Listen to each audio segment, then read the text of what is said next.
This is a special edition of the MeidasTouch podcast. Election night is here, and we already have a call to make in the Virginia governor's race.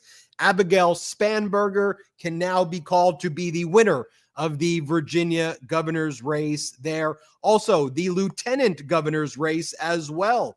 Ghazala Hashmi, who I interviewed recently on the MeidasTouch Network, will go on to win the lieutenant governorship. She is a state senator there. Also, we're seeing Decision HQ make a big call in Georgia. The first time this race has been won by a Democrat. Alicia Johnson's going to go on to become the Public Service Commissioner #2, and then Public Service Commissioner 3, Peter Hubbard. So these are the early calls we can make right now, but from the exit polling data that we are seeing, people are pissed at Donald Trump and this regime. People are showing up today to let the Trump regime know the suffering and pain that they feel. And it seems that people are showing up to send a resounding message right now. Could it be a night of a blue tidal wave coming? Stay tuned. We will be reporting all night with guests along the way. Soon we'll have some senators, we'll have some Congress members, we will have some familiar Meidas faces here as well. Our coverage will be going on all night. I look forward to making the call soon. What's going to happen in the New Jersey governor's race with Mikey Sherrill versus Jack Ciattarelli? We will talk about that race as we get data coming in. We'll be talking about the New York City mayoral election right there with Zoran Mamdani versus Cuomo. We will be giving you the results there. And we know that Donald Trump has been making erratic post after post after post. And we're showing you the graphic right now of California where Prop 50 is expected to pass. The yes votes, this mid-decade redistricting is looking like it's going to take place, allowing the voters to determine the congressional maps right there. We've got various screens across the country right now that you see there. Our team has been working on making this night a special experience for you all, and I'm honored to be joined by my brothers Brett and Jordy, and to be joined by all the Meidas Mighty out there. Brett and Jordy, a big night. Brett, what are you seeing right now on election night?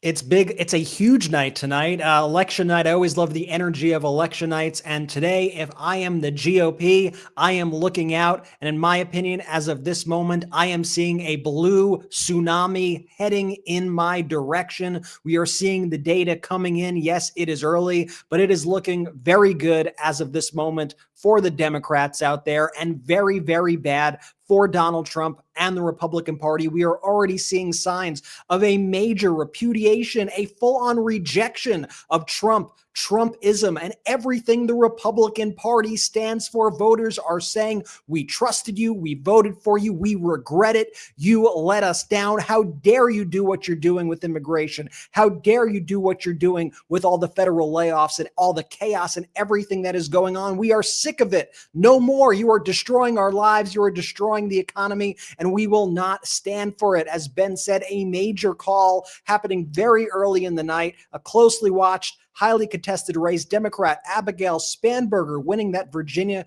gubernatorial race with Decision Desk HQ first making the call. Now all the major networks are starting to make this call. For those who maybe need a little bit of a catch up on what happened here, she faced off against Republican Winsome Earl Sears. Winsome Earl Sears is currently the lieutenant governor of the state.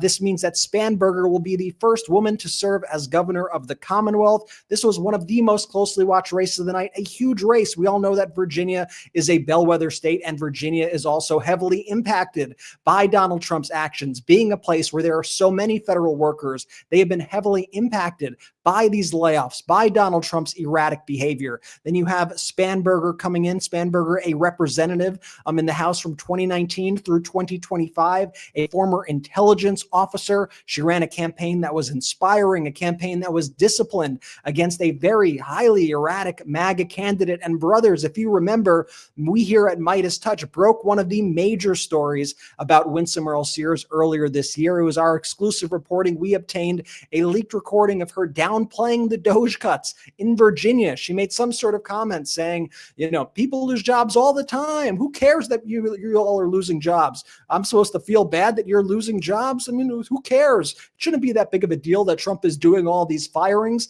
She literally said that. We had it on tape. It was a big MeidasTouch exclusive, and I bet that did not sit well with the people of the Commonwealth of Virginia. Hey, it's early yet. I don't want to get ahead of myself, but this is the start of what could be a massive night for the Democrats and a massive, massive rejection of Donald Trump from everything we are seeing thus far at this point. I got to toss it over to Jordy. Jordy, what are you seeing? How you feeling? What is up, Midas Mighty? What's up, brothers? I am ready for a big night. Vibes feel like a nice little high right now, but let's not get ahead of ourselves. Let's everybody lock in. I'm excited to get into tonight's special edition here, Ben. Midas Mighty. We have a lot of folks joining this live tonight. If you aren't already, please hit that subscribe button. Totally free to subscribe. We're on our way to 6 million subscribers. And also throughout the night, as Brett mentioned, there'll be a lot of surprises, like emojis that are hitting the chat for our members. So we have a Spanburger emoji that's going live right now. Feel free to spam the chat with the Spanburger emoji. And ready to go tonight, Ben and Brett, Midas Mighty. Everybody lock in. It's going to be a long night, but it's going to be a good night. I feel it. Benji, where do you want to lead off?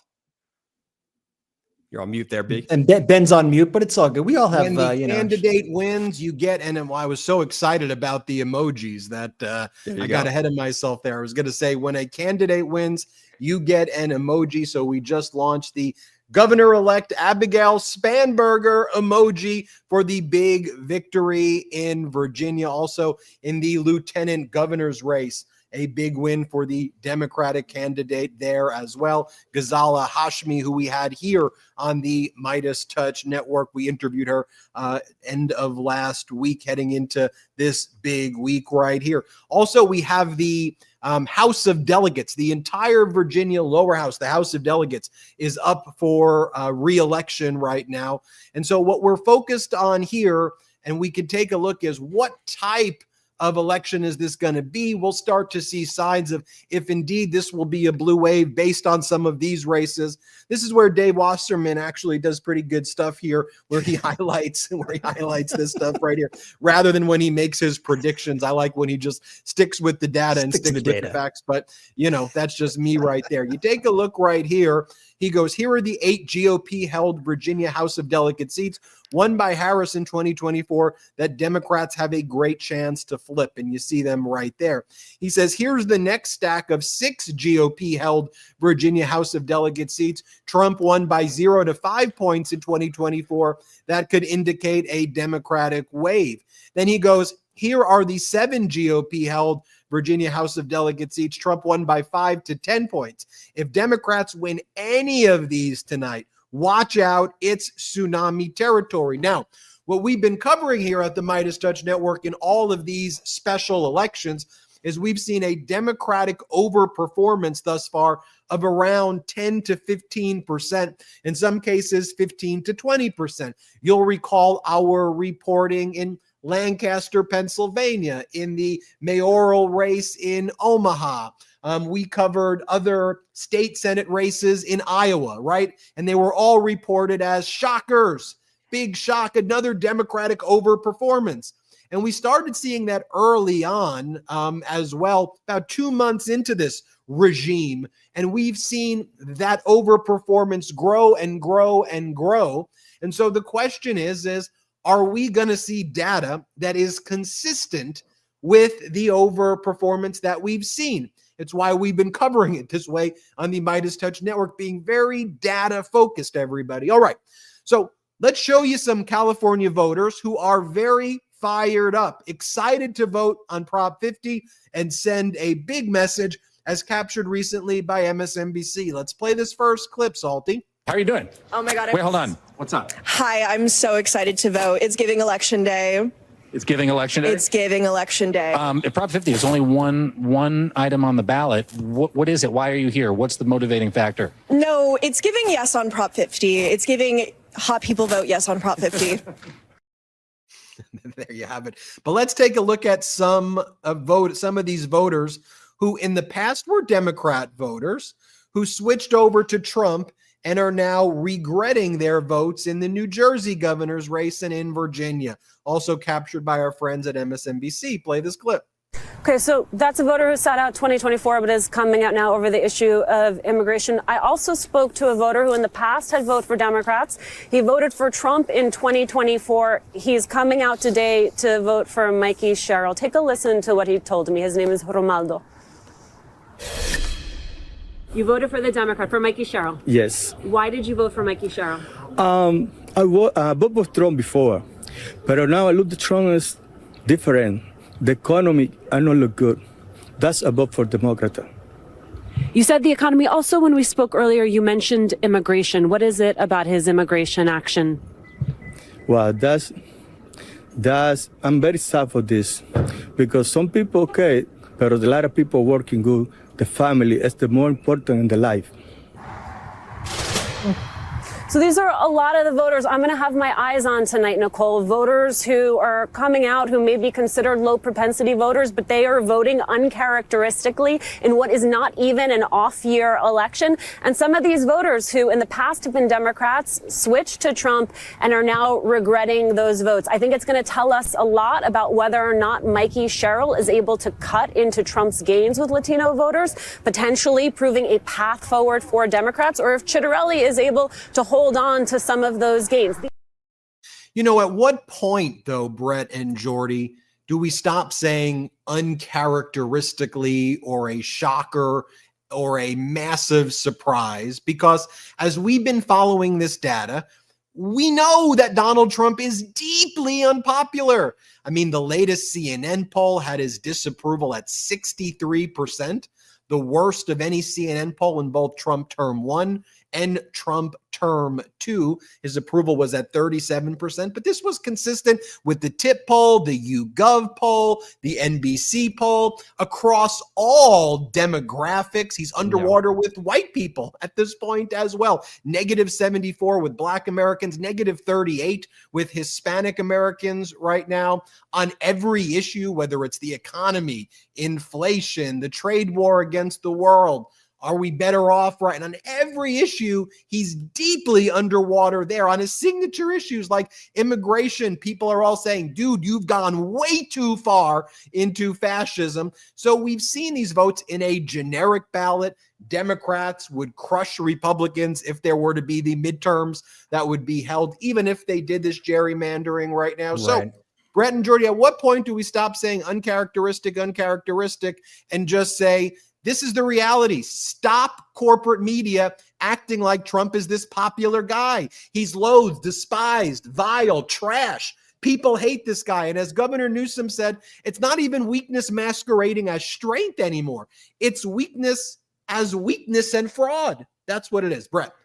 Yeah, and it's not even that he's just despised. He is the most despised in American history. And I get it that the Republicans want to put on this act, right? They want to come out every day. Speaker Mike Johnson, MAGA Mike, wants to come out there. He wants to put on this show, gaslight, say all this bullshit, right? That's what MAGA Mike likes to do. What I don't understand is why you see the corporate media going along with the charade. Like, why go along with the charade that this guy is invincible? If there's anything that we are already starting to see tonight, it's that cloak of invincibility is vanishing before our eyes. The entire narrative could be shifting right now. This is a seismic day in American politics. Donald Trump is probably having the worst day of his life right now. As Ron Filipkowski, our editor-in-chief here at MeidasTouch, said, these elections really should be easy Republican wins. Since Trump said his approval ratings are at record highs, prices are down, he's ended 29 wars, there's no inflation, nobody likes Democrats, and everything is better than it ever has been before. We're in a golden age.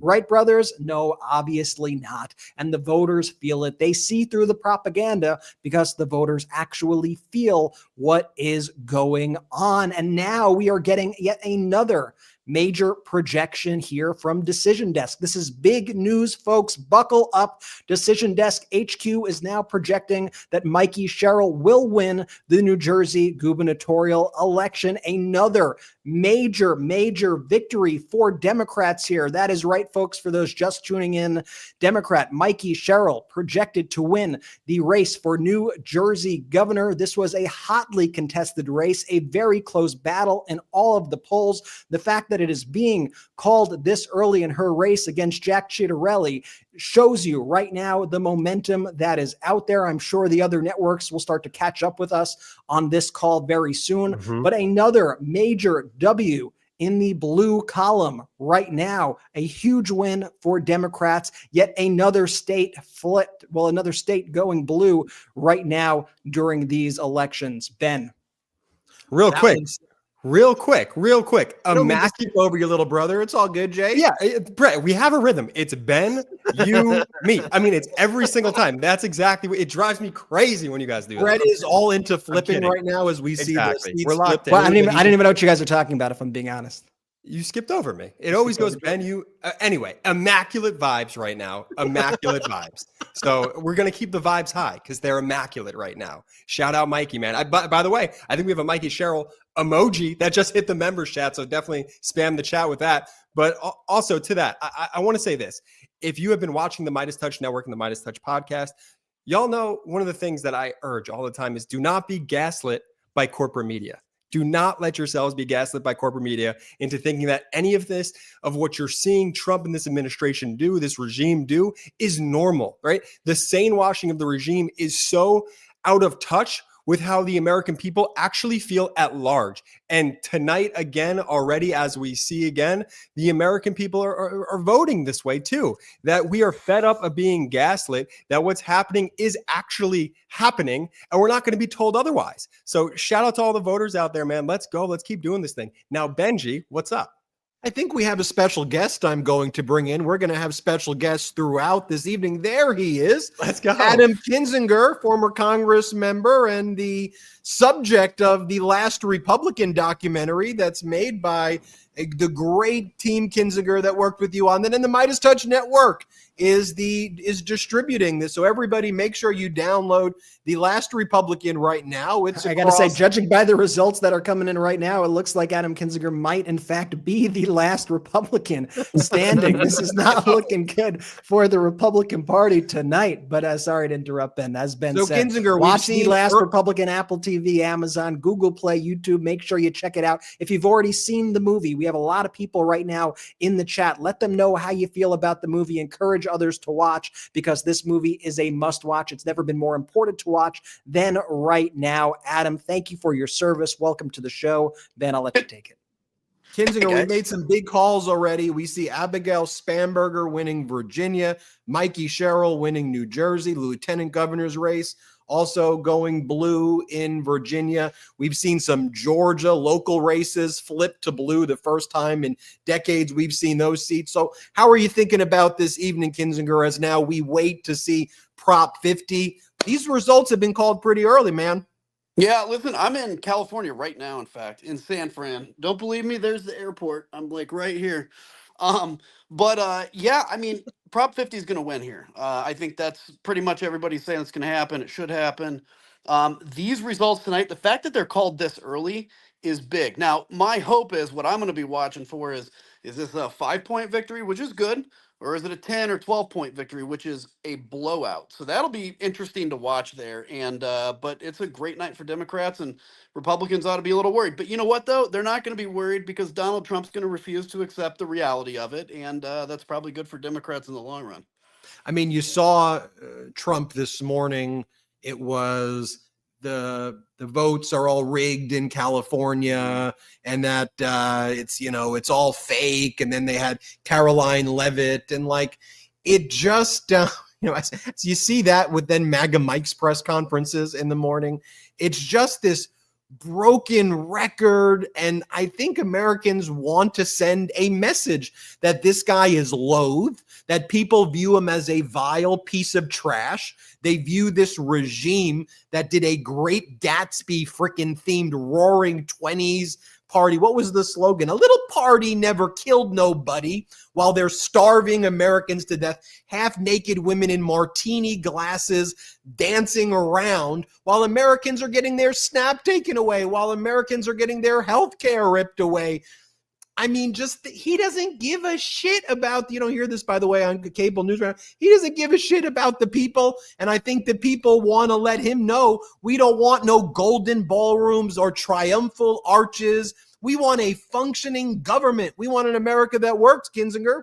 Yeah, look, this is why I'm convinced. Well, I'm convinced he's not going to run again anyway. I think it's all a troll. But this is another additional thing is he's not acting like a guy that's concerned about running again and winning. And, anybody else would be like, if you're president, you'd be like, well, I still want to leave here popular because I want my party to win after me.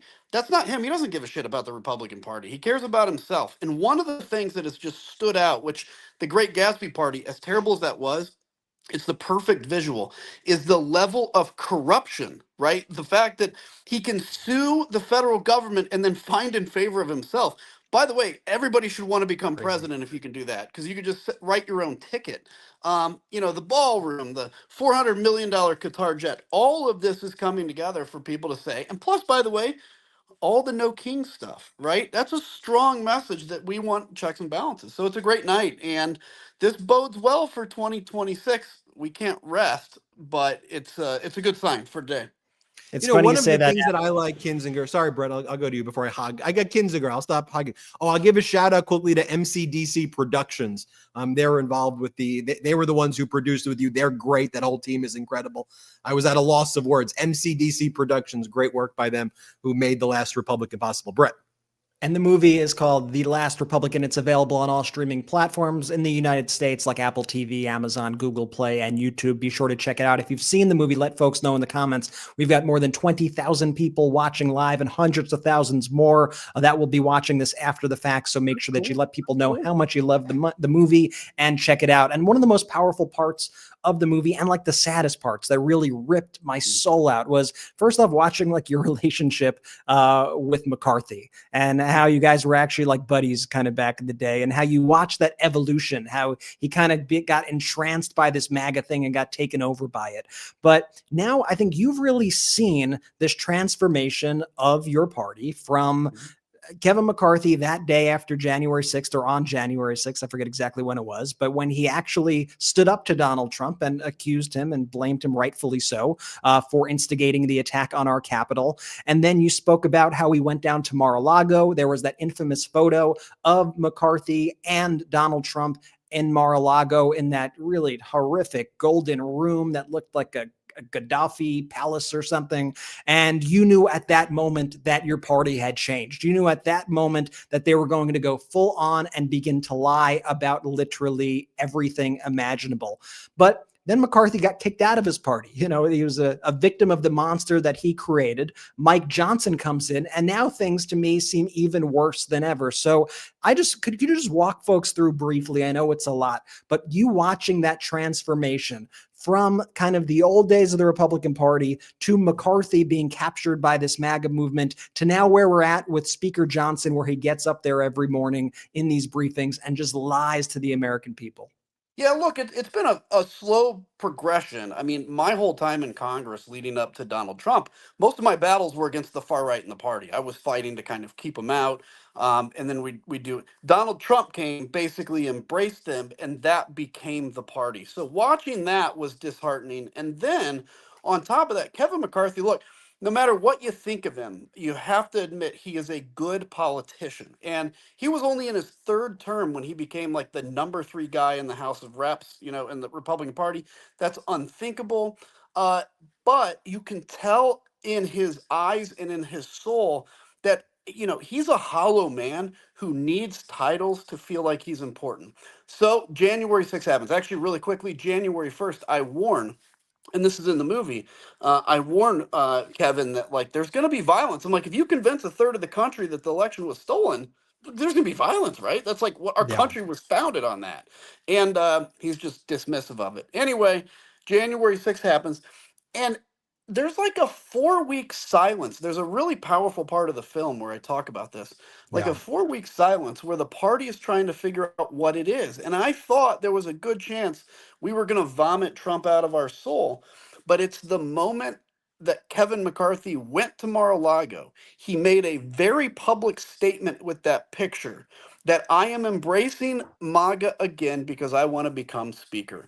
And that changed everything. The party pivoted on a dime.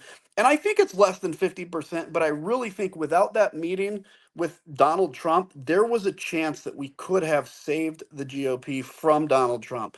But that's just history we'll never be able to live.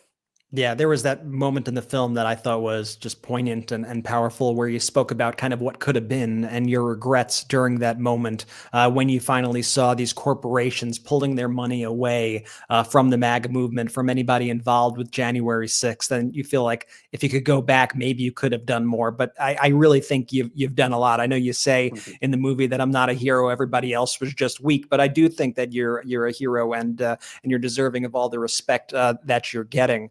I guess my one last question before I turn it back to either Ben or Jordy is just, what do you think it is? Like, we kind of liken it to here at the MeidasTouch Network to like, we're in a world of like vampires. Like, you just see these people get bit and like fall under this spell. How do you think so many people get captured by this movement? Are they afraid? Like, and I'm sure you got the pressure like crazy at that time. Is it coming from the politicians? Is it coming from the voters? Is it mob-like threats from Donald Trump? Like, what transforms these people into these hollow versions of themselves? I mean, it's all of it, but it's Donald Trump's capturing of the Republican base, right? He captured the Republican base, and that Republican base, instead of just saying like, "Hey, we wish you'd support Trump more," they became rabid. It becomes a religion to them. I mean, Donald Trump is a messiah figure. We have to understand that, and he's built a cult, and he's done that over 10 years. Like, he descended the golden escalator 10 years ago, basically, and over that time, anybody that stood up to him, either decided not to run again, lost re-election, didn't want to deal with it, or completely capitulated. The other superpower Donald Trump has, and I think this is a lesson for us as we build this pro-democracy coalition, is if I would get on TV tomorrow and say, guys, I was wrong. I love Donald Trump. I'm back. I would be at the Oval Office the next day. He's willing to forgive, but he'll only forgive you once, right?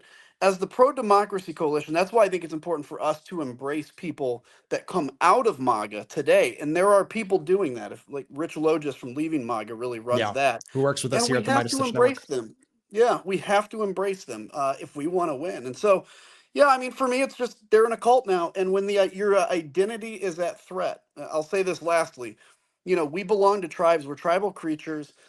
I've come to believe that people are more likely, they're more scared of being kicked out of their tribe or losing their identity than they are even of death. I think 9 out of 10 adults would step in front of a train to save a child, but they're unwilling to rip their identity from them because it's just the core of who they are. And every weak, spineless Republican is that.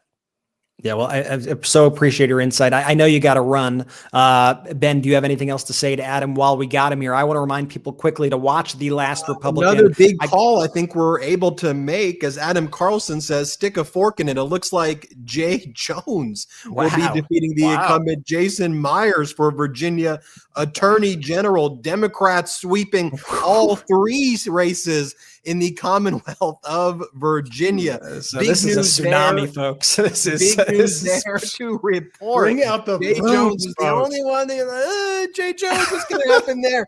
But it's shaping up to be a great night. Kinzinger, an honor to spend it with you. Everybody watch The Last Republican. Check it out in connection with Media Courthouse, MCDC. Great to work with you, Kinzinger. Everybody, check it out. Chat with you guys soon. Take care. Chat with you tomorrow. Chat with you in the morning. Talk to Kinzinger all the time. My whole day is spent talking to Kinzinger now since we're promoting this film. It's great to see Kinzinger there. A big call, as we just mentioned, with Jay Jones going on to defeat the incumbent Jason Myers there. I think the voters are sending a freaking message, the type of message that they sent With no kings, I want to bring in now. It looks like Abigail Spanberger is about to speak, but I want to bring in Senator Tim Kaine, Virginia Senator Tim Kaine. It's shaping up to be a great night, Senator. So it's definitely a great night in Virginia. You've got the governor's race, you've got the AG's race, the lieutenant governor's race, the hat trick, as they called it. We're looking at the House of Delegate results. What do you make of this evening so far, Senator? Well, look, I'm just so proud of our team. We ran hard. We rejected Trumpism. We stood for affordability, jobs, and education when the Republicans were, tilting at offbeat cultural windmills that didn't matter to anyone. And I like to say that just since we finished the World Series, Virginia was the leadoff batter in this battle for democracy, and we just smoked one over the fence. I love it. And as a Dodgers fan, I'm not trying to offend others in other geographic regions, but let's hope that there's a World Series win this evening by the Democrats. It seems, though, that the World Series message that Americans want to send right now is enough of this Trumpism crap, enough of the Gatsby parties and golden ballrooms while starving Americans to death and getting rid of Americans' healthcare, enough of the war crimes in the Caribbean, enough of this baffling fool walking around, making us look stupid on the international stage. Enough is enough. That seems to be a message. Do you think that that's what we're seeing with this overperformance? I think we're seeing that, but, it's funny. Abigail Spanberger, youthful, progressive, super practical, might be different than some of the other Dems running tonight, but focused on affordability. The affordability focus. I mean, Donald Trump said, elect me and I'm going to bring down inflation. Everything's up. Healthcare is up. Energy is up. Building supplies are up. Clothing is up. Back to school is up. Halloween is up. Thanksgiving's going to be up. Christmas and the holidays are going to be up. Trump is focused on everything but what people care about, everything but what he promised. And Abigail said, listen, I'm running on bread and butter. If you guys like bread and butter, affordability, jobs, education, vote for me. If you want to go on offbeat cultural diatribes, vote for the other guys. And like I've said, since July 5, 1776, the Virginia state motto has been sic semper tyrannis. Tyrants will always lose to virtue. And we are showing that virtue will beat tyranny. And that's what it says about who we are in Virginia tonight. And I hope it's going to send the same message in a bunch of other races.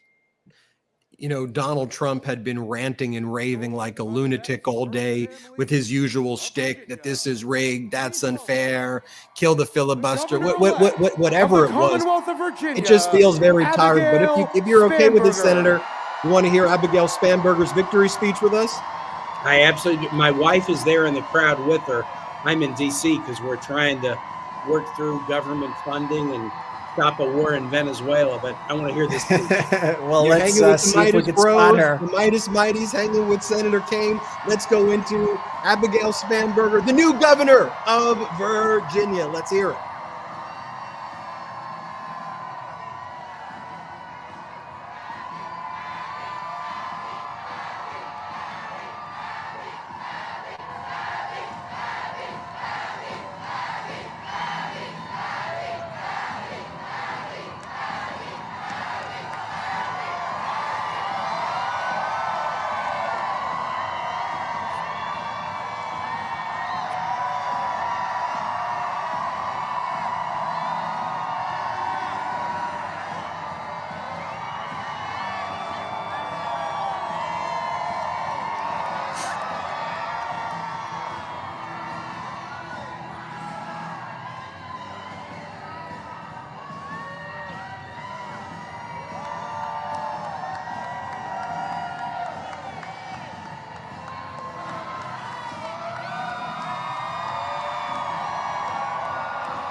you. Thank you. Thank you.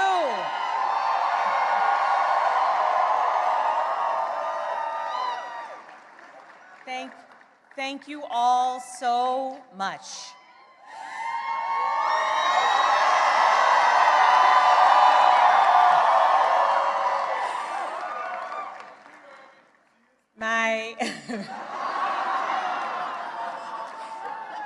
My fellow Virginians,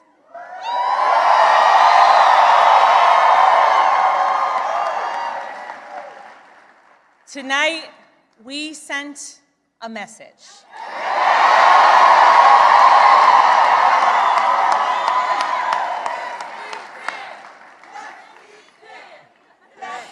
We sent a message to every corner of the Commonwealth.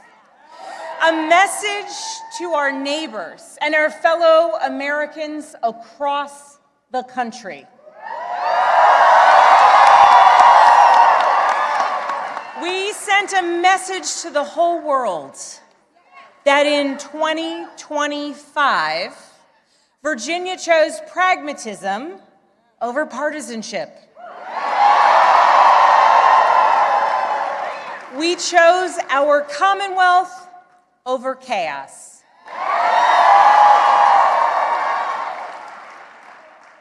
You all chose leadership that will focus relentlessly on what matters most: lowering costs, keeping our communities safe, and strengthening our economy for every Virginian.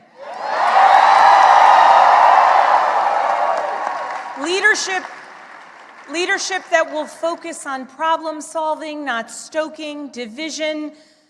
We chose leadership that will always put Virginia first. And Virginia, I cannot wait to get to work for you.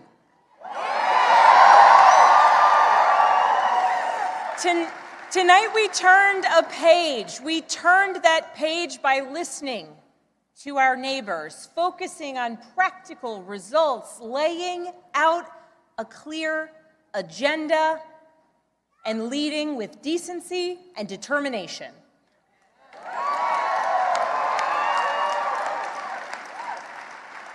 To everyone who helped us achieve this win, from the bottom of my heart, I thank you.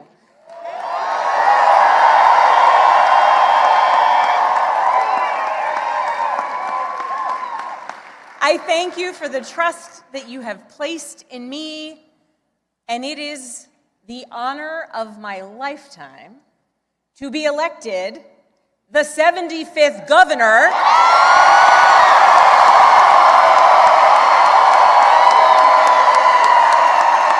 of the Commonwealth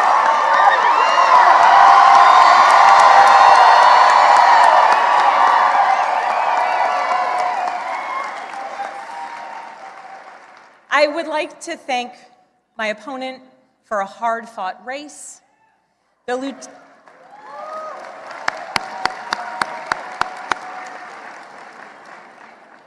Lieutenant Governor's story, her military service, and her years of service here in Virginia deserve our respect and our gratitude, and I ask that you join me in wishing her and her family well.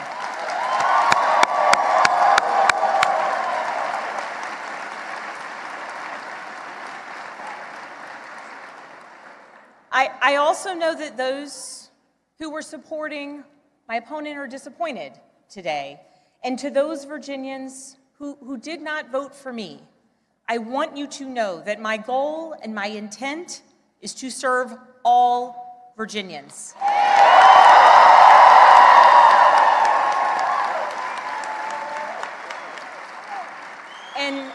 And that means that I will listen to you, I will work for you and with you. That is the approach that I've taken throughout my entire career. I have worked with anyone and everyone, regardless of political party, to deliver results for the people that I serve. And that's because I believe in this idea that there is so much more that unites us as Virginians and as Americans than divides us.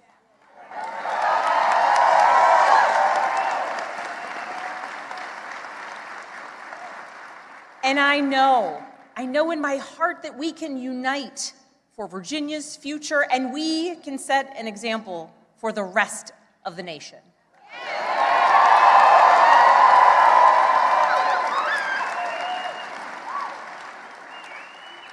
Our founders understood this from the very beginning. They didn't choose to call Virginia a commonwealth by accident. They chose it to signify that our government would be based on the power of the people united for a common good. Not for a political party, not for a president, not for a monarch, but for a common good, together. And tonight, Virginia proved that that tradition is alive and well. We are still a commonwealth in every sense of the word.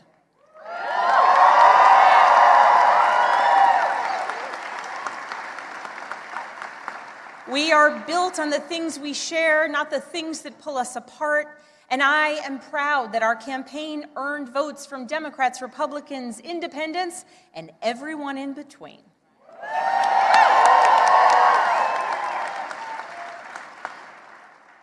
That's the Virginia I know, that's the Virginia I love, and that's the Virginia I will have the honor of serving as your next governor.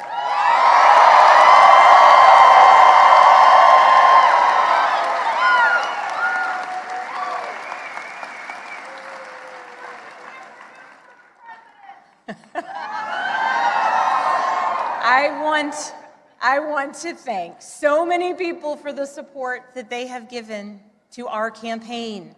Thank you for your work. Thank you for your support. To our tireless volunteers, to those who believed in me, thank you.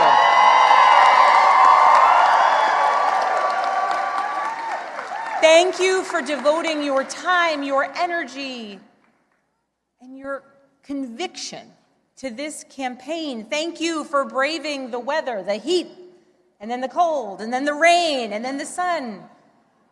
It's Virginia after all. Thank you. Thank you for talking to your neighbors about the importance of this race. Thank you for recognizing that when we went person to person engaging, that we could bring people not just into supporting our campaign, but into engaging in our democracy. Thank you. We won this race because of you.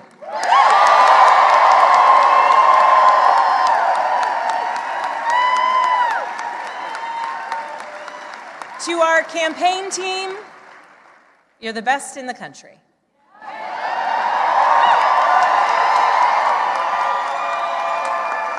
Every single member of our team, every single one of you, you work tirelessly for the change, the progress, the policies, the connection, and the respect that you want to see in our communities. Thank you for working so hard. Thank you for giving people hope. Thank you for knocking on doors in the sweltering heat. Thank you for showing kindness. Thank you for showing up in every corner of Virginia. Thank you for diving deep on policy. Thank you for capturing moments and the essence of our campaign. Thank you for reaching voters everywhere. And thank you for believing that Virginia could and would send a hopeful and joyful message tonight.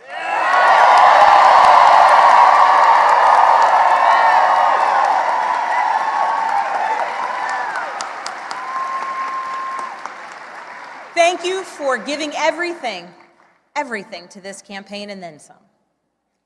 And thank you to my family.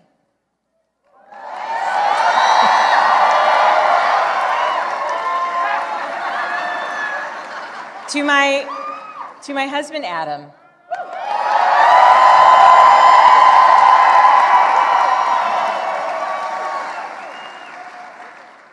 My partner in everything. I love you with my whole heart. I am grateful for you. And it is very strange to declare my love for you in front of millions of people.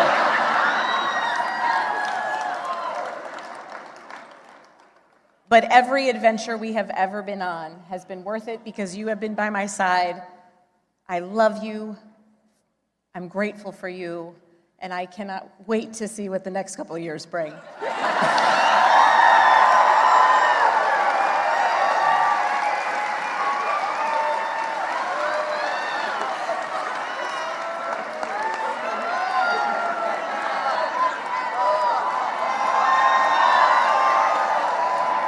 To my daughters, Claire, Charlotte, and Catherine, you inspire me and motivate me every single day.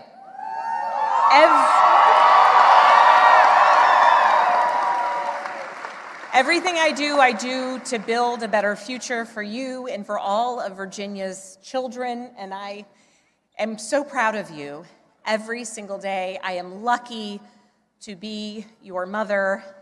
And Catherine, you did not clean your room today as you promised me.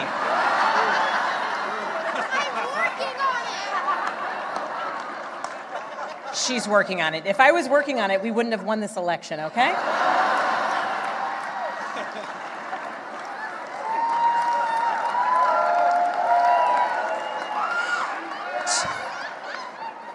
To my sisters, my dearest and earliest friends, I love you. I love you, I love you, I love you. To my friends who have traveled from around the world to be here with me today, thank you. Thank you for making me who I am, and thank you for always believing in me. And to my parents, I love you. Thank you for leading by example every day. And I know that today is a day that you all could have never imagined. But you taught me the importance of service to others and relentless hard work. And Mama, when I think about your life, from the time spent in foster care to putting yourself through nursing school and the challenges along the way, you made clear to us that to whom much is given, much is expected.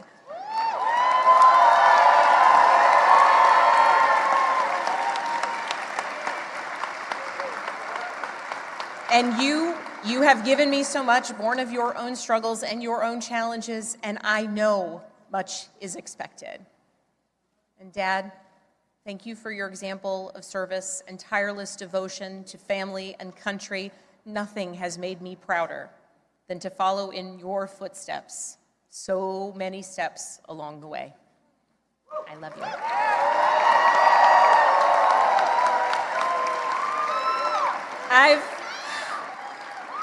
I've talked a lot throughout this campaign about the importance of service and how it's shaped my life and my approach to public office, and that all came from my parents. But this commitment to service, it is not unique to my family. It's ingrained in so many of Virginia's families. It is part of Virginia's story. Here in Virginia, this is where American democracy was born and where we are still working to perfect it today, where James Madison built the framework for our Constitution to protect us from tyranny, where Washington and Jefferson fought to establish a government of, by, and for the people. It is also the place where Barbara Johns, a 16-year-old student from Farmville,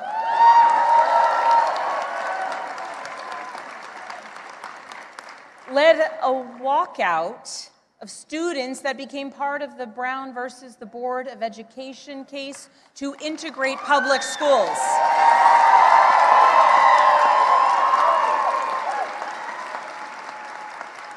Barbara Johns never gave up, and she showed us that no matter your age, you can be part of the change and the progress that you want to see here in Virginia and across the nation. We are a nation founded on ideas, but we are a country where it is up to us, the citizens, who must put those ideas into action. It is us, the citizens, who work to make the change and progress and build upon the foundations laid out over so many years. And Virginia, now it is our time to lead. Tonight, it's hard not to reflect on the nearly 2-year journey that we've taken together on this campaign. And just a few minutes ago, Adam said to our daughters, "Your mom's going to be the governor of Virginia."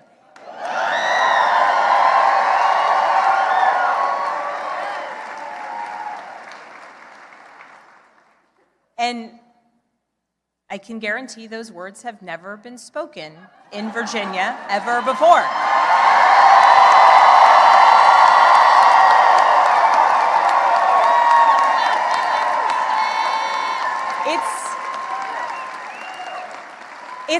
It's a big deal that the girls and the young women I have met along the campaign trail now know with certainty that they can achieve anything.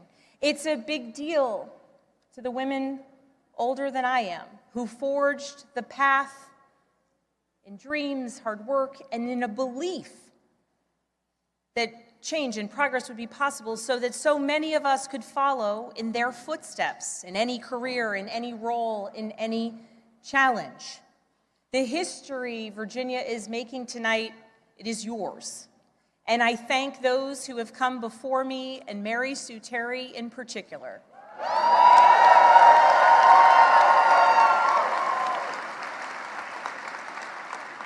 She was the first woman elected statewide in Virginia. And because of her and the continued work of so many, there will be many more women to come for generations to come.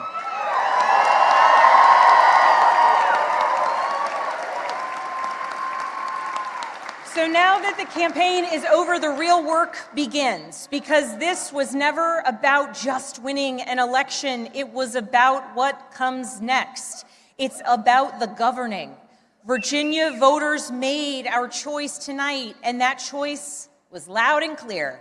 We are going to work to lower costs of renting, buying, or staying in your home. We are going to cut red tape and build homes families can actually afford. We're going to lower health care costs. We're going to crack down on predatory pharmaceutical practices and surprise billing.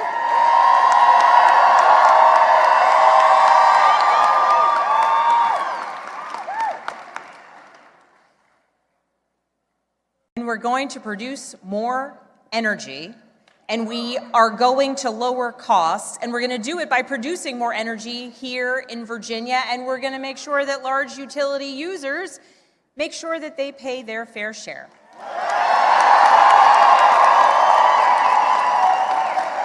We're going to grow Virginia's economy by investing in apprenticeships and job training of the future. We're going to leverage AI and cutting-edge manufacturing to bring more capital investment into our Commonwealth. We are going to take politics out of our schools. We're going to make sure that teachers are well paid and well respected.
We are going to make sure that our teachers are well paid and well respected.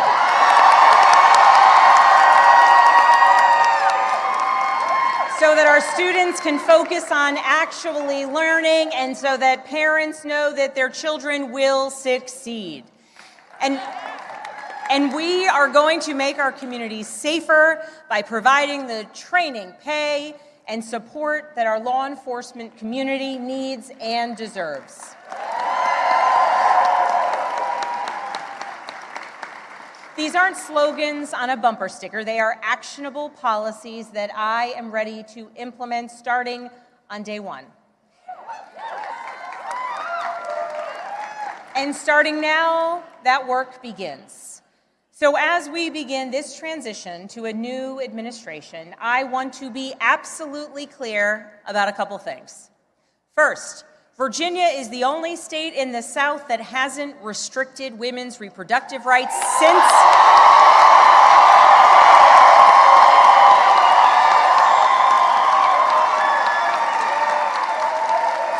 the Dobbs decision, and under my watch, it will stay that way.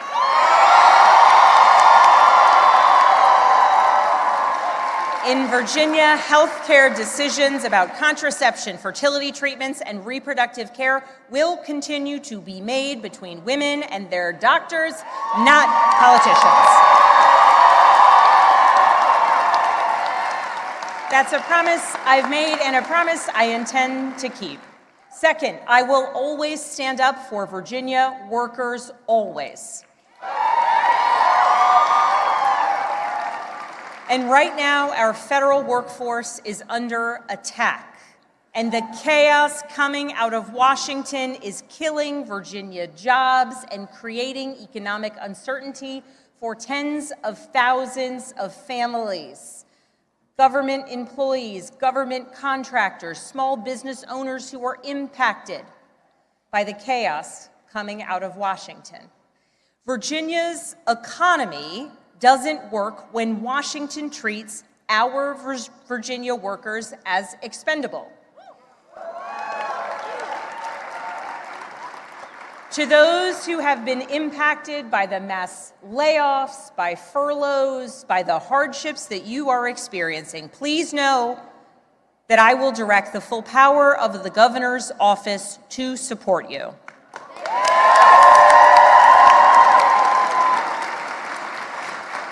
And to those across the Potomac who are attacking our jobs and our economy, I will not stand by silently while you attack Virginia's workers.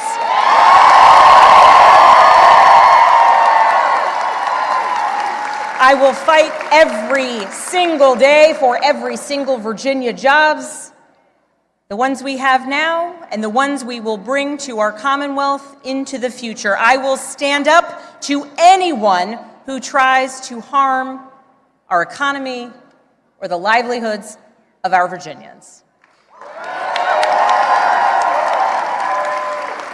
As governor, my job will be to put Virginia first, full stop.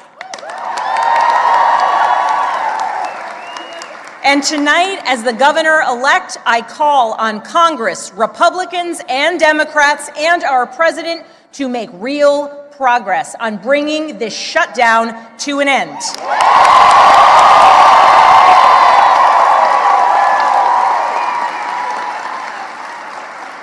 The Virginians, the Americans who work tirelessly for their fellow citizens deserve nothing less. I know we're living in a time filled with chaos. We live in a time marked by uncertainty. And along the way, we do our best to try and explain it to our kids. I know the list of challenges that we are facing is long, but I also know that the only way we're going to solve these problems is by tackling them together. Democrats, Republicans, independents, all of us, because that embodies the message that we sent tonight. That is what being a Commonwealth is all about, standing united for our future. That is what Virginia is about. So let's show the world what we're made of. Let's get to work. Thank you all so very much.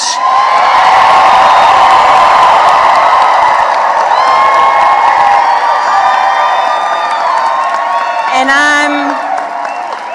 I'm so excited we got this party started a little earlier than expected.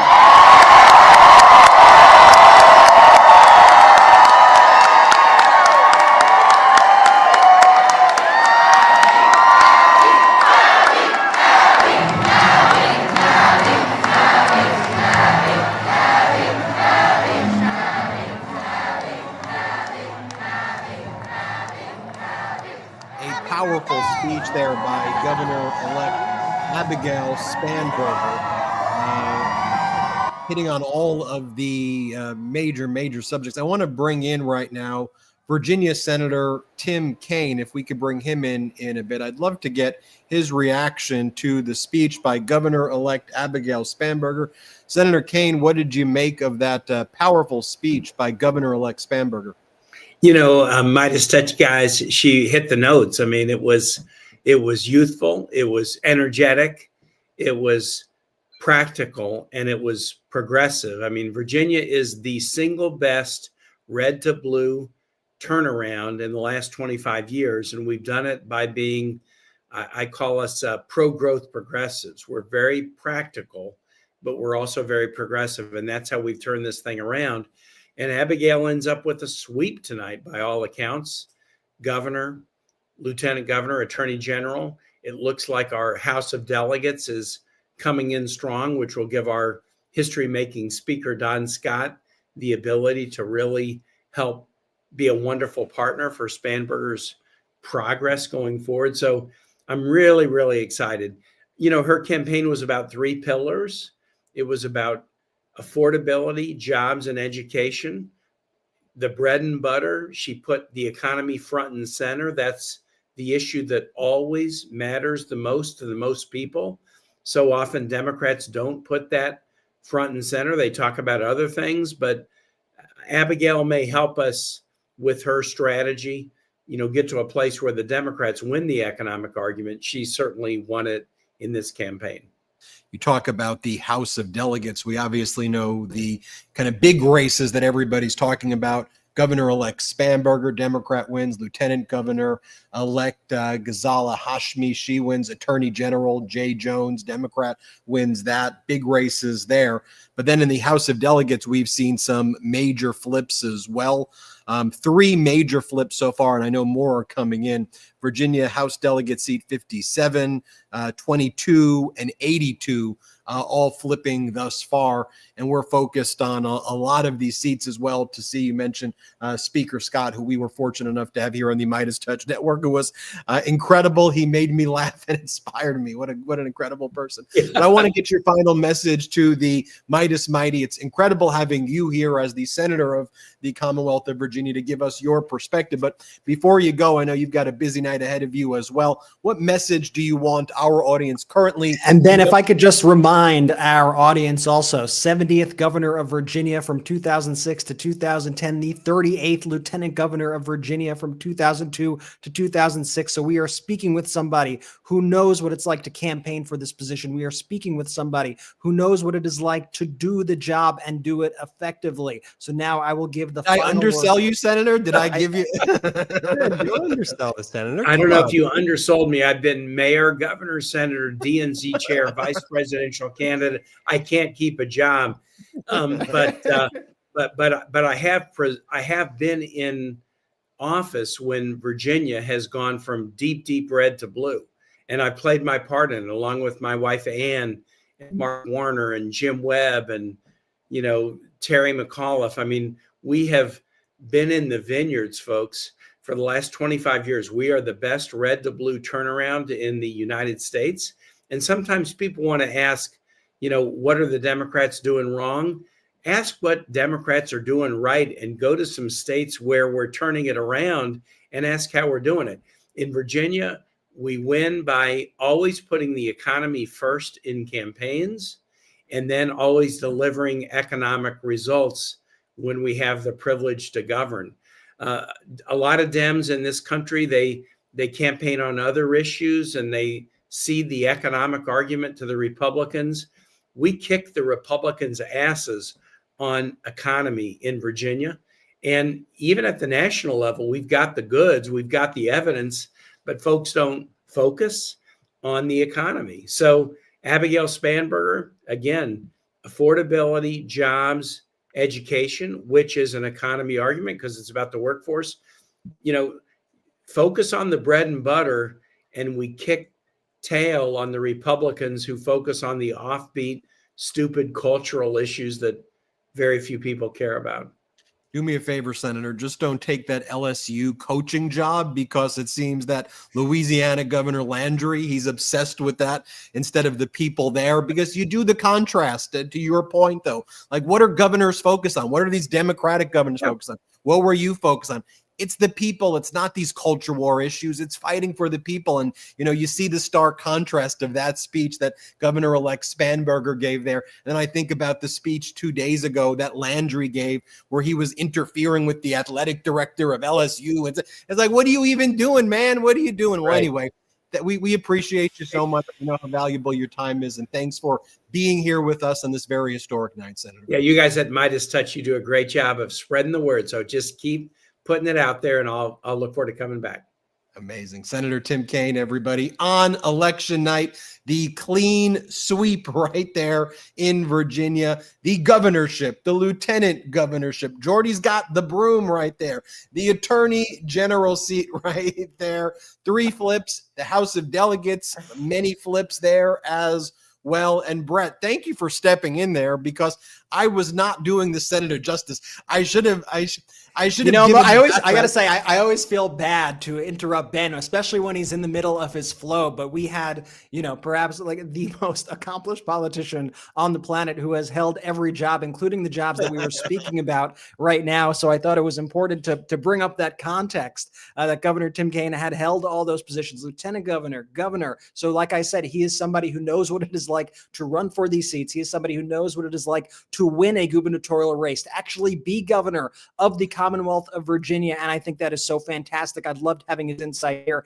And I got to say, you see right now the discipline of the Democratic messaging. Gone are the days. And I think you could kiss that goodbye of people saying the Democratic messaging sucks, the messaging sucks, the messaging. We are seeing consistent messaging across the country right now. And the success of that messaging, when Democrats rally around affordability, when they rally around these issues that affect people's everyday lives. And I think we are seeing the results of that right now. We are continuing to see some major calls, Justin. Ben, I don't know if we want to call this one just, do we want to call this one just yet?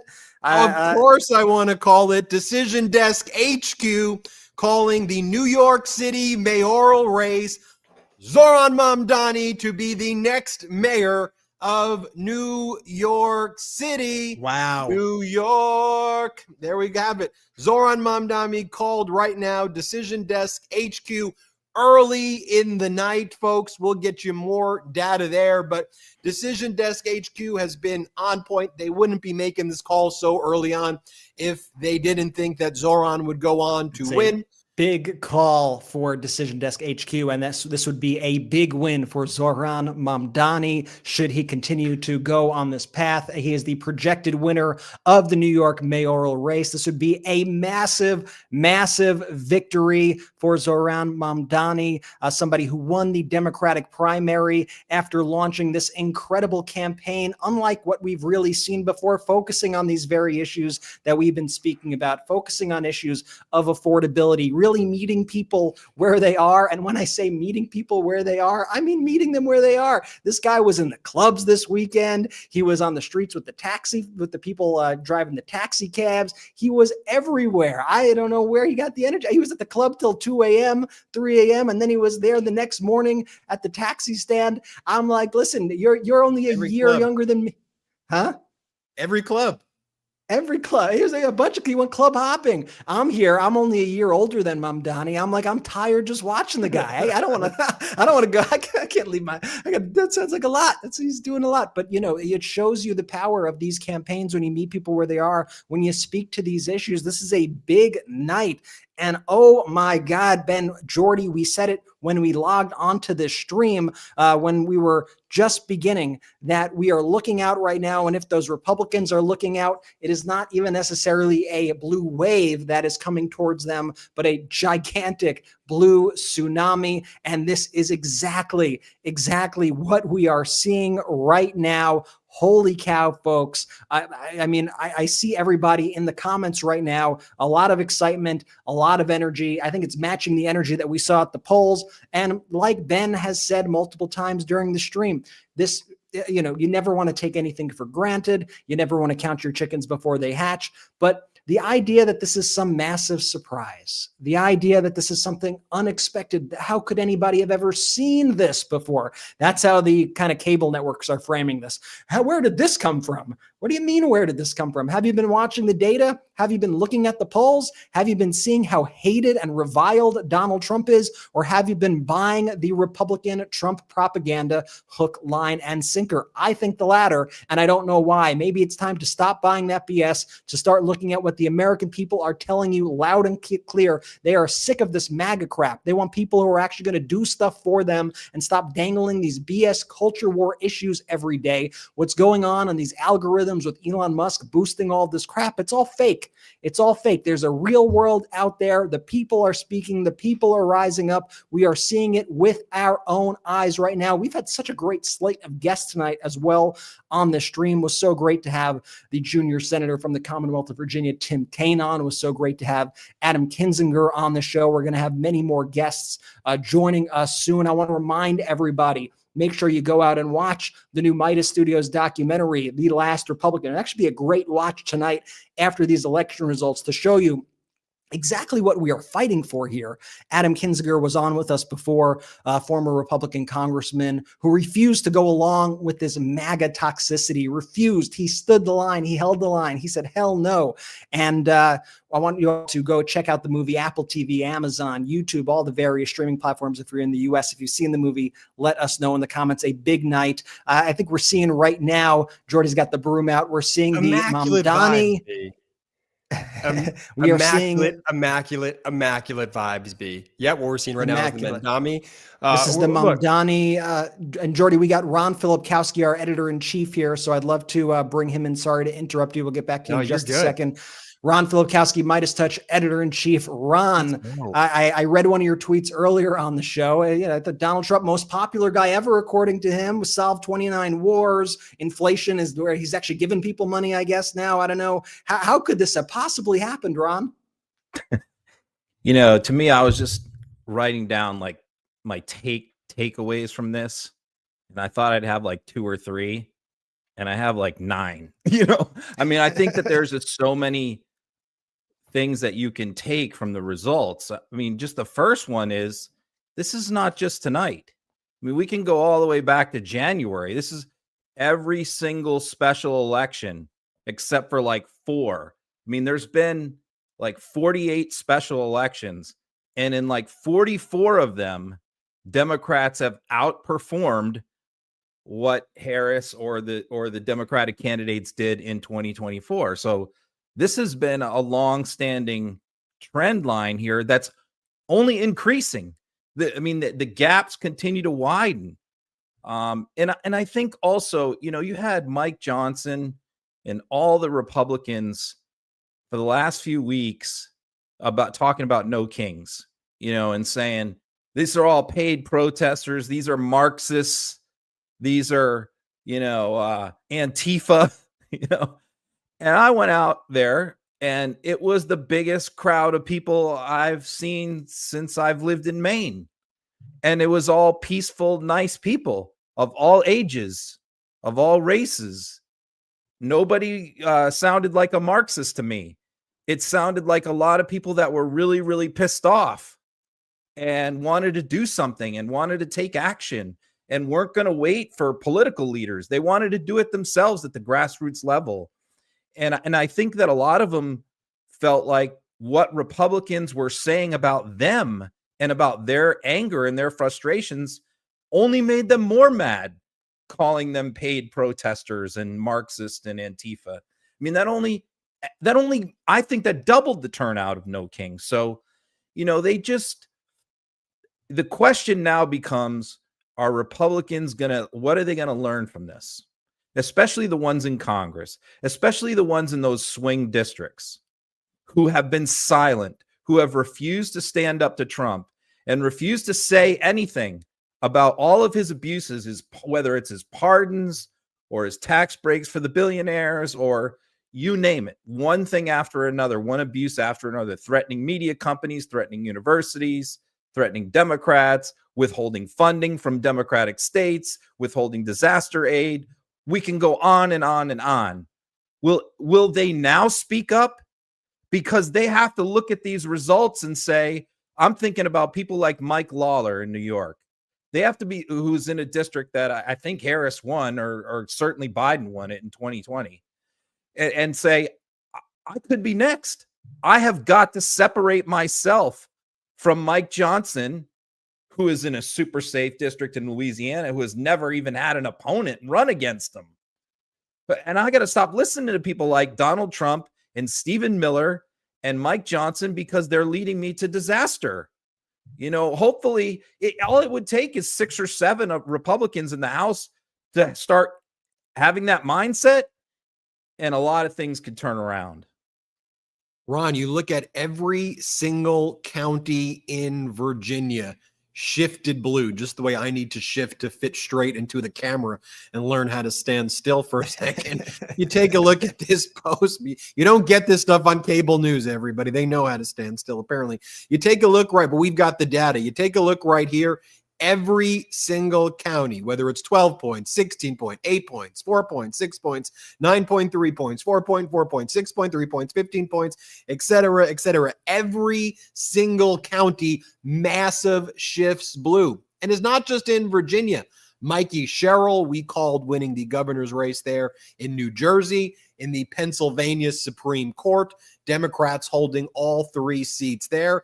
Flipping some of the local races in Georgia as well that we've been covering. The House of Delegates in Virginia, we're seeing Democrats pick up more seats. So it's across the board. And to your point, Ron, what's Donald Trump saying? It's rigged. It's all a lie. It's all fake. I mean, I just think Americans are sick and tired of it. By the way, Zoran Mamdani emoji has dropped. It's there in the chat when somebody wins, Ron, in case you want to know the organization that you're the editor-in-chief of, and our level of maturity, Ron. If you want this, if this persuades you to be the editor-in-chief still, we drop emojis here on the YouTube video when somebody wins. You don't get this on cable. I just have one question. What's an emoji? No, I'm just kidding. I gotta say, I got scared. I got scared for a second there, Ron. As much as Ron in our chats makes fun of our Gen Zers for not knowing very famous figures from the 70s and 80s, I almost had to pull an Uno reverse on you. But Ron knows the motto. Before going back to Ron, I'll hear from the J-Man. Jordy. Look, I'm saying Ron knows the motto here. It's brick by brick, emoji by emoji. It's the foundation of this network. Shout out to all of the 40,000 viewers watching this live and growing. If you haven't already, subscribe to the MeidasTouch YouTube channel. Totally free. Just hit that subscribe button right now. You'll be subscribed to the channel. 43,000 is the latest number I just received. And then you could also become a member of the channel. You could gift memberships to others. Ben and Ron, they're too humble, but I'm going to brag for them. They do an incredible podcast for our members only. It's called Ask the Editor with Ron and Ben. It's a fabulous segment if you're a member of this channel, and you could give memberships to other folks if you're so inclined and able to. You could watch that. And so awesome stuff. I am psyched about tonight and what we're seeing. As I started this, the vibes are high. The vibes remain high. What we're seeing is just a clean sweep right now. The chat's feeling great. Everyone's feeling great. Let's keep the momentum up here. Let's not get sidetracked, but I'm feeling really good about the direction that the night's heading, and more good news ahead. So Benji, B, where are we going from here? I want to go back to Philip Kowski on. I wanted to build on your point there, Ben, if I could for a minute. The point you made about the margins. It makes me think of these mid-decade gerrymanders. And let me explain to you why a lot of Republicans have been hesitant to do these in a lot of states, like Indiana, North Carolina, is because there's a risk involved in these for Republicans. What they are doing with these gerrymanders is they are taking safe Republican seats, moving Republican voters out of those seats into Democratic districts and making those districts either toss-ups or lean R's. And what that does is it makes, okay, now we have a bunch of toss-up seats, maybe where there used to be safe Democratic seats. But now we also have a lot of toss-ups and lean R's that used to be safe Republican seats that are now competitive. And if you have an environment like this, where nationwide Republicans are going to outpoll or outscore, where Democrats are going to outscore or outvote Republicans by +5 or +6. You're not talking about a blue wave. With these redistricting, you'd be talking about a blue tsunami.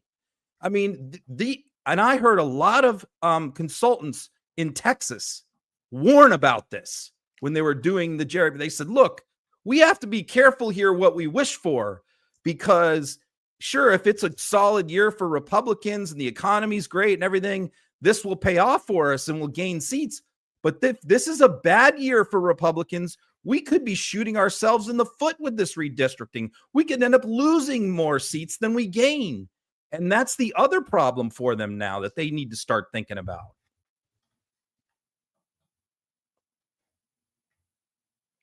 It is truly, truly incredible, a seismic shift. And we keep going back to that phrase, Ron, that I know, we said at the beginning that this is not only a blue wave, this is a blue tsunami that we are seeing here. I want to give everybody another massive update right here. This is a projection coming in about the Pennsylvania Supreme Court. Let's pull that up if we got it. That's right. Pennsylvania voters have approved to retain 3 of the Democratic state Supreme Court justices. This means, Jordy is sweeping it up again. This means that the Democrats will retain control of the Pennsylvania Supreme Court. Another very, very, very important race in the Commonwealth of Pennsylvania. Jordy, I know this is a big deal for you, living in Pennsylvania. Absolutely massive momentum. I mean, if you just look across the board right now, I'm not so sure there is a single election that we've seen that Democrats have lost in at this moment. This is just a total clean sweep at this moment, a total and complete repudiation of the MAGA movement. And Ron, as I was reading your tweets before, I couldn't help but agree with you. Like, will the Republicans learn anything from this?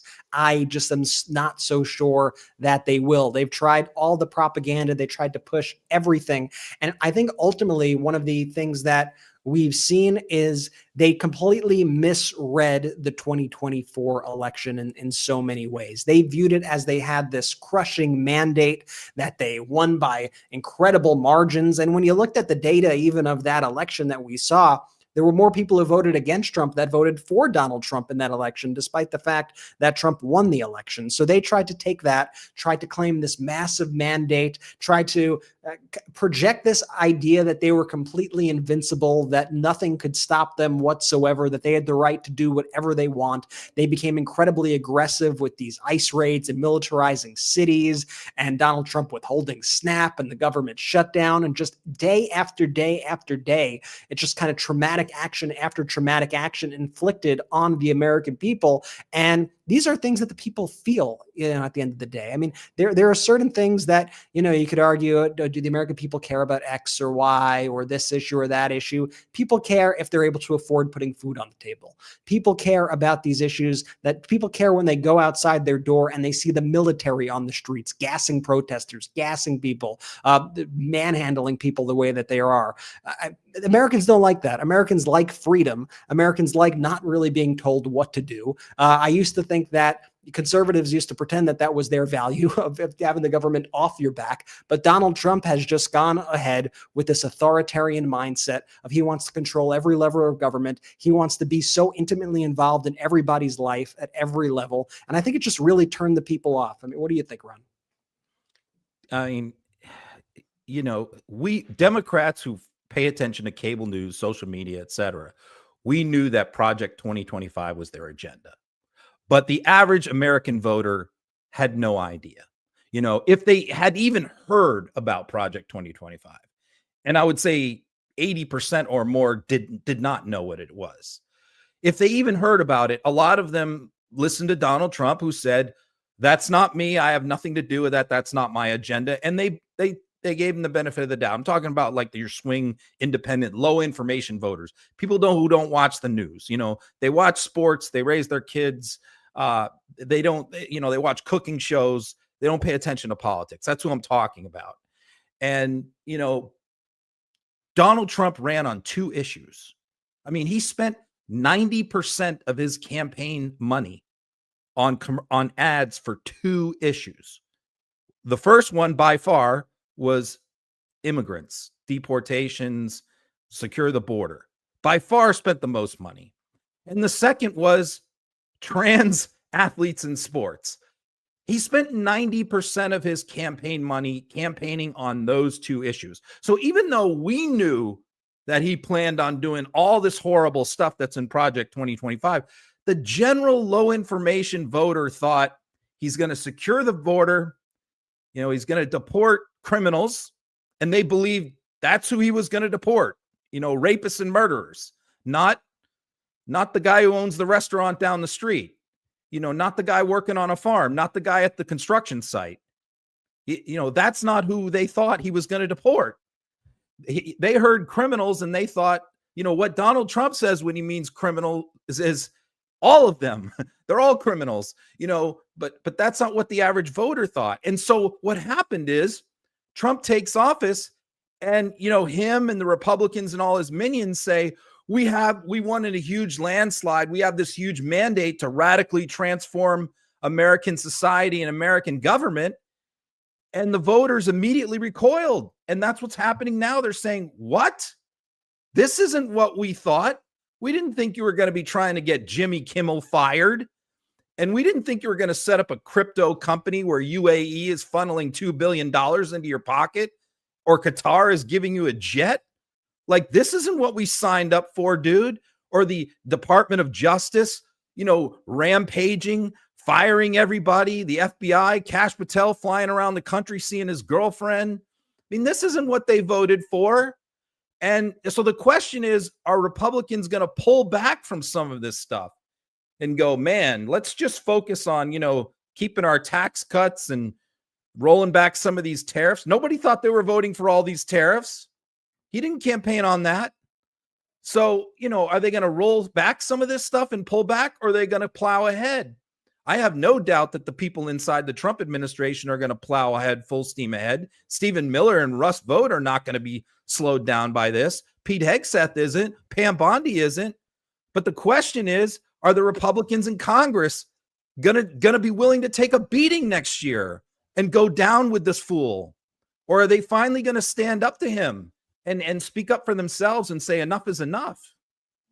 And Ron, you do such a great job here as our editor-in-chief, man. We're so grateful for everything you bring to the network. One of the things that infuriates me with corporate media these days is just the gaslighting on the American people into making it seem like what we're all collectively witnessing is anywhat normal. And just like the sane washing of this regime drives me absolutely bonkers at times.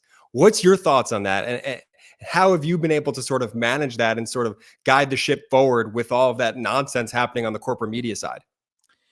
I try not to be somebody who just complains about the media all the time, because that's I really don't want to. And part of the reason is because I like a lot of them and I respect a lot of them. And, I know that they try and do the right thing, for the most part, but watching them day in and day out, and I probably follow more reporters than anyone in America.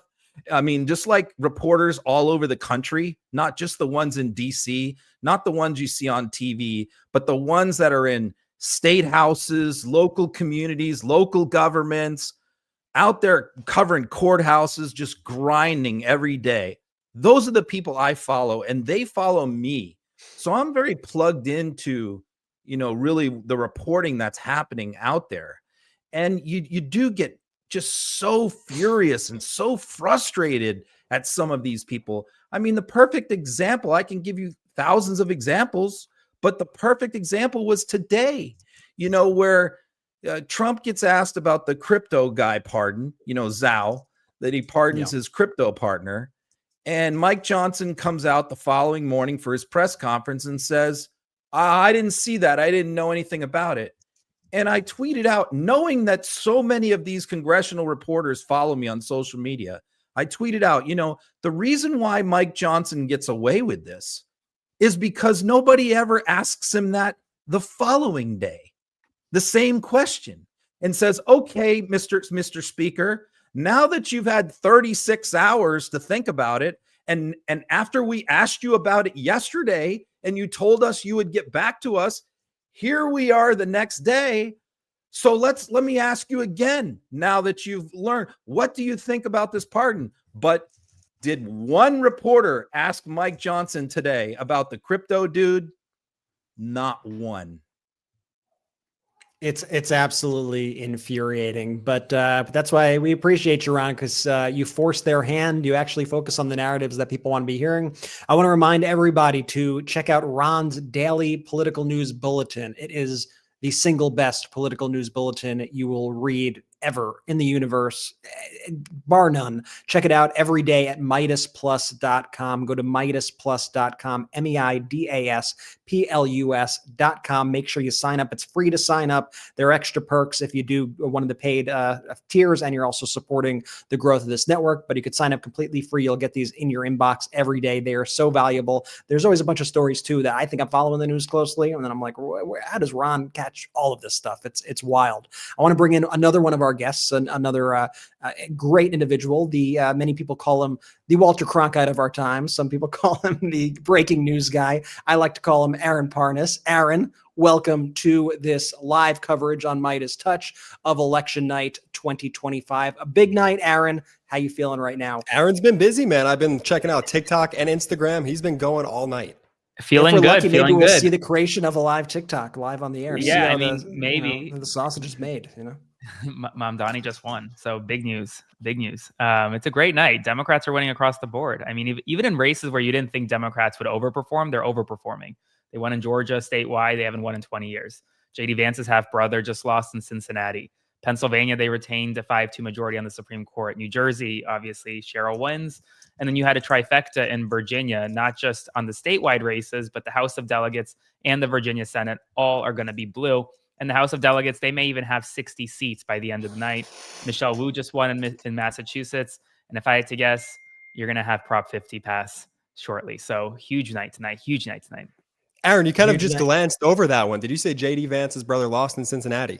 Yeah, his half brother lost big time. He was a Republican running against the Democratic incumbent. I think he lost by like 40 or 50 points. Yeah, it's so funny because there was that primary, the way they do it, there was like the primary earlier in the year and he got smoked in that primary also. I remember covering that over here. And then he decided to, I guess, add insult to injury and try it again in the general and see what would happen. And he got rejected. I mean, if there's anything I could say about this night, it's been a complete and total rejection and repudiation of Trump and MAGA. You see Fox right now, and I know that Ron loves to follow all the networks, see the kind of right-wing reaction to everything. We got Asen, who works for us, who's vigorously clipping everything right now, including the reaction on Fox, which is quite the sight to behold. They are trying to figure out in real time right now, how do we spin this? How do we tell our viewers what's happening here? So right now, their whole thing is they're saying, oh, but these are all blue states. Of course, that everyone knew that this was going to happen. They're trying to make this about Trump and the Republicans. It's nothing about Trump and the Republicans. But as Aaron just said, and as we reported earlier, that's not even true. We saw what happened in Georgia, the first win for those seats in 25 years.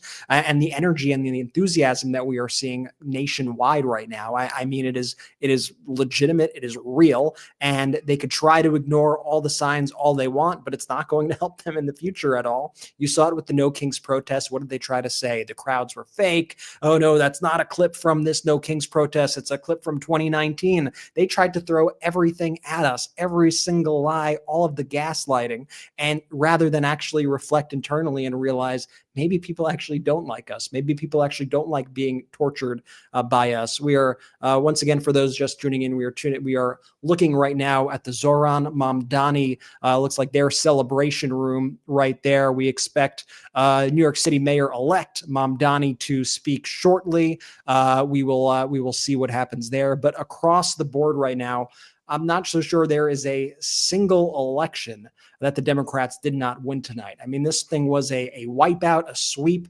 whatever you want to call it. This right here is a major moment. Now, my question, and I would love to get both Ron's perspective and Aaron's perspective on this, is does this shift the narrative? We've seen a narrative over the past few months since Donald Trump was elected. The corporate media, at least, has tried to project this air of invincibility over Donald Trump, like I said earlier, like they had this incredible mandate. Is that illusion shattered right now? Do people start to now think the Democrats are actually the ones with the momentum, and that this is actually a collapsing regime that we are watching right now? I'll let Ron chime in first. Well, a couple things on that. Republicans have never done well in the Trump era when he's not on the ballot. And the reason for that is because Donald Trump brought in a lot of voters into the Republican Party, people who were never Republicans before 2016. Many of them were not ever registered to vote, had never voted before. He brought them in. And what we have seen, whether it is 2022, 2018, or now, is a lot of them have no loyalty to the Republican Party. They have no loyalty to Ted Cruz or, any of these people, Marco Rubio, whoever, Elise Stefanik. And when Trump is on the ballot, they show up and they vote for Trump, and they also vote for these other Republicans that are on the ballot. And they've done fairly well in presidential election years. But in the off years, when Trump is not on the ballot, MAGA stays home. They don't care. They don't care about these candidates. They don't care about Winsome Earl Sears. They don't care about Jack Ciattarelli. I mean, I'm not talking about your loyal Republican diehards. I'm talking about MAGA, the people who don't bleed the Republican Party. And so that's another problem for them. I mean, where was Trump? Trump didn't campaign for any of these people. He never went to New Jersey. He didn't campaign for Winsome Sears. He didn't even endorse her. He said, vote for the Republican ticket in Virginia. That's as far as he would go. Trump didn't campaign at all for any of these people. So, but on the other side, on the Democratic side, you have to say that this is entirely grassroots, because every single campaign is totally different. You have a moderate, traditional establishment Dem and Spanberger and even Sherrill, but then you have a Mandami, you have the California referendum, you have the candidates in Georgia, you have progressives, you have moderates, you have white, you have ethnic, male, female, and this wasn't an effort that was led by the party leaders. I mean, this wasn't Hakeem Jeffries leading the way or Schumer leading the way. They didn't even support Mandami. This was a bottom-up, campaign-driven, grassroots-driven movement. No Kings was part of it. And, Donald Trump, after all the heartbreak and the disappointment coming out of 2024, we can always count on Donald Trump being a great unifier for the Democratic Party. He is perhaps maybe the single best campaigner for the Democrats, although I have to give credit to all these campaigns. Spanberger, Sherrill, Mamdani, like all these candidates did incredible jobs. And I think, like you said, a diversity, ideological diversity, but all focused on affordability, all focused on meeting people where they are and doing what's best for the people in their cities or their districts or their states. And I think that's something that I think the Democrats can take from it, is you don't have to go in any single direction or whatnot. You got to fight for what the people you are representing want to see. And so I think it's an interesting thing that we are seeing this. And also, I just wanted to note before we go to Aaron here, what you highlighted really represents, I think, one of Donald Trump's ultimate scams, where he likes to tout this massive percentage of, look at my success at endorsing candidates. Wow, I have a 90 whatever percentage rate for winners. It's because he comes in at the very end and only picks the people where he basically knows that they're going to win the elections. I think Donald Trump's kind of silence on these elections, his kind of refusal to really get in, which, think about Donald Trump. He's not a guy who really likes shutting up much about anything, right? He really was kind of out of this whole thing. He steps in, with his, I'm going to, look at criminal charges about Prop 50 and fake votes and all that kind of BS, but never really went out there and stuck his neck out for any of these candidates, because I think at the end of the day, he knew these were losers and he didn't want to endorse them. And that his endorsement really, I guess at the end of the day, isn't what puts them over the edge. He picks people who are already going to win in these races and then tries to claim the victory. Aaron, I will say this real quick. He did endorse Cuomo. And he did say that he would withhold money from New York City if Cuomo lost. Yeah. So just want to. Yeah, good job. Yeah, Cuomo last night. Cuomo Sorry, pulling Aaron. the much highly coveted endorsements of Donald Trump and Stephen Miller. Before Aaron goes on that, I predict this: you're going to have Republicans for the midterms beg Trump not to endorse him, not to endorse them, like Mike Lawler. He is going to say to Trump, "I know you might want to endorse me. Please don't." Don't send out any Truth Social posts. Don't mention my name. Don't come near my district. I predict that.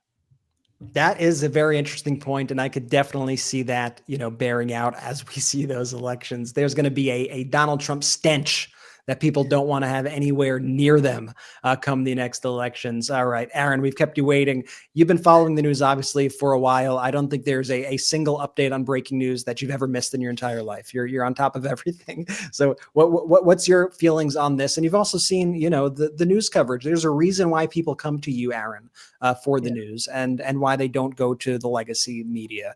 And so what do you think about? Do you think it's going to shift the narrative here that's been out there, this idea that the Republican Party, that Trump, that they're invincible, that this country is shifted, that Gen Z has shifted and it's never going to come back? There were all these narratives that just seemed like BS when they said it, but they're still running with it. So I'm curious to get your thoughts. I also want to remind everybody, Aaron Parnas is on YouTube and his channel is absolutely crushing it. He's delivering amazing news updates here. You may know him from TikTok. You got to check out his YouTube channel. I believe it's youtube.com/@AaronParnas1, youtube.com/@AaronParnas1, or just search Aaron Parnas on YouTube. You will find it. Make sure you subscribe to Aaron's channel. He is doing news updates right here on YouTube every day. Aaron.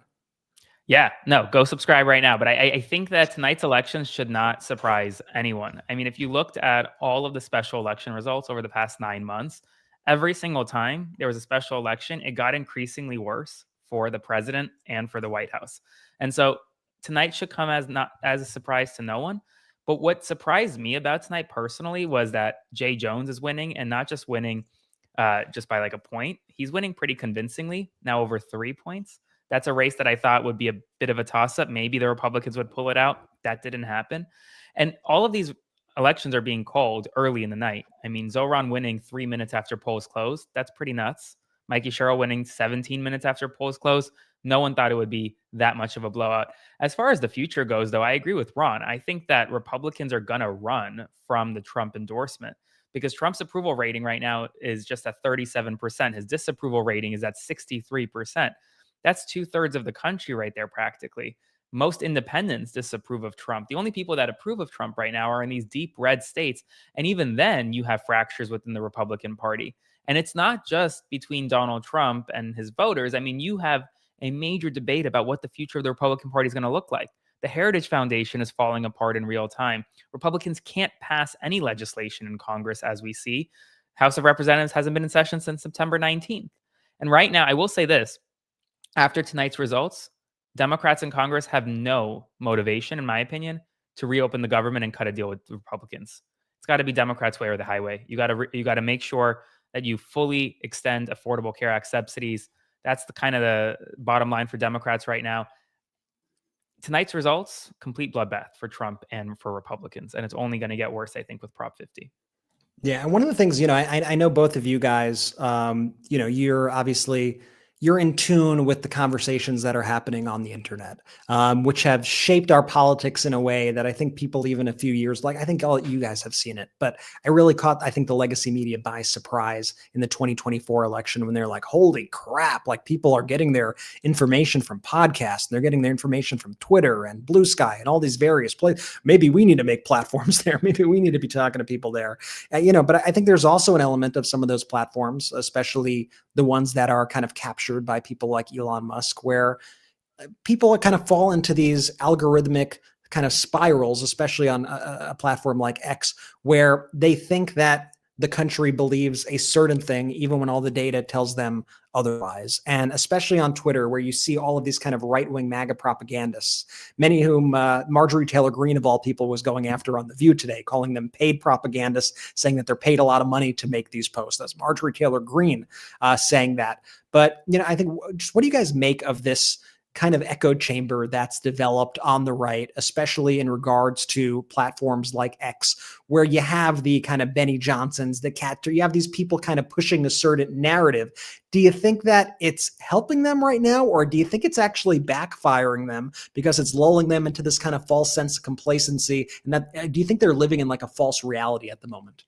They're living in an echo chamber, complete echo chamber. A complete echo chamber. I mean, and Marjorie Taylor Greene put it best on The View today. They're literally being paid to push these narratives, right? They're being paid thousands of dollars a month, pretty much, to push narratives. They don't have to ever disclose it because the FEC hasn't cracked down on it. So they're pushing these narratives in an echo chamber designed to only reach the same exact people that they've been reaching now for 9 months. They get their 100,000 likes, but this country is a lot bigger than just 100,000 likes, and doesn't actually translate to the rest of America. And when you look at a platform like Twitter, most of the people liking these people's posts, they're not even from America. They're being posted by people out in India, in Israel, in Russia. I mean, all over the world. They're not in America. And so, I mean, I just think that they're living in their kind of own delusion. Yeah, I think that that's a really good question that you brought up there, Brett, too. And you're right, Aaron, absolutely, about the echo chamber aspect of it. I mean, I've been following the right-wing MAGA echo chamber podcast, podcasters, that whole world for so long now. And I can tell you that in 2020 and in 2022, I was extremely frustrated with the Democratic Party because I saw what Republicans did, especially in the wake of their deplatforming after January 6th. I mean, you have to realize a lot of them were comfortable on Twitter like the rest of us, and they were kicked off Twitter. And they had to create their own platforms, and they had to create their own podcasts because a lot of them couldn't even get on YouTube. They were all kicked off YouTube too, and they were kicked off Facebook. And so they had to create these this alternate media ecosystem. And look, let's face it, Charlie Kirk was a big part of building a lot of that. I mean, he was in there with a lot of others. And my frustration was that Democrats had nothing. I mean, Democrats relied on like mainstream media. They relied on MSNBC to and CNN to like debunk, or they were looking to the DNC to do it, or the Biden administration. Like, what? And why don't you push back on all these lies, on all this disinformation? And I was looking at it like these guys were like a running back who breaks into the secondary in football. Like there's nobody there. Like they were just living the dream because they were just running wild, pushing lies, and there was nobody there to push back. And I will say that over the last 2 years, Democrats, not from the top down, this wasn't, Joe Biden didn't give us guidance on this. Chuck Schumer didn't. Jeffries didn't. Pelosi didn't. It was us. We did it ourselves at the not just us, Meidas. We were a big part of it, but many other groups said, enough is enough. We need to get in this arena, and we need to fight back and push back. And now every time they post something false, I used to get furious because it would go for 2-3 days and nobody would fight back. Nobody would push back. Now you have groups like us who jump all over the lies, and we're pushing back, and we're community noting them, and we're all over their lies. And now we have groups like us have so many members of Congress that follow us, governors that follow us, senators, and they chime in and they pile in with us. We get it. We get the pushback started, but then they come in behind us. And man, that never happened in 2022. That never happened in 2020. Democrats were completely disarmed in this arena. But now I think not only are we equal to them, we're in many ways better than them at it. And I think that that's an important shift as well. Yeah, I agree. I think this is as I said before, a complete and total repudiation of Trump and MAGA. It's also a complete and total vindication, I think, for the work that we're doing at MeidasTouch and the work that all the grassroots organizations are doing, all the people who helped organize the No Kings protests, and all the people who are watching these streams right now and who share these videos and share these podcasts. I think it's so important, and it's been such a big help in getting out the message. I remember No Kings. We saw so many signs of folks who said, I get my news from MeidasTouch. I get my information from MeidasTouch. I'm a member of the Meidas Mighty. I met so many people at my local No Kings protest here who, when they saw me, said, I get my news from two people, MeidasTouch and Aaron Parnas, MeidasTouch and Aaron Parnas. And when you see that, you see the impact of this sort of thing, and it's really validating.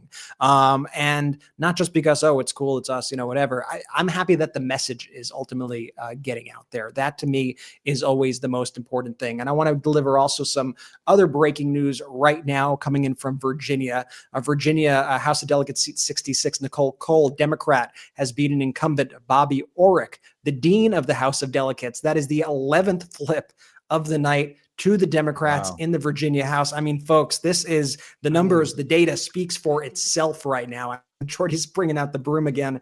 That looks like a bigger broom. You got to get a bigger broom now. It gets bigger, Ron. It gets bigger each time another Democrat wins. Are you pulling it out? Yeah, no, absolutely. And then B, I just want to jump in here. So we always talk about the collective we, and I really, want to give flowers to the community, the Meidas Mighty, all 50,000 people watching right now, everyone who goes out to the No Kings protest, everyone who's having your voices heard every single day. This is exactly what you guys see. You guys understand that what we're witnessing, what corporate media is trying to normalize, that none of this is normal. So shout out to y'all. And this gets me super excited too here as we head into the midterms, quite frankly. And look, I don't want to get ahead of ourselves here. I used to have a boss. He would say, everybody wants a six-pack, but nobody wants to do the crunches. One, I know we all love doing the crunches here at the MeidasTouch Network, the collective. We hear the Meidas Mighty, everyone. There's still a lot of work to happen between now and the midterms. I am excited. Ron, Aaron, I just want to get your guys' point of view here before we bring Ben back in. How are you guys feeling based off of tonight? Is tonight an indicator of things to come? Aaron, I'll start with you. Oh, Lord, I don't know. I mean, I think it's still early. It really is. Midterm elections are unique, and this midterm of a midterm is very unique. I mean, I think tonight was a repudiation of Trump. I agree with Brett. I think that it was a complete rebuke of everything Donald Trump stands for, everything the White House is pushing in terms of policy. But as we know in this news cycle, it's not even a 24-hour news cycle. It's a minute-by-minute news cycle, and things change very fast. So if you don't keep your eye on the ball now, who knows what will happen in 2026 with gerrymandering and so much more. So I think that this is major momentum for Democrats, but Democrats need to make sure that they don't lose the momentum heading into the new year. Love it. Ron, how about you? I think Brett made a good point earlier that the Democrats have really been very disciplined about sticking to kitchen table stuff right now. The cost of living increases. I mean, just what Mandami was asked yesterday. Donald Trump tried to play his fool games and bait him. I'm better looking than Mandami. So some reporter comes up, sticks a microphone in Mandami's face, and says, what's your comment on Trump saying he's better looking than you? And he said, I'm focused on the cost of living crisis in New York City. So smart. I mean, that's the Democratic discipline on the messaging, which we're not used to. Let's face it. Democrats aren't always the most disciplined on messaging, but they were this time. And so that's really what it's going to come down to. What does the economy look like 3 months out of the midterms? Because, that's really the whole ball of wax. If the Republicans and Donald Trump were banking on this economy humming on all cylinders, the big tax cuts, all that and the tariffs, they believe that there was going to be this manufacturing boom, no inflation, chicken in every pot, everybody was going to be happy and making money, right? And so if that was true, and if that is true somehow, then then this isn't going to be a blue wave. But what we're seeing is the opposite. The economic news continues to get worse and worse and worse. And there's no sign that Trump understands. I mean, the Supreme Court might actually do Trump a favor if they rule against him on tariffs, because he's wrecking the economy and he's wrecking Republicans' chances in the midterms with these tariffs. And you have to believe that if the Supreme Court doesn't bail him out and take away this authority, Republicans in Congress will. They might go, hey, man, we're done with all this stuff. We're taking back our tariff authority, which they should have from the beginning because it's in the Constitution, but they're just letting him run wild. And so, that's really what it comes down to. I think it all going to come down to economic issues. The trans in sports stuff doesn't work. Winsome Sears built their whole campaign around, men and women's bathrooms. It doesn't play anymore. The migrant issue doesn't play anymore because Trump has overplayed his hand. It's all going to come down to the economy, I think. Yeah, I could not agree more with you. And I think worse than not delivering on those promises, Ron, that Donald Trump laid out, that everything is going to be great. We're going to live in a golden age. There's no inflation. It's the fact that he continues to lie about it when people know that their grocery bill is higher, when people go outside and they see the military on their streets and it frightens them. And when they see people in their family whisked away by ICE and federal agents, people feel this administration. I don't think it's never really a good thing when you're feeling the actions of the administration in such a negative way. And so it's not only that things are not good. It's that Donald Trump is trying to gaslight people and tell them everything's amazing when they know damn well that it's not. I think that adds another layer of resentment onto what we are seeing from voters and why voters are so fired up. Ron, Aaron, I want to thank both of you, both for your contributions to the MeidasTouch Network at large and for joining us here on this stream. We're all so grateful for you. I want to remind everybody as well, Ron Filipkowski, some incredible work on the MeidasTouch Network. Obviously, our editor-in-chief oversees everything, but specifically, you got to check out the Meidas Plus Substack. That's where we have Ron's daily news bulletins. They're the best political bulletins in the universe, in the galaxy, you name it. They're the best wherever. You can't tell me there's a better bulletin than Ron's. MeidasPlus.com. Sign up today. Go check it out. That's our Substack. Aaron Parnas, incredible YouTube channel. Go check out the YouTube channel, youtube.com/@AaronParnas1. Aaron also has a Substack. You all know him, TikTok, all that. And also, Ron Filipkowski has an amazing podcast called Uncovered right here on the MeidasTouch Network. He does it every Wednesday at 4 p.m. Eastern, 1 p.m. Pacific time with Anthony Davis. It's an incredible show. They break down everything that's going on in the MAGA world. It's so insightful. You watch that show, I think you know what's going on before anybody else knows what's going on. You get the best insight. So check it out. Thank you, Ron. Thank you, Aaron. So grateful for both of you. A big night for democracy tonight. Huge night. Ben come in live from a courtroom. Courtroom, Ben. Yeah, Ben is in the courtroom. A lot of people go, is this a green screen that Ben's in? No, Ben is in an actual courtroom here. This is a legit. This is real. Look, wow. He's proven it. Real. Wow. Real. That's real. I figured let me find the most random location to deliver election coverage from. Normally from my living room. I'm just going to do it in a courtroom right now. No, I needed to have some additional space because my brothers keep yelling at me for my Wi-Fi situation at home. Spectrum, I can't be having the largest audience right now in digital watching this stream for me to only be like, why is my Spectrum Wi-Fi not working? So calling the Wi-Fi out by name. They won't be a sponsor on the show. I should stop my talks with them. Okay, good to know. Could have cued me in on that. I lost a spot. It's all right. It's all right. That's what independent media is about. Parnas, it's great to see you. Ron, it's great to see you. This was the night I've been looking for, where a lot of our hard work together, this community pays off, and that we could share this joy together through difficult times, beginning with that horrific inauguration where we focused on our puppy and kitten inauguration. Everybody remember that, to where we are here now. It was not a foregone conclusion we would be here. Donald Trump and Elon Musk wanted to destroy us.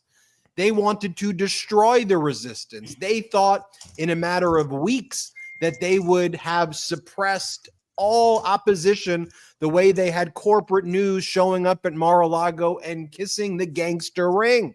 It's what they thought was going to happen. But we rallied together, and then leaders emerged. California Governor Gavin Newsom. We've seen the Fight the Oligarchy rallies with Bernie Sanders and AOC. Mamdani emerge. We saw Democratic leaders who were timid and not meeting the moment at first, finally fighting back, and we're like, okay. And they got their energy from you, from the people, right? The No Kings protest emerged organically. Incredible groups like Indivisible, Move On, 5051, unions coming together. And when corporate news refused to show the protests, what did we do right here on the MeidasTouch Network? We showed the protests. We showed the shadow hearings. We knew that's where the people were. We were always talking about the Epstein files and Donald Trump's cover-up. And now all of that is front and center because of you. I know we're moments away from Mikey Sherrill's victory speech in New Jersey. Of course, we're going to bring that to you live as soon as she takes the stage, any moment now. But I wanted to just take the time to celebrate this joy and this moment with you. Let's bring you live to Mikey Sherrill, the governor-elect of New Jersey.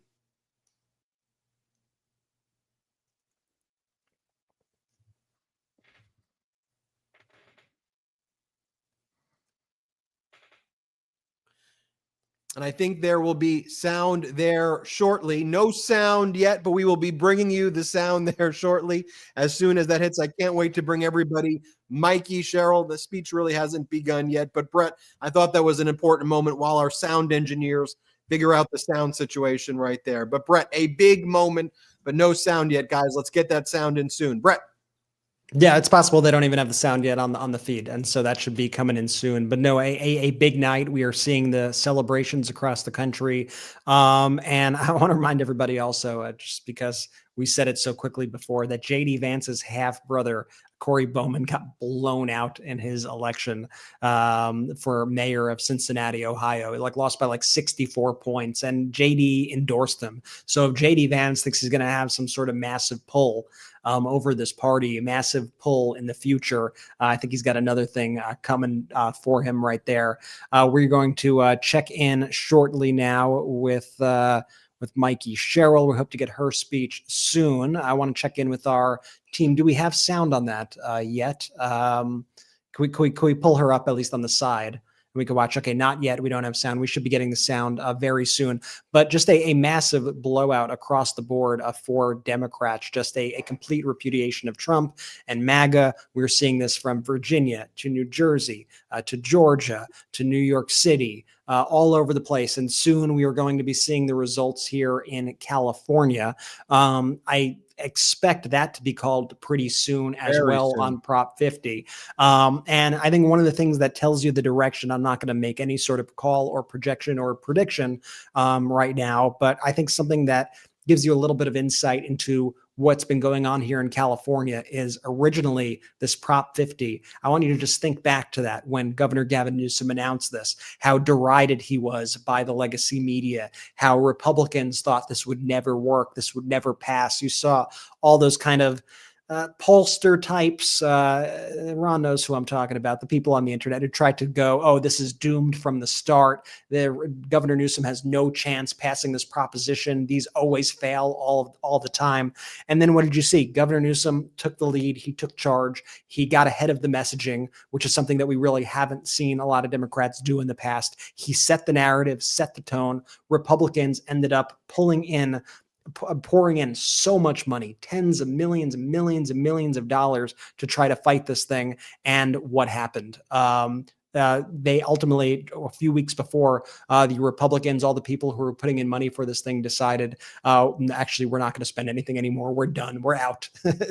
we give up. Mercy. We're waving the white flag. I think that tells you where this race stands. Salty, do we have sound yet for Mikey Sherrill, the governor-elect of New Jersey? You let me know. I would like to bring you her speech very shortly. But once again, a very, very, very, very, very big night for the Democrats. We're also hearing a lot of sadness and depression over at Fox News. We're seeing that they are sitting around the table. They don't know what to do. They're doing everything they can right now to try to spin this thing and tell their viewers, because they've been telling viewers everything was great. Everything is awesome. People love Trump. People love everything. But clearly the people thought otherwise, and they made their voices heard tonight on this pivotal election night. We are going to check in shortly with Mikey Sherrill. We're just getting more data. And I think one of the things we're also seeing shift is just a huge momentum shift across various demographics. And these are demographics just months ago that all the pundits were saying it was impossible. Democrats have lost these voters forever. For example, exit polling on young men 18 to 29 in Virginia, New Jersey, and New York City. Spanberger was plus 14, 18 to 29. Sherrill plus 10. Mamdani plus 40. I mean, we are seeing just the total impact right now, the big shift that we are seeing right now in the electorate, that I think Republicans counted their chickens before they hatched. They completely misread the results of the 2024 elections, and that is coming back to bite them tonight. Ben, you got any other updates? Take a look right here. The 12th flip of the night to Democrats in the Virginia House. HD 69 Mark Downey has beaten the incumbent there, Chad Green. So we've seen 12 flips there, a wipeout for MAGA Republicans in the House of Delegates. And as I mentioned, literally every county shifted in major ways towards the Democrats there in Virginia. And we saw the trifecta there with the governor's race, the lieutenant governor's race there, the attorney general's race, the House of Delegates there as well. Then you go to New Jersey, Mikey Sherrill winning the gubernatorial race there. Then you go to New York City with Zoran Mamdani winning the mayoral race there. Then you go to Pennsylvania, where the Democrats kept control of the Supreme Court. The 3 seats that were up for re-election, Democrats kept those. Then we go to California, which is really the last and final thing we're looking at this evening, right? And it's Prop 50, where, again, Brett, to your point, it was not a foregone conclusion that Prop 50 was going to pass by huge margins. You know, also, I saw photos of the lines out in California. I mean, people were so motivated to vote for Prop 50. As a Californian, it's like nothing I'd ever seen before. Now, this photo right here was by a family member. My brother-in-law, Chevo, sent this to me, who lives in Huntington Park. And this is a 98% Latino neighborhood right here. It is one of the locations where we see ICE raids over and over again. It's where my wife's family lives right there. This is what it looks like in Huntington Park. I think it's an important thing to talk about, right? With all of the harassment and intimidation directed at that community, to see the community show up like we just showed you in that photo. And it's deeply personal to me, you know, because that's where my family lives. And to see the ICE attacks in my family's neighborhood over and over again, the ICE attacks in the elementary schools. It's just so horrific what's going on there. In the parking lot, a lot of those videos you see, it's in their neighborhood.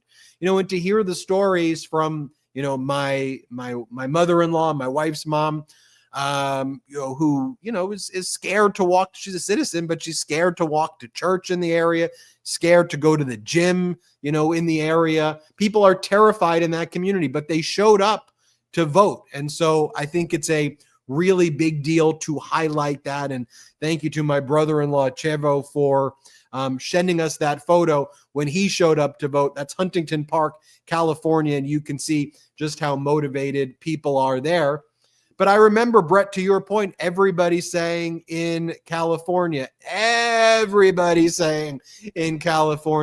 Prop 50 wasn't going to work. Remember, they tried to set up the dynamic. It's Newsom versus Schwarzenegger. Okay, really? Okay. Remember, the corporate media tried to push that narrative right there with all of the money coming in. And I'll tell you what, Newsom fought back with his moral authority, his formal authority, and he showed how you lead the way. And by the way, everybody who's watching this, I hope that you will get to watch the interview that I did with Governor Newsom. He interviewed me. You talk about me having imposter syndrome when I showed up there. I'm like, you sure you want to interview me, Governor? For real. I showed up at the studios when they were recording. And I was like, okay, you know, I'm very proud of the network, but I'm being interviewed by the governor, who many believe could be the next president of the United States. And I'm thinking, what's this guy going to ask me? But we had a great conversation. It's on Governor Newsom's channel. If you want to watch it after the coverage tonight, I encourage everybody, watch that interview I did with Governor Newsom. We talked about all of the issues. We got very personal about how MeidasTouch took off. Yeah. It was really great. You could check that out. This is Gavin Newsom podcast it's on Governor Newsom's podcast. It's on YouTube here, so make sure to check it out. And we got some more big news to break for you right here. Oh my God, things just continue to get worse for the Republicans in Virginia. I cannot believe I can believe what I am seeing, but it is stunning to see Americans reject authoritarianism in this way. In Virginia, House District 69, Mark Downey has beaten incumbent Chad Green. It's the 12th flip of the night to Democrats in the Virginia House. We got Mikey Sherrill, the governor-elect of New Jersey, speaking now. Let's pull her in, Mikey Sherrill. Well deserved. Especially after this election, where we chose, we're going to follow Lady Liberty's beacon. We're not going to give in to our darker impulses. Here in New Jersey, we know that this nation has not ever been, nor will it ever be, ruled by kings.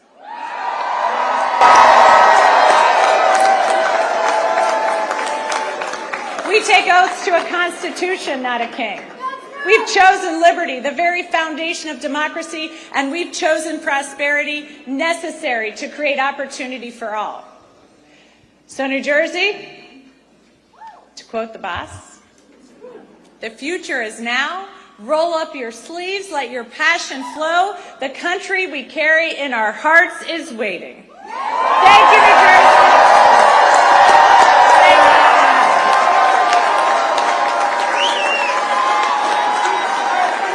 See, we only bring you the best parts of the speech, right?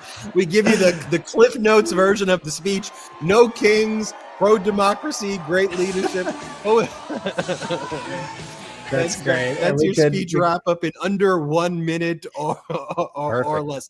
But a big win by Mikey Sherrill there. Now, all eyes finally turn to California, where we expect a huge night for Prop 50. Jordy, how you feeling there, little brother? Hold on, Jordy. We got Donald Trump's first statements of the night. He's been very silent all night, so I do want to pull this up. Oh, this is sad. It should be good.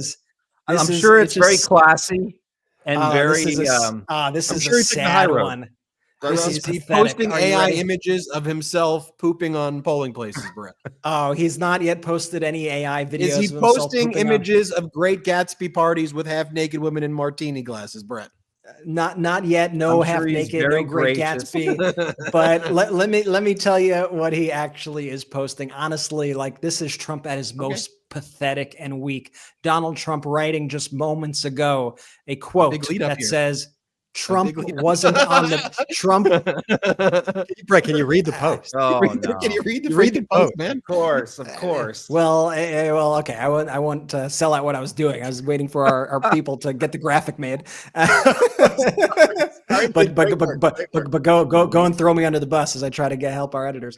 Okay, the quote right here: Trump wasn't on the ballot, and shutdown were the two reasons that Republicans lost elections tonight. And that's a quote he put in. And then he wrote, according to pollsters. Now, I see Ron hysterically laughing at this post from Donald Trump. Ron, what are your thoughts? I got to get your thoughts. They just spent like 3 weeks every single day saying, like, everybody's blaming the Democrats for the shutdown. Like, Mike Johnson has had press conferences with House leadership every morning at 10 o'clock saying that. Trump's been saying that. And now Trump is saying, the shutdown is why we lost. They're blaming Republicans for the shutdown. It's like, okay, I'm interested. So now what's going to happen? Mike Johnson is going to come out tomorrow morning, right? He's going to give his press conference, and they're going to say, Mike, what did you think about Trump's tweet where he said the shutdown is the reason why we lost? And Mike Johnson's going to say, I didn't see it. I don't know. I don't know what you're talking about. What tweet? Right.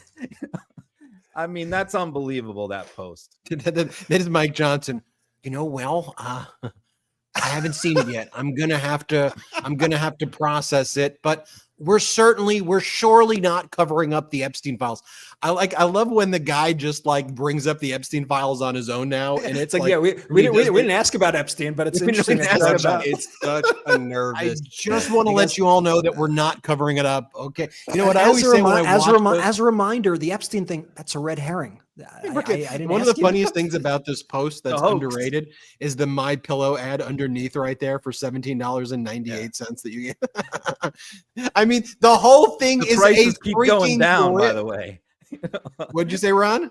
I said the prices. He keeps lowering the prices, Lindell. Before you know it, he's like giving these things away now. Smack you in the face with a pillow. That MAGA just going to hit you with a freaking pillow and give it to you for free. Jordy, vibes are high. B, thanks for tossing it to me. Vibes remain high. The chat is we're at an all-time high right now. This is some really incredible stuff. I'm glad that this community, we get to watch this together unfold in real time. Really epic.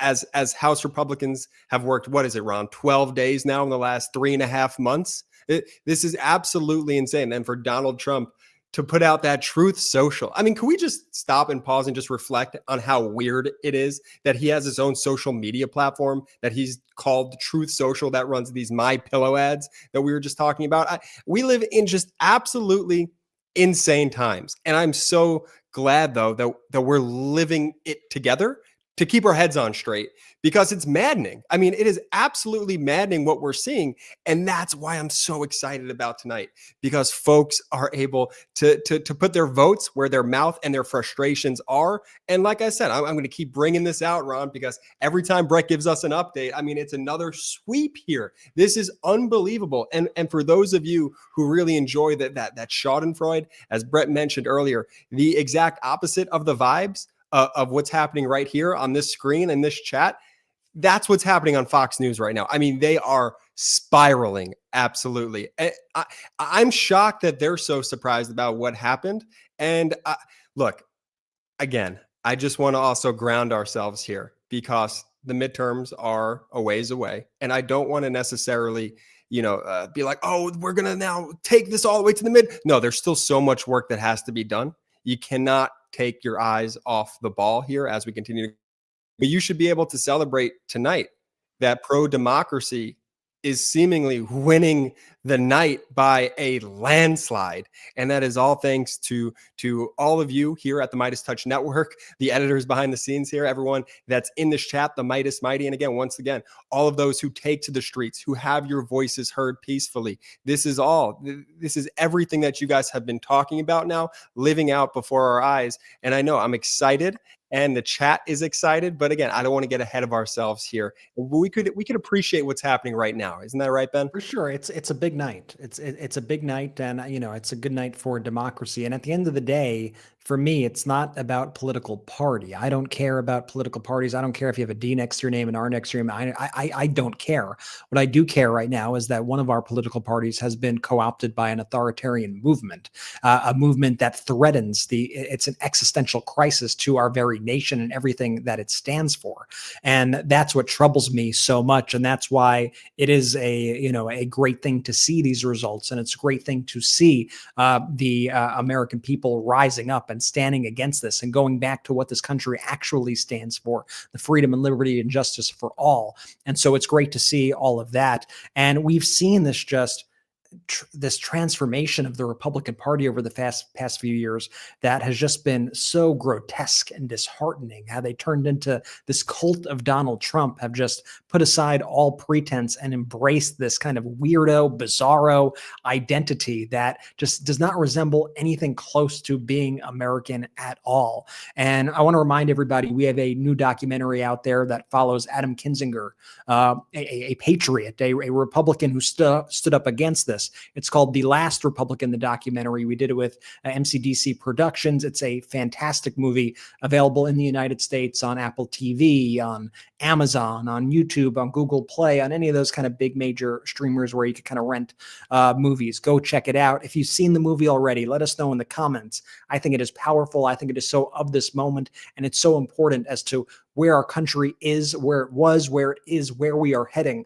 for people to watch this and for people to share this movie. I'm so proud of it, and the producing team behind it did such an incredible job. Steve Pink, the director, who also directed one of my favorite movies, Hot Tub Time Machine, directed this. It is a fantastic documentary film with a lot of heart. It follows Adam Kinzinger and his family and his personal story, his professional struggles, him basically getting thrown out of Congress the way he was with the redistricting and replaced by MAGA extremists. Such a powerful movie. I hope you all have a chance to watch, Ben. Let's take inventory of where we are right now. East Coast 1020, West Coast 720. We're waiting for Zoran Mamdani to give his victory speech. We've seen the victory speech of Mikey Sherrill in New Jersey, of Abigail Spanberger in Virginia. Virginia, we saw the trifecta pulled off where Democrats won the governor's race, lieutenant governor's race, even the attorney general's race there, which some didn't expect. We've seen 12 House of Delegate seats flip, which is a major, and I think we're going to see more flip. Could be as many as 20, maybe more. And every single county in Virginia shifted by massive amounts from red to blue, whether it was on the low end, 5% to 16%, but a massive blue wave there. As I mentioned, New Jersey, Mikey Sherrill goes on to win the gubernatorial race there. In Pennsylvania, Democrats win all 3 Supreme Court seats, keep control there. Zoran Mamdani wins in New York City, and he won pretty early on. We were able to call it. So now our attention goes to California, really the last big one, right? Prop 50, which we expected to be called as soon as the polls close in California. We shared with you the massive lines in California of people who are voting yes. I mean, the amount of enthusiasm out here in California is just absolutely incredible. I think the passion that we all have here on this stream, we're seeing not just in digital spaces, but on the streets, as embodied by the No Kings protests, but also the enthusiasm to go out to vote, to get involved. I think people realize now more than ever just the importance of civic engagement, that government is kind of like a garden. You can't just ignore it, or you can't just destroy it the way Donald Trump destroyed the Rose Garden and built Club Rose Garden, or destroyed the east wing of our house, the People's House, to build a golden ballroom while they throw Great Gatsby Roaring 20s themed parties with the slogan, "A little party never killed nobody," as Americans are starving to death and having their health care ripped away. One thing I want to mention that we do here on this stream is we release emojis the moment a candidate wins. So we've got the Spanberger emoji, the Mikey Sherrill emoji, the Zoran Mamdani emoji, and coming soon, hopefully, is that Newsom emoji as well. But use those emojis right now. Become a member of this YouTube channel. You can gift memberships as well to others by clicking join. Lots of people can't afford memberships to access all the bonus features, like the exclusive podcast I do with our editor-in-chief, Ron Filipkowski. By becoming a member of our YouTube channel, you get access to all of that, and gift memberships to people as well. Also, don't forget about our Substack, MeidasPlus.com. Check out that Substack as well, and go to store.MeidasTouch.com. Check out the pro-democracy merch as well right there. I think I covered it all.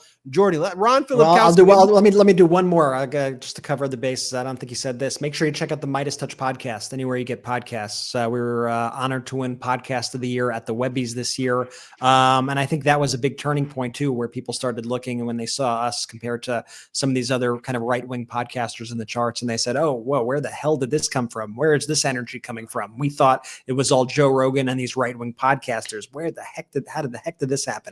That all happened thanks to you. So let's build off that momentum.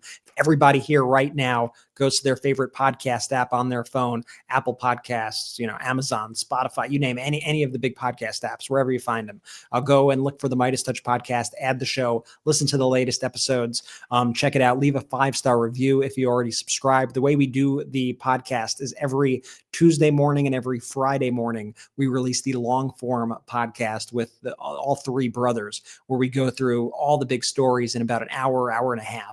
have. The rest of the week, we're doing updates throughout the day to keep you updated, 10-minute updates, 15-minute updates, because the news cycle moves so quickly. I know people want to be able to catch up and be on top of everything without having to spend all of their time listening or watching the news. So go check it out. And also, I got to say, a lot of you may be watching us for the first time right now, or a lot of you may be you might see our videos in your algorithm on YouTube often. You don't realize, am I subscribed to them? Am I not subscribed to them? Make sure you're subscribed to the MeidasTouch YouTube channel right now. Go check it. You may think you are, you may not be. So check it out. Subscribe to this YouTube channel. Help us build this unapologetically pro-democracy movement brick by brick. Ron Filipkowski, your take right now, 10:25 Eastern, 7:25 Pacific. What do you make of this evening, Ron? Well, I want to go back to what you said about Newsom and build a little on that, just in the Democratic Party generally, because I think that we went through a long period of time, several cycles, where the party leaders picked our candidates for us and told us what to do. And we largely followed those instructions. Joe Biden told us he was going to run again. And there were many Democrats who did not want him to run again, but they didn't say anything. They kept silent. And then we were told he was going to drop out, and a lot of people didn't want him to drop out, but a lot of party elites wanted him to drop out. And then we were told we had to back Kamala Harris. We had no primary, we had no convention, and the same thing happened around the country, where, the party leadership said, this is who we're getting behind. This is our nominee. And I think after November 2024, the grassroots of the Democratic Party said, enough of that. We're not listening to you anymore. We're not listening to the consultants, the talking heads, the people who get paid lots of money to tell us what we should do. And we are going to go our own way. We're going to pick our own people this time. We're going to get behind the candidates that we believe in, that we connect with. And this is going to be a bottom-up party now. We're not gonna vote for who Schumer tells us to vote for, or who the DNC tells us to vote for in the primaries. We're picking our own people. And then Gavin Newsom, really, I think, didn't read the room for a few months. He thought in the wake of the 2024 election that the smart play was to understand MAGA, understand Trump's appeal. Started a podcast, and two of his first three guests were Steve Bannon and Charlie Kirk. And what happened? He heard from us. He heard from the grassroots. He heard from me. He follows me. He heard from a lot of us who said, no, man, this is not the way, brother. This is not where we're going. You better get with the program or forget about 2028. And you know what? After a little bit of hemming and hawing, I think he finally got the message, because he went from interviewing Charlie Kirk to interviewing Ben, So I think that that sent a powerful message. I mean, Mandami is not the choice of the Democratic establishment. Graham Plattner is not the choice, right? But all over the country, we're hearing we don't care who you want us to pick. We're picking who we want. And I think that is an extremely healthy thing for the Democratic Party. And you're seeing a lot of the old guard retire, as they should. And it's time for them to move on. Because it's not a situation where we hate them or we dislike them or we don't appreciate them. It's that we're looking at so many young stars in the party, and we're saying, we want to elevate these people. We think they're great. We want them in leadership. Give them a chance. Get off the stage. And that is happening. That is happening this cycle. And that is an extremely healthy thing for the Democratic Party. We are seeing the grassroots rise up for sure and say, this is what we want to see as the future, not only for the Democratic Party, but for the United States of America. And I love seeing the energy that we're seeing right now in all of these states and all these districts and all these cities. And I got another breaking news update right here for everybody. Like I said, total bloodbath. Get the broom, because in Virginia right now, the 13th flip of the night, 13th flip of the night for Democrats in the Virginia House of Delegates. In House District 86, Virgil Thornton, the Democrat, has just beaten the incumbent AC Cordoza, the Republican, the 13th flip. in the Virginia House of Delegates. And Virginia, of course, a major bellwether state that a lot of people say, is indicative of the way the rest of the country is going. This is a major update. And when you saw, I remember those maps that we all saw after the 2024 election that were gutting, when you saw those red arrows, those long red arrows on the map, which showed how all these districts across the country, how they went to the right.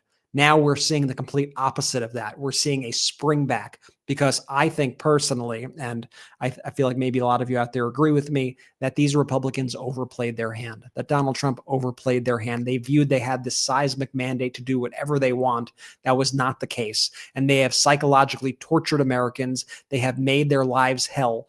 And the people are feeling it. They're feeling it in all the issues that Donald Trump said he was going to solve. They're not solved. They're way worse. And in fact, the only people that are getting rich right now in this Donald Trump economy are Donald Trump and his cronies from these various crypto schemes and shady foreign deals. The American people see exactly what is going on right now, and they are reacting to all of it. Think about the closing message. Democrats on message talking about affordability.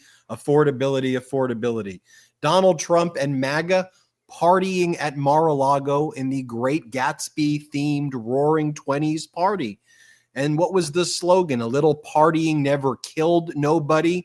And Donald Trump's message today is that he's going to block SNAP from 42 million Americans after the court order saying, no, you have to administer this program. And then Trump's own Department of Agriculture had to go into court and say, yeah, don't listen to that guy.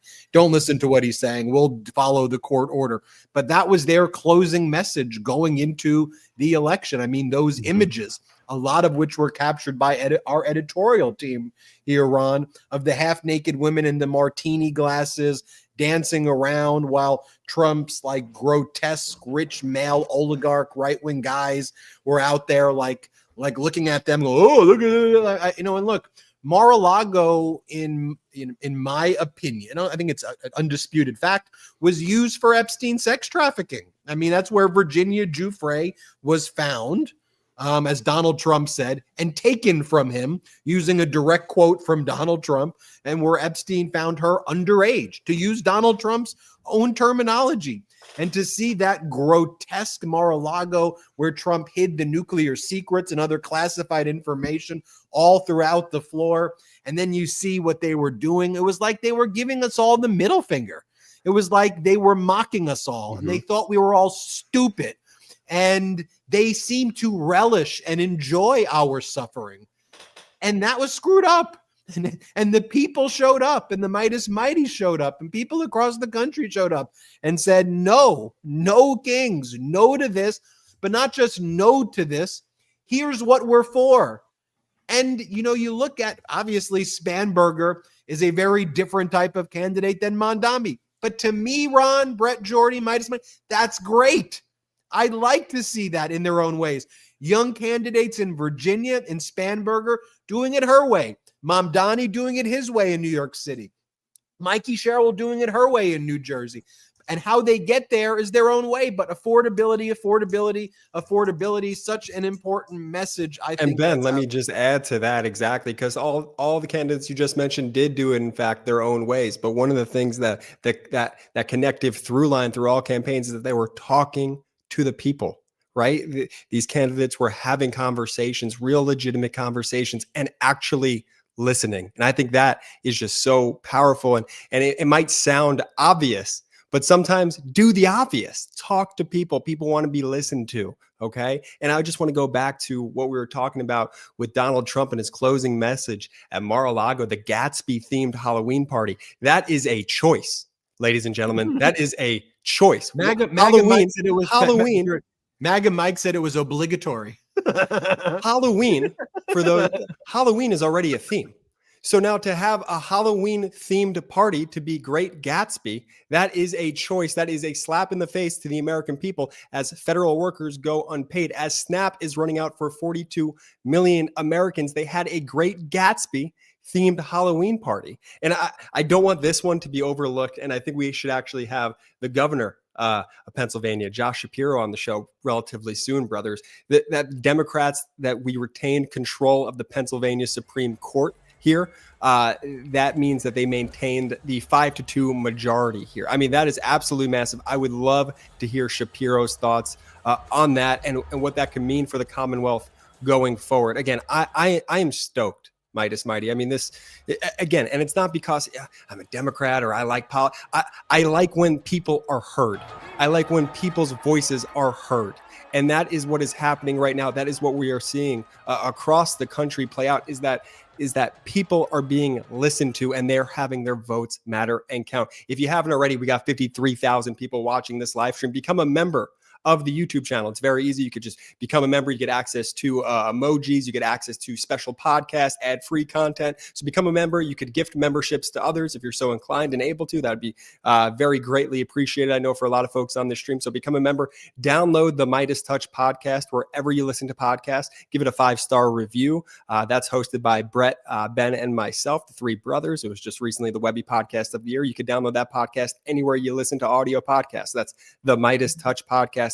Again, just so grateful for everyone on the stream. We're going to keep this party going all night long. I thought the bit was with the broom was getting a little tired, but every time I touch this thing, man, I just get more excited. So the bit stays, the broom stays all night so long as the vibes remain high. Ron, what do you think about that? You want the broom to stay? I think you got to get a bigger one. I really do. Like, you got to get one of those industrial, things, because that doesn't really capture the full magnitude of the night. I mean, that broom right there talks about, a solid sweep, but this is really like you almost need like a street sweeper, like a truck. No, I mean, I going back to the Mar-a-Lago thing, because I want to talk about that for a second, because think about this. You have the nightly news, right? News broadcasts, whatever it is, CBS, ABC, and they got Sean Duffy on there talking about chaos in the airports. Ground flights are being grounded, and then they're talking about SNAP. People are going without food. People are getting notices from their insurance companies that they're going to lose their health insurance. Oh, let's check in on the president, and he's down there, on the golf course in Palm Beach, or he's, he literally went from China, where he's begging Xi to buy soybeans, please, hat in hand, I'm going to lose Nebraska. I'm going to lose Iowa. I'm going to lose Kansas. Please buy my soybeans. Bail out my farmers for me. They love me. He goes straight from there to Palm Beach for 2 days of golf, and then this Gatsby-style Halloween party in the middle of a shutdown. I mean, like, he's just basically putting his middle finger up, not only to the country, but to his own candidates. As we said, he did not go to California. He did not go to New Jersey. He did not go to Virginia. He didn't campaign for any of these people. He did nothing to help them. Not that they really wanted his help, but the point is, I think this guy is checked out.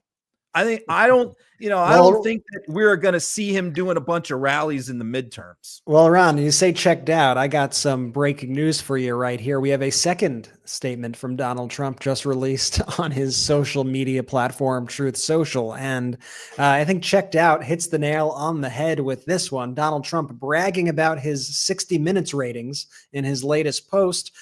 This is Donald. This is real. I'm not making this up, folks. Donald Trump's new post just out. The 60 Minutes interview of Donald J. Trump on CBS Sunday night was the highest rated 60 Minutes in years. I mean, you cannot make this shit up, folks. I mean, how pathetic.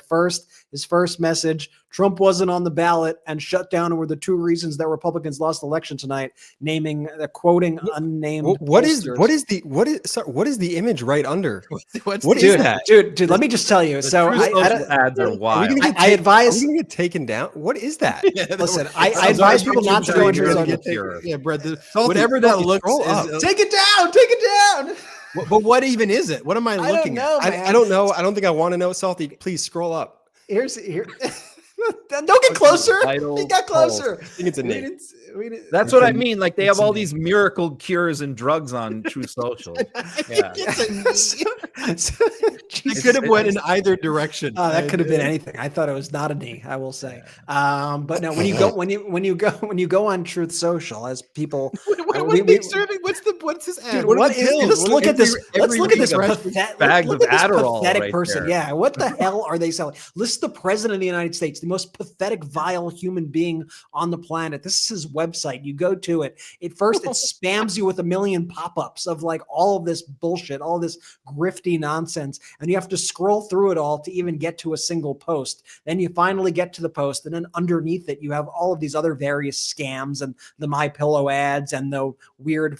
We'll call it a knee. I guess it was a knee. I don't know. And like weird pills and med beds that are going to cure you and all the bizarre things that they put on this website. I mean, has this individual, Donald Trump, ever looked smaller than he looks right now? I mean, what a weak, infantile individual, what a pathetic human being that we are seeing right now. And when he is on the defense like this, when he is losing, when he is repudiated and rejected in such a way by the American people, he really just looks like a very tiny, small little human.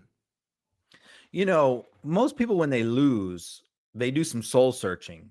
You know, we did, right? After the 2024 election, I remember, after like 3 days of depression, I had to write a column on like what went wrong. And those are like really hard, man. I mean, everybody had their own different take, and everybody's coming at it from a different direction, but we all did it. We're all like, what went wrong and what can we do to fix it? MAGA doesn't do that. When they lose, it's rigged. When they lose, it's I got screwed. It was the media. It was somebody else. They never look at themselves and go, what did we do wrong and what can we do better? They never perform that exercise. It's not in their DNA. So you have Trump, who makes everything about himself. In the wake of this disaster for the Republican Party tonight, is talking about his ratings. This is a guy who goes to funerals and makes funerals about himself. I can remember, just make me think of this one speech where he only went to one Christmas church service during the 4 years he was out of office. He went one time to church on Christmas, and the pastor was in Dallas, Texas, and the pastor, mega church, asked him to come up and share some messages of faith with the congregation on Christmas. And he ranted and raved about his, poll results and how he won the election. It was stolen from him. I mean, that's who this guy is. Everything is about himself. Well, big repudiation of MAGA all around this evening. I don't really want to hear Cuomo. Does anybody want to hear from Cuomo? I don't want to be honest. To be honest, I'm actually most looking forward to seeing what that loser says. But that's just wait. Salty says they're booing him. Okay, we could hear Cuomo getting booed, but we'll probably cut him off when he's getting booed by his own crowd. We'll watch him get booed by Andrew Cuomo's getting booed by his own. That's what I'm saying. You don't know what's about to go down on this one. Oh! The Mamdani people are booing Cuomo on the TV. Okay, that's less fun. But no, we don't need to hear Cuomo. But what we could do is, if we get a clip and there's anything interesting from him, we'll hear it. But that's a good one. Shout out Asen, by the way. Shout out the whole team. I mean, we've got the best team, and we've got 50,000 people watching right now. A reminder to go right now: Apple Podcasts, Amazon Music, iHeart, Spotify, whatever app you use for podcasts. Go and check out the MeidasTouch podcast on audio. Be sure to check out Ron's podcast as well, Uncovered, that he does with Anthony Davis. Add those right now. Get new episodes. I know if you're loving our coverage tonight that you're going to love it. We are waiting Zohran Mamdani to come out and speak. I'm sure he's waiting for Andrew Cuomo to give his speech before, as is customary on nights like this. But I think one of the thing that sticks out to me about tonight is that this wasn't a late night. We're waiting on the Prop 50 results because it's California and we're here in California. It's still early by us here in California. But the fact is that these elections were called very quickly. Which is a sign that they are blowout elections, that these things weren't even particularly close at the end of the day. There was a reckoning tonight. There was a seismic shift in our political system, as something that I think we've seen brewing now over the past few months. And now the country and the world is seeing it for themselves.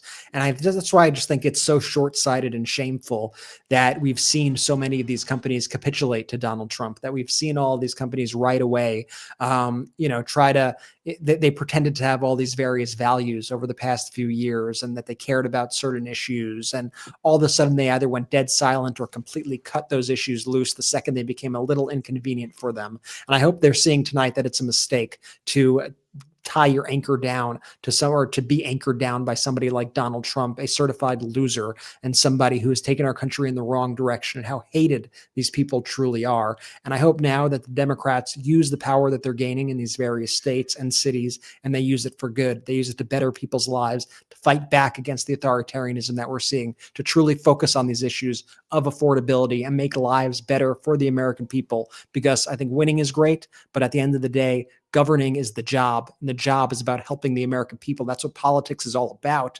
And that is the most interesting thing about politics for me. It's the fact that we actually get an opportunity here to help people, uplift people out of poverty, make sure that food is on the table for them. And so I look forward to that aspect of this as well. I see Ben's got a lot going on in his brain. I'll toss him. Well, I mean, I'm just trying to look at this data, and I'm just double clicking to see if it's real. Like, if you go to New Jersey and you go to Gloucester County, okay, which Chitterelli won in 2021 by plus 11.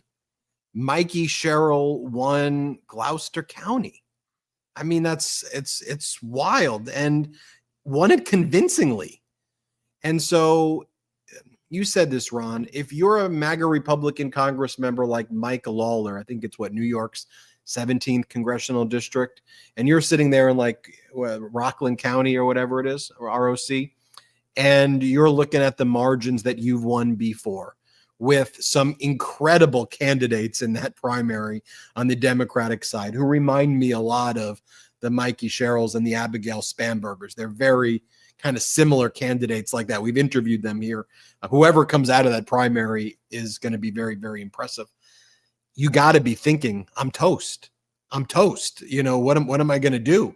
And if you're just again, go think about Virginia, where there have been 13 House of Delegate seats that have already flipped. And I think that number will probably get to closer to 20. Does everybody remember where we started this evening when I was showing all of those graphics that what's his name? that Wasserman, or whatever the guy's name is, posted, where he talked about here are 8 GOP held House of Delegate seats won by Harris in 2024. Dems have a great chance of flipping them, right? And I think Dems will flip those. But then you go to the next group, and there's some additional ones right there. So Democrats are already reaching into these seats, which Wasserman said would be a wave election if you got there, and potentially tsunami territory as well. So how many of these seats right now are Democrats going to flip? And I think as the story is written tonight, it's going to be most of them. And again, and Ron, you were saying this, if you're getting bullied by Trump now to redistrict in Texas or redistrict in Indiana, they did Texas already, Indiana, and you now have to make the races a little bit closer to try to open up a seat maybe for a Republican, these close races rely upon Latino voters still voting for you, young voters moving to you the way they did in 2024, white voters moving the way they did, women voters. And we're seeing across all demographics on every issue, Trump is underwater. Is this the latest post from Donald Trump? Republicans, terminate the filibuster, get back to passing legislation and voter reform, DJT. And I think he's just going to continue to spiral more and more out of control this evening. Let me make this prediction. When Prop 50 comes back and it's a massive victory, expect his post there saying that it's all fraud and fake. And he'll make that a big issue, by the way, because it's kind of like, Jordy, you remember it, you as a basketball player, when there's a person who really only has one move, they can only dribble right. And then you like go, they only go one move. They only go in one direction. Trump's got one thing. It's whining. It's saying it's all rigged and voter fraud. You know the direction that he is going in. That's Cuomo heading off the stage right there. The end of his political career. Getting in the Bronco, getting in the OJ Bronco. Ron, what's going on?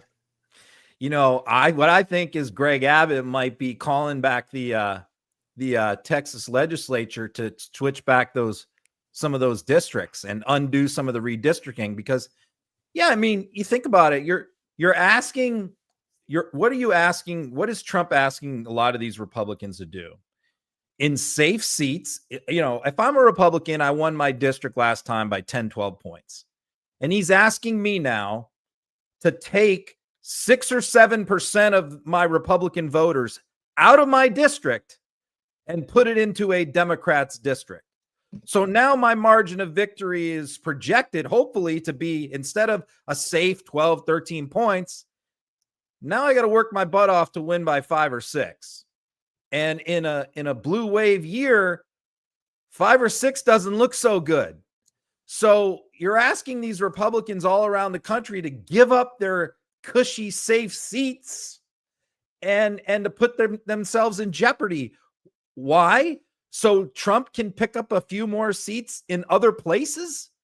They don't care about that. They care about themselves. They care about their own seats. So I think that the redistricting thing is going to be a much harder sell. Two things I think are going to be immediate results of this election tonight. One is the shutdown's going to end. Republicans are going to make a deal now. I wrote that this morning and I stick by that. This election ends the shutdown. There's no way that Republicans are going to continue with the playbook of hoping that the American people are just going to blame Democrats when they control the House and the Senate, the presidency, and the Supreme Court. So this election is going to help resolve the shutdown, I predict, very soon. And the other thing it's going to do is dump cold water on this redistricting stuff. Because instead of, I think Trump might want to go the other way and say, we need to redistrict harder. A lot of these Republicans in safe seats going, I'm not giving up my Republican voters to other districts. And so I think what is Trump going to do? Here's what I think he's going to do in reaction to this. He is going to go after mail-in balloting and early voting. That's what he's going to do. He's always talked about wanting same-day election voting, terminate mail-in ballot. He's talked about doing this by executive order, which would be completely illegal. But he and Mike Johnson and John Thune are going to make a big push, I think, to federalize national elections and to outlaw early voting and mail-in voting, which is the preferred method of voting by Democrats traditionally. And that's going to be, I think, his solution to this. It's going to shift from gerrymandering to doing away with early voting and absentee ballots. And I think that the Democratic Party has to be ready for that. I think they are. We have better lawyers. We typically do better in court. But that's what I expect the next push to be. That's why I've been it was so frustrating for me in general just to see like the corporate medias of the world, but also these billionaires out there. And, I'm not one to give favor to these billionaires, but to just capitulate to Donald Trump and this regime as quickly as they did this time around. It's just a really bizarre thing because it's so short-sighted, right? Because when the American people are listened to, the American people, they don't like what's happening. Okay, just to put it plainly, what this regime is doing, disappearing people off of the street, this government shutdown that continues. Remember, the Republicans control all 3 branches of government right now. As Ron literally just stated too, they could end this shutdown with the snap of a finger should they choose to, and they've just been holding out. It's a really strange thing. And that's why it was so frustrating to me early on, even those that maybe share similar spaces, right? Consider themselves pro-democracy. They're out there getting dinner with the guy and just really just bending the knee. Why? So y'all don't get called bad names? Like you're really that concerned about these Truth Social posts? And Salty, can you just very quickly bring up that last Truth Social post? that we just played before. Because when you look at this poster, again, it's totally unhinged. And we got another weird ad here for the Patriot phone. What are we doing, Patriot folks? phone. I don't want- It's and just like, I just want to live in a reality where our leaders are leaders and people can just depend on the president to actually be a human being, someone who has strong, convictions and morals and really upholds what that office is supposed to uphold. And again, I think tonight is just a complete rejection of what the Donald Trump regime is bringing this time around, Ben. The California polls close in 10 minutes or 10 minutes. Yeah, about 10 minutes from now. So 5 minutes from now, I should look what 10 minutes ago means when I get the message. And then rather than just assume everything means 10 minutes, it will be closing in 5 minutes. We're going to hear soon from California Assemblyman Isaac Bryan, who will be joining as well when those polls close. He represents the South Central area, who I think is a real rising star in the Democratic Party, and I want to highlight him as well when he comes in. I want him to be here when the news breaks. Zoran Mamdani expected to speak soon, so we're going to have a lot coming our way. I expect Zoran to be speaking right around the same time that we get the results of Prop 50. Why don't I bring in Isaac Bryan right now, a California Assemblyman representing California's 55th district, which includes much of the South Central area of Los Angeles. Oh, it says he's not ready yet. I thought he was in. When he comes in, let me know. Brian is ready. Just give us the word, which I assume means he's ready. He's in the green room. Let's let him in. Let's let him in before Zoran gets in. I'd love to speak with him right now. Let's shift him from that room into this room. And then I think we're going to have a resounding victory for Prop 50. I'm getting roasted, by the way, from our producers right now in the chat room. And they don't realize I'm not Gen Z, guys, okay? I was originally Gen X. They called me a millennial. I'm not really a millennial even. I'm like mid-80s. Just to let so the chat understand. So we have two different streams happening right now. We have a green room stream, and then we move the people into this room. That's a lot for me to handle. And Ben, I'm sticking up for you because I saw the directions that you received as well. I would have thought that Brian was in the chat and ready to go too. So I got your back, big bro. Even though you're not Gen Z, I got your back. But let me say this, that this is not possible without our incredible staff. Yes. Though, right? From Salty to Jeremy to Sydney to Ben P to Hayden to everybody behind the scenes, to Joe. Shout out Joe. Shout out to the entire crew. I mean, they're working around the clock dealing with Terps. Shout out Terp. Shout out to the crew. By the way, I got Salty a shout out from Governor Newsom during the interview that Newsom did of me. Salty's like, yo, just say my name. And Governor Newsom gave a special shout out to Salty. And Salty's too cool, apparently, to even play it on his stream. Yeah, the audience like, Ben, we don't care about that. Bring in Assemblyman Isaac Bryan. Let's bring him in. Assemblyman Isaac Bryan, rising star in the Democratic Party. I'm excited to see what the future holds for you, but I won't glaze all that much on this episode. I want to hear from you right now about Prop 50. We're expected to get the results soon. It was not a foregone conclusion that Prop 50 was going to be popular in this way, or that today was going to happen. But you and others, the community came together. What do you make of this evening so far, Assemblyman?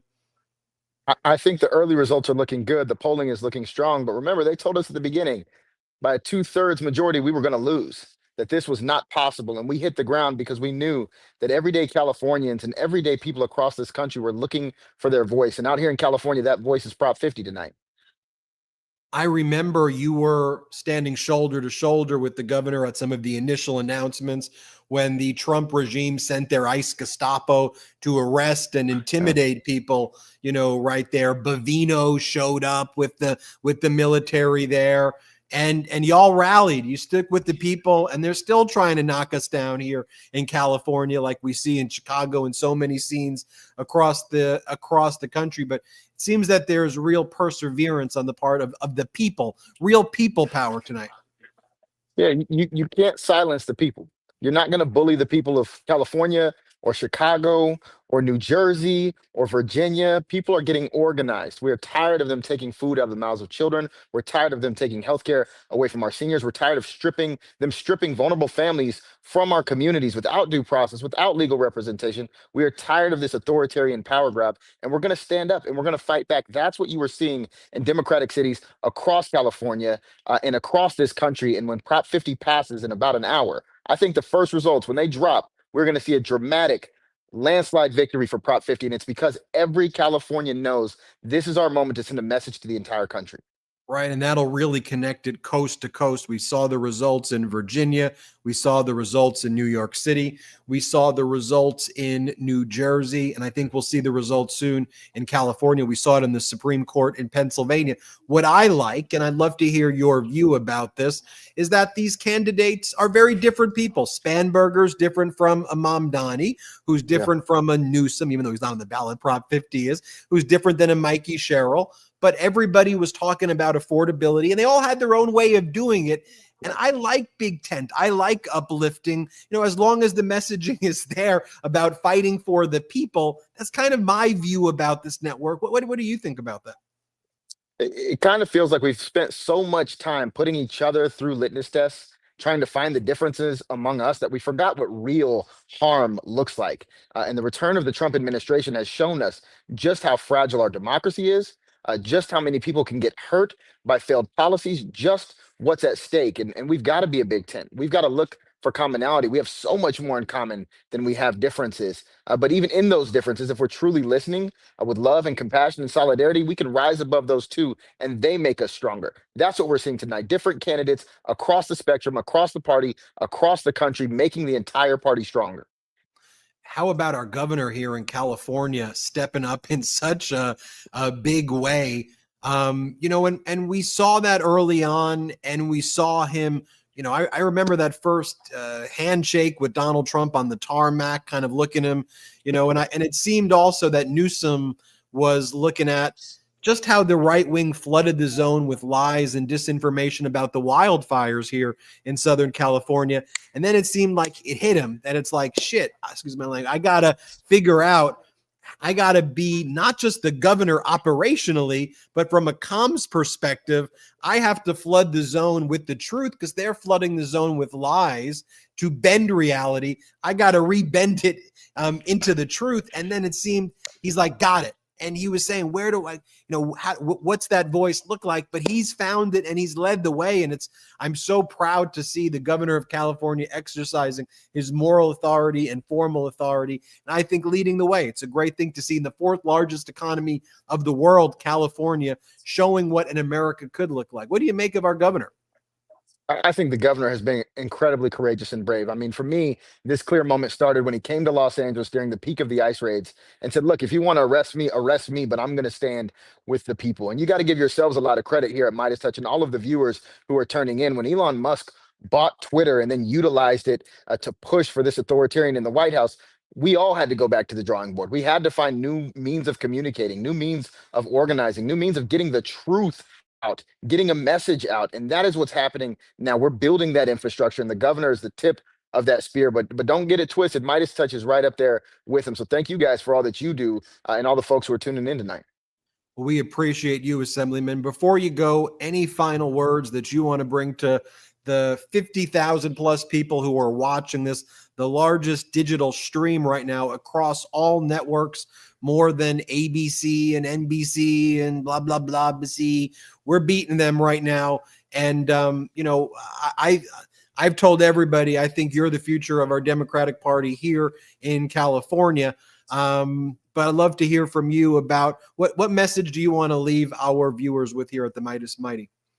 Man, this isn't a beautiful day for politics. It's not even a beautiful day for the Democratic Party. It's a beautiful day for the people, for everyday people across California who believe in one another, who love one another, who support one another, who see a country that includes all of us, one where every community can thrive, be invested in, be whole, be kept safe. That is an America that I believe in. I think the Democratic Party holds the principles and holds the keys to unlocking that future, but that power and potential is in you. It is in the viewers of this stream. It is in the people across the country who are exercising their right to vote tonight. It is in the grassroots organizers who stand on the front lines every time there is a crisis. And it's the people who know that tonight is a day for celebration, but tomorrow we've got to get back to the work. So I'll see you on those front lines. We're just getting started. You're on mute there, Benji. We will make that call right now with you here, Assemblyman. California's Proposition 50, redrawing the congressional map to make 5 districts more Democratic leaning, will pass. We can call on the MeidasTouch Network. 1 minute after the polls closed, we can make that official call right here, right now. Prop 50 will pass. Assemblyman, let me get your reaction to it right now that it's official. Prop 50 has passed.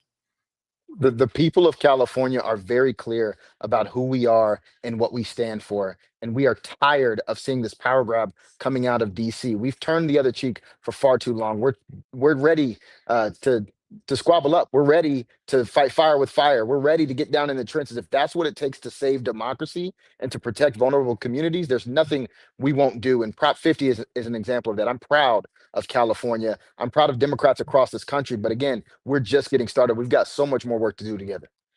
Assemblyman Isaac Bryan from the 55th District. Great to see you. Good to see you, Ben. Later, fellas. Right there, one of the things I love highlighting on this network, I think, are the future leaders of this party as well. You saw one right there in Isaac Bryan, who's going to go on. I mean, he's doing great things as an assemblyman. It's a very important job.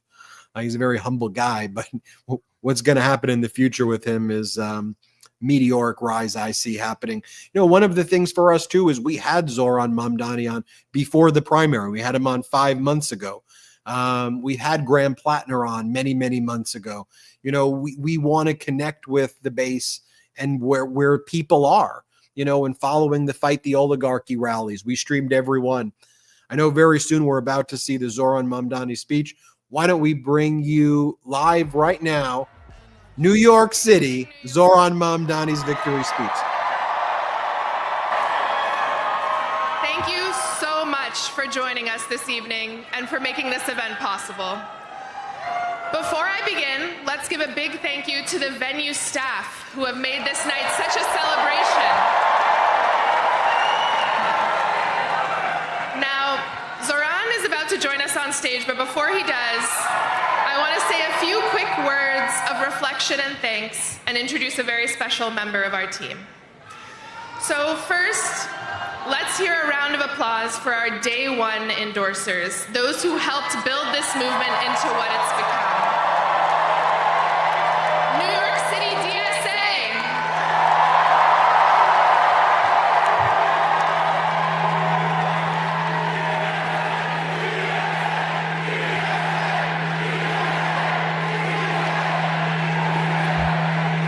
Cab Voice. Drum Beats. New York Communities for Change, and Jewish Voice for Peace Action.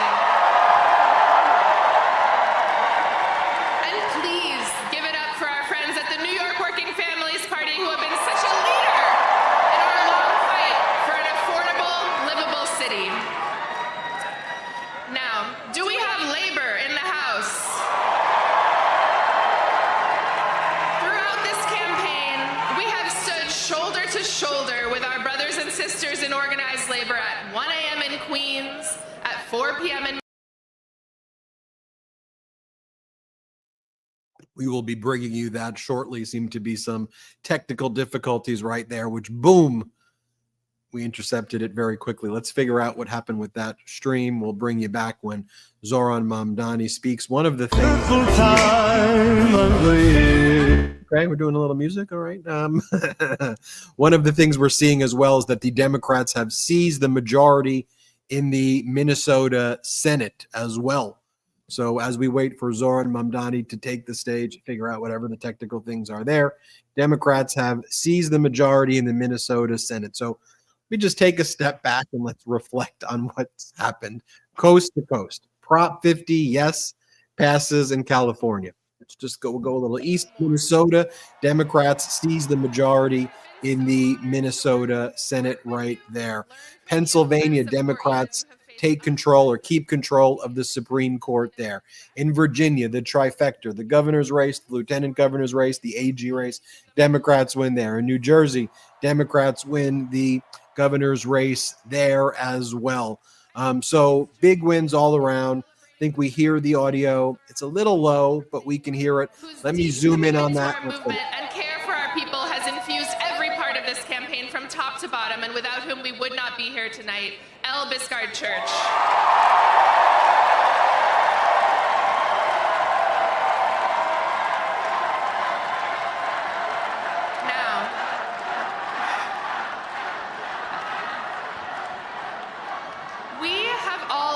Inspired by Zoran as a candidate, but I also want to speak to his strength as a person.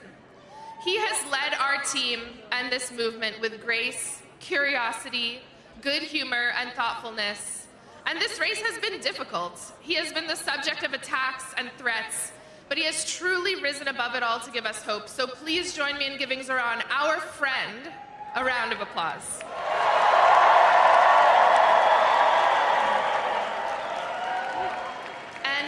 Too many supporters to name, so I want to speak to everyone directly. Please raise your hand if you have given to this campaign, whether that is time, labor, knocking a door, hosting an event, creating art. And if you are one of the this is beautiful. And if you are one of the tens of thousands of people who contributed but cannot be with us tonight, this is for you as well. You have made history. You set unreachable goals and then exceeded them. You believed in this city and believed in each other. And you achieved something that people will speak of for decades to come. You led with kindness and compassion. And most importantly, during a time of despair and rising fascism, you decided to fight for someone that you don't know. So thank you.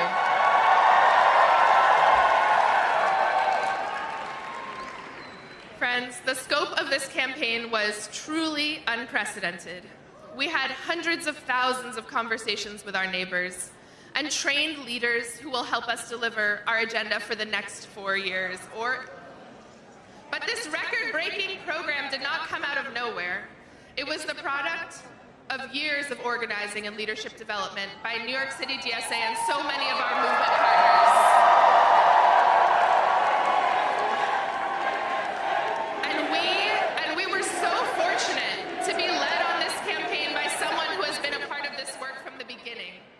And we're going to wait until Zoran Mamdani goes on the stage. This is a great speech, but I want to just continue to give people more data as it continues to come in here.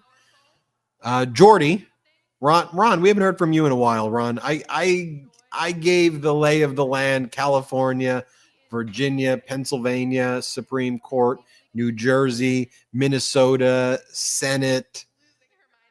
Big. I mean, you know, we're still seeing these Virginia House of Delegates seats flip. I mean, you couldn't have had a bigger wipeout against them if you're Trump and MAGA Republican than this. A big night for Democrats. Yeah, I think, is Zoran coming out now? I don't want to. Oh no, somebody else. Yeah, you know, I want to talk about the assemblyman there that you had on. I mean, you know, that guy's a talent. And I think that that's something that we really have tried to do, you know, over the last year, is identify future stars of the party. And, you know, I follow almost every member of Congress for both parties on social media. But, you know, we've had so many people on this network that I've never seen before on TV. I follow them on social, but I don't know what they sound like. I never hear them speak up in committee hearings or on the floor. They're not on MSNBC or on CNN. They're on this network. And that's something that the Republicans did for a long time that Democrats really didn't do. They put their young future stars on alternate media platforms and promoted them and built them up and built up their social media following. And that's what we're trying to do for Democrats. And all of us all the time. I mean, I'm constantly saying, hey, we should get this guy, or we should get her, or we should get this person on. And because this person's interesting, this person has some fresh things to say that I haven't heard before. So we're not just putting on, the old guard, the same old tired people that you see on CNN and MSNBC, the same 7 people over and over again speaking for the Democratic Party. We're bringing out the stars of tomorrow, the people that we think should be elevated, that we like. Some of them we're not even necessarily voting for, but we just think that they offer a fresh perspective. So that is the role that we try to play. And that's why I also tell so many of these members of Congress, I heard for so long, we need the next Joe Rogan. We need to build the next, Democratic platform. And I say, when was the last time you went on a podcast as a guest? When was the last time you helped promote one of these platforms? Well, I never. Yeah, it's up to you too. You've got to help build these platforms, not just ours that has a big audience, but I tell them, go on a small podcast that only has 1,000 viewers, because that's how you build a grassroots following. And that's how you help out the alternate media ecosystem. We help you, you help us. And the audience is a big part of it too, because without the numbers, if you build it, they'll come. They see the number of viewers that we have, the number of subscribers, and that's why they want to be on our network. And so, that's why we're all in this together, the audience and us and the politicians themselves and the candidates. We all have to help each other out to be able to do this. And I think we've really tried to lead the way on that over the last couple of years. And I think other organizations are kind of following our lead on that and doing a lot of the same things that we do. And that's a good thing. The more, the merrier. Remember when everyone wanted me to be like Joe Rogan? And they're like, that was the dumbest thing ever. There was a stretch where Democrats were always trying to create this artificial thing, And no, absolutely. There was a stretch where we would do a lot of hits coming out of the election, and Ben would get asked for anyone new to the stream. So, do you consider yourself the left? Are you going to be the left's Joe Rogan, Ben Meiselas? And we would just what? I would just say, look, if you think I'm left, I don't. The corporate media framing is so out of touch. And again, Ron, to your point exactly too, it's everybody here right now in the chat, the Meidas Mighty, this pro-democracy coalition that we've all been able to foster here, the collective we, that is paving the way forward, that is going to decide the future elections in this country, that are going to have the candidates that they want and truly have their voices heard, and not just someone who is, shoveled down their throats, for lack of a better term there. These are folks now that truly get to have their voices heard, because there is a media entity or entities now that exist to uplift their voices. That's why one of the thing that I'm most proud of the network is when we get to highlight the protests, Ben and Ron, that go down when we got to live stream the No Kings Pro. I mean, I just love the power to the people mentality all the way. And that's why we always say this isn't a me movement. This isn't a me, Brett, Jordy, Ron movement, right? This is a MeidasTouch Network, the community movement. This is everything that y'all have built. And if we could be the megaphones to get the voices of the people heard, then so be it. Let us be exactly that. And that's all we want to be, is we just want to make sure that the people are being heard. So thank y'all again who are in the chat right now. If you haven't already, there's 50,000 people watching this. Please hit subscribe to the YouTube channel if you're not subscribed. Some people told me that they were subscribed, but then all of a sudden it said they weren't subscribed. So just double check that. Just hit that subscribe button. Totally free to subscribe. Become a member of the YouTube channel. You get access to all the emojis. You get access to extra special bonus content and podcasts, one hosted by Ben and Ron themselves, the Ask the Editor segment that we do every Wednesday on the network. So if you become a member, you can also gift memberships to others as well. Super helpful. And a lot of folks enjoy it. And then again, please download the MeidasTouch podcast on audio, wherever you listen to podcasts, the Spotify, Apple, Google, wherever you listen to it. Just go ahead and do that. It's super helpful. Leave a 5-star review. And again, the vibes keep going, Ben. I am so happy to be here. I wouldn't want to be anywhere else right now other than right here with the MeidasTouch community, with the Meidas Mighty, with y'all. And I'm just excited to keep the party going, B. 2 big speeches we're waiting for this evening. And then I'll be able to cook the videos for the morning. So it could be a late night for me as well. So We're waiting to hear from Zoran Mamdani, his victory speech in the New York City mayoral race, then California Governor Newsom's victory speech on Prop 50. Two big speeches before we close down this stream. So we're waiting for Zoran Mamdani to take the stage. And he's taking the stage right now. The new mayor of New York City, Zoran Mamdani, everybody.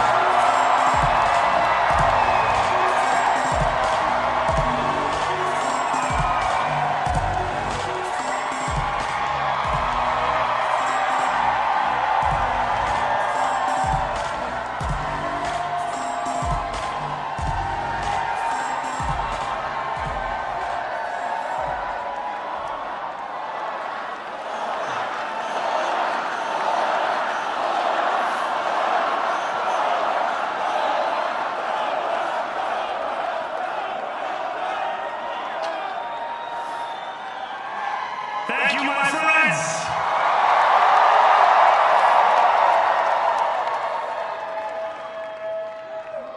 The sun may have set over our city this evening, but as Eugene Debs once said, I can see the dawn of a better day for humanity.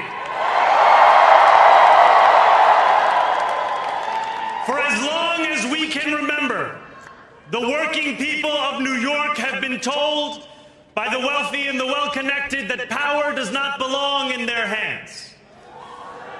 Fingers bruised from lifting boxes on the warehouse floor, palms calloused from delivery bike handlebars, knuckles scarred with kitchen burns.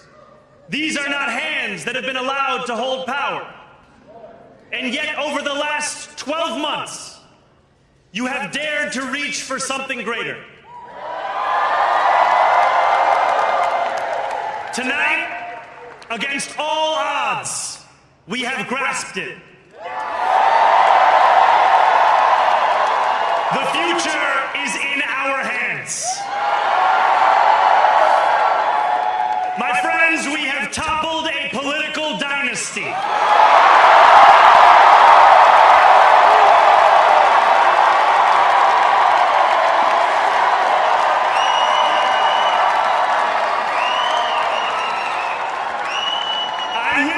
Andrew Cuomo only the best in private life.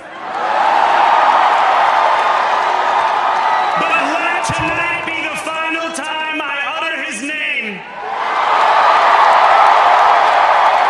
as we turn the page on a politics that abandons the many and answers only to the few.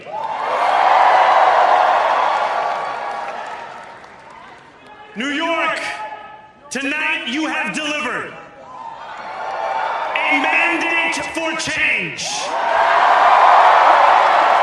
A mandate for a new kind of politics. A mandate for a city we can afford.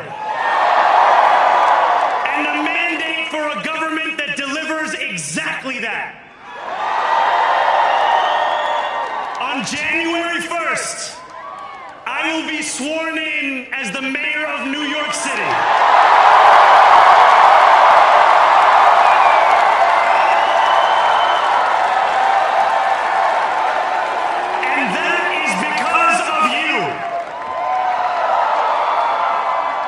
So before I say anything else, I must say this. Thank you. Thank you to the next generation of New Yorkers who refuse to accept that the promise of a better future was a relic of the past. You showed that when politics speaks to you without condescension, we can usher in a new era of leadership. We will fight for you because we are you. Or as we say on Steinway, ana minkum wa ilaykum.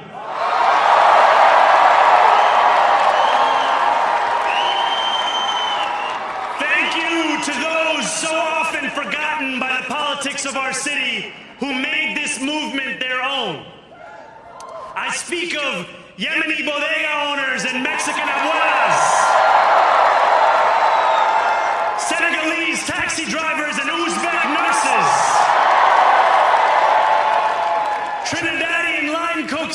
Ethiopian aunties. Yes, aunties. To every New Yorker in Kensington and Midwood and Hunts Point, know this. This city is your city, and this democracy is yours too. This campaign is about people like Wesley, an $11.99 organizer I met outside of Elmhurst Hospital on Thursday night. A New Yorker who lives elsewhere, who commutes 2 hours each way from Pennsylvania because rent is too expensive in this city. It's about people like the woman I met on the BX 33 years ago, who said to me, I used to love New York, but now it's just where I live. And it's about people like Richard, the taxi driver I went on a 15-day hunger strike with outside of City Hall, who still has to drive his cab 7 days a week. My brother, we are in City Hall now.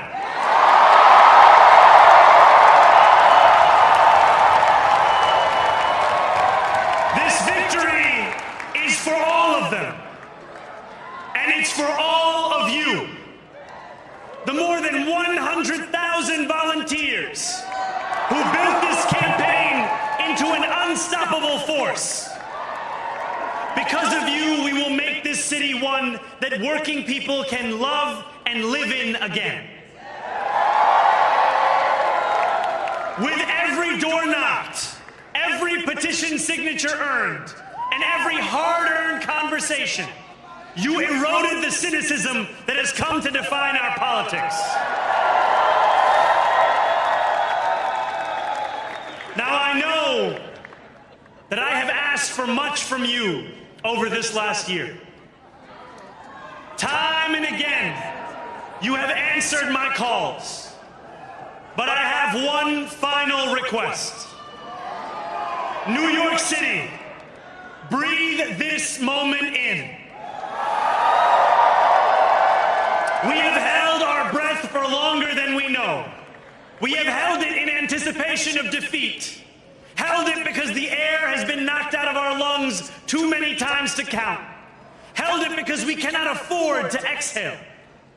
Thanks to all of those who sacrificed so much, we are breathing in the air of a city that has been reborn.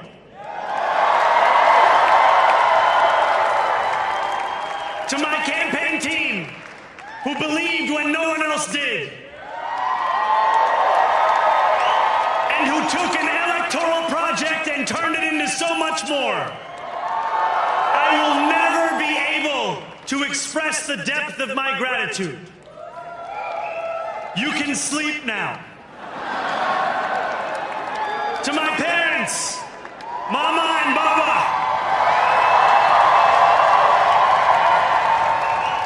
you have made me into the man I am today. I am so proud to be your son. And to my incredible wife, Rama,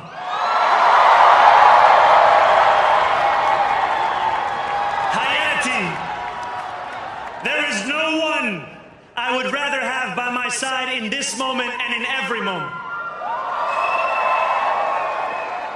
To every New Yorker, whether you voted for me, for one of my opponents, or felt too disappointed by politics to vote at all, thank you for the opportunity to prove myself worthy of your trust. I will wake each morning with a singular purpose: to make this city better for you than it was the day before. There are many who thought this day would never come, who feared that we would be condemned only to a future of less, with every election consigning us simply to more of the same. And there are others who see politics today as too cruel for the flame of hope to still burn. New York, we have answered those fears. Tonight we have spoken in a clear voice. Hope is alive. Hope is a decision that tens of thousands of New Yorkers made day after day, volunteer shift after volunteer shift, despite attack ad after attack ad. More than 1 million of us stood in our churches, in gymnasiums, in community centers, as we filled in the ledger of democracy. And while we cast our ballots alone, we chose hope together. Hope over tyranny. Hope over big money and small ideas. Hope over despair. We won because New Yorkers allowed themselves to hope that the impossible could be made possible. And we won because we insisted that no longer would politics be something that is done to us. Now it is something that we do.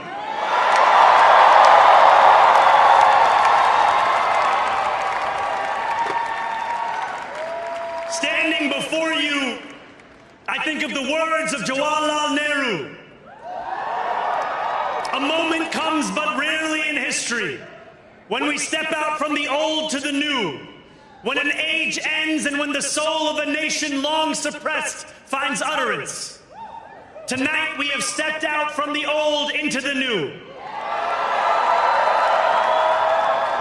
So let us speak now with clarity and conviction that cannot be misunderstood about what this new age will deliver and for whom.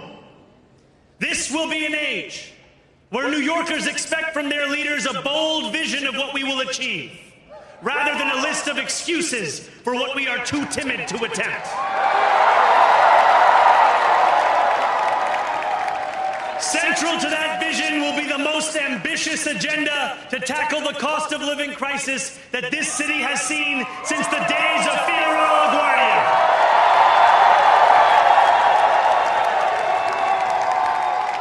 An agenda that will freeze the rents for more than 2 million rent-stabilized tenants. Make buses fast and free.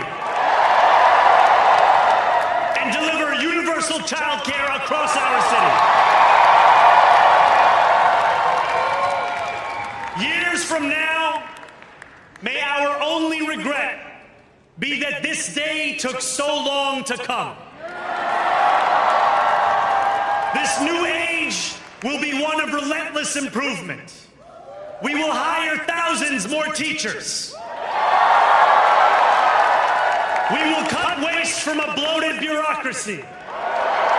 We will work tirelessly to make lights shine again in the hallways of NYCHA developments where they have long flickered. Safety and justice will go hand in hand as we work with police officers to reduce crime and create a department of community safety that tackles the mental health crisis and homelessness crises head on. Excellence will become the expectation across government, not the exception. In this new age we make for ourselves, we will refuse to allow those who traffic in division and hate to pit us against one another. In this moment of political darkness, New York will be the light. Here, we believe in standing up for those we love. Whether you are an immigrant, a member of the trans community, one of the many black women that Donald Trump has fired from a federal job, a single mom still waiting for the cost of groceries to go down, or anyone else with their back against the wall, your struggle is ours too. And we will build a city hall that stands steadfast alongside Jewish New Yorkers and does not waver in the fight against the scourge of anti-Semitism. Where the more than 1 million Muslims know that they belong.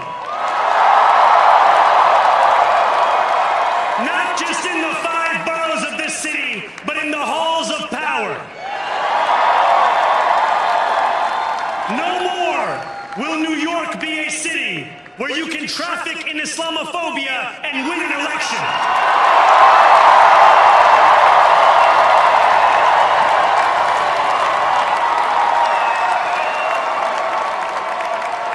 This new age will be defined by a competence and a compassion that have too long been placed at odds with one another. We will prove that there is no problem too large for government to solve and no concern too small for it to care about. For years, those in City Hall have only helped those who can help them. But on January 1st, we will usher in a city government that helps everyone. Now, I know that many have heard our message only through the prism of misinformation. Tens of millions of dollars have been spent to redefine reality and to convince our neighbors that this new age is something that should frighten them. As has so often occurred, the billionaire class has sought to convince those making $30 an hour that their enemies are those earning $20 an hour. They want the people to fight amongst ourselves so that we remain distracted from the work of remaking a long broken system. We refuse to let them dictate the rules of the game anymore. They can play by the same rules as the rest of us. Together, we will usher in a generation of change. And if we embrace this brave new course, rather than fleeing from it, we can respond to oligarchy and authoritarianism with the strength it fears, not the appeasement it craves.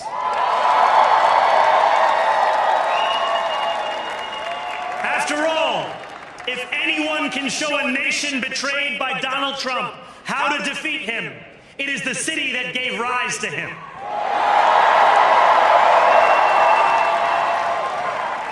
And if there is any way to terrify a despot, it is by dismantling the very conditions that allowed him to accumulate power. This is not only how we stop Trump, it's how we stop the next one.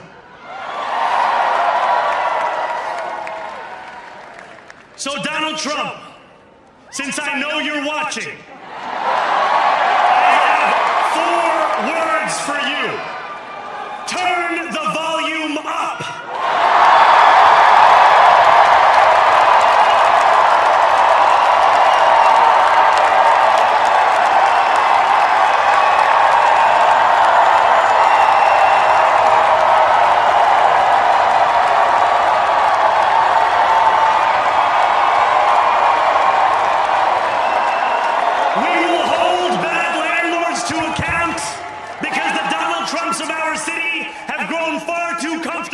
Taking advantage of their tenants. We will put an end to the culture of corruption that has allowed billionaires like Trump to evade taxation and exploit tax breaks.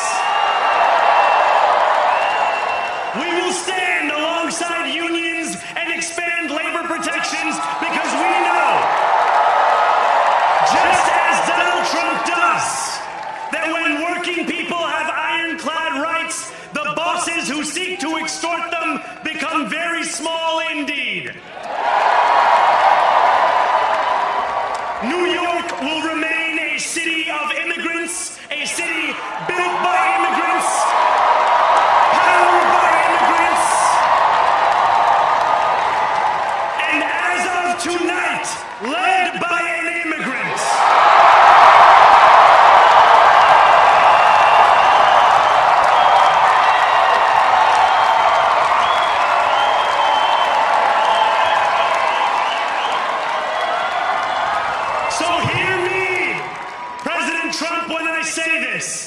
To get to any of us, you will have to get through all of us.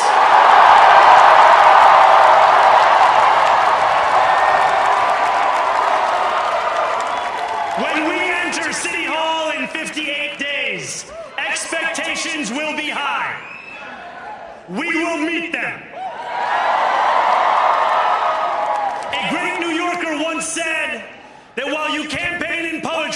you govern in prose. If that must be true, let the prose we write still rhyme, and let us build a shining city for all. And we must chart a new path, as bold as the one we have already traveled. After all, the conventional wisdom would tell you that I am far from the perfect candidate. I am young, despite my best efforts to grow older. I am Muslim. I am a democratic socialist. And most damning of all, I refuse to apologize for any of this. And yet, if tonight teaches us anything, it is that convention has held us back. We have bowed at the altar of caution, and we have paid a mighty price. Too many working people cannot recognize themselves in our party. And too many among us have turned to the right for answers to why they've been left behind. We will leave mediocrity in our past. No longer will we have to open a history book for proof that Democrats can dare to be great. Our greatness will be anything but abstract. It will be felt by every rent-stabilized tenant who wakes up on the first of every month, knowing the amount they're going to pay hasn't soared since the month before. It will be felt by each grandparent who can afford to stay in the home they have worked for, and whose grandchildren live nearby because the cost of childcare didn't send them to Long Island. It will be felt by the single mother who is safe on her commute and whose bus runs fast enough that she doesn't have to rush school drop-off to make it to work on time. And it will be felt when New Yorkers open their newspapers in the morning and read headlines of success, not scandal. Most of all, it will be felt by each New Yorker when the city they love finally loves them back. Together, New York, we're going to freeze the... Together, New York, we're going to make buses fast and... Together, New York, we're going to deliver universal... Let the words we've spoken together, the dreams we've dreamt together, become the agenda we deliver together.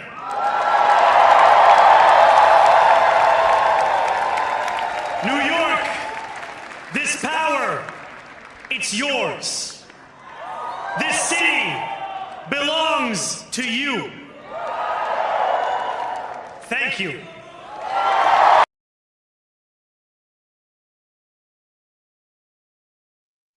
Powerful, powerful speech there by Zohran Mamdani. I was just, I had to take a step back right there. I mean, when he looked at the camera and said, "So Donald Trump, since I know you're watching, I have 4 words for you. Turn the volume up." And then when he said, "So hear me, Donald Trump, when I say this, to get to any of us, you will have to go through all of us." I mean, he was not shying away there on that speech at all. Jordy, let me get your reaction, then Ron, your reaction, and then soon we should be hearing from California Governor Gavin Newsom, the big victory on Prop 50. Let me just throw up these graphics, though, Jay, before going to you right here. Just look at the New Jersey governor, VA governor, and California Prop 50, where it stands right now. New Jersey Governor Mikey Sherrill right now leading 56.2%. The election, of course, is called, but beating Chitterelli 56.2% to 43.2% right there. Spanberger won 57.4% to 42.4%. And then right now, Prop 50, 64.4% to 35.6%. It's not even close right there. I mean, you look at the exit polling of young men. Also right now, Virginia Spanberger plus 14 amongst young men. Mikey Sherrill plus 10 against young men. And they had a MAGA male candidate there in New Jersey who tried to do the MAGA male shtick there in Chitterelli. Mamdani, young men, plus 40. Plus 40. Casual Plus 40 right there. And you saw in that speech. So, Jordy, let me hear from you first, then let's go to Ron. Absolute banger of a speech. Heater. I mean, that honestly, truly, I'm not just saying, I would never just say it. That was an all-time speech right there. I can't wait for after the stream to rewatch that speech. And Ben, I know you're going to do a recap. I can't wait to watch your videos on this as well. That's what the people want right there. That is someone who is talking to the soul of New York right there and talking to the people, having a conversation alongside with them, not talking at them. That's you see the distinction there? That's the distinction. That was an all-time historic speech. I had the goosebumps as that was going down. A couple, lines here and there too, nice mic drops. But again, from start to finish, really, truly, honestly, incredible. Ron, what's your take? And yet, so many Democratic politicians, establishment politicians, didn't want to go anywhere near this guy. Despite his obvious talent, despite his obvious skills as a retail campaigner, the best since Obama, clearly, that's hands down. Despite the fact that he has brought in so many new voters to the party, which there isn't anybody else out there really doing that so much, bringing in new people, young people. The establishment wanted nothing to do with Mamdani. Schumer never endorsed him. Schumer today would not even say who he voted for. Jeffries halfway endorsed him at the last minute. You had Hochul endorsed him late, but across the country. And I think that was for two reasons. Number one, the donor class, the big donors, the PAC people don't like Mamdani.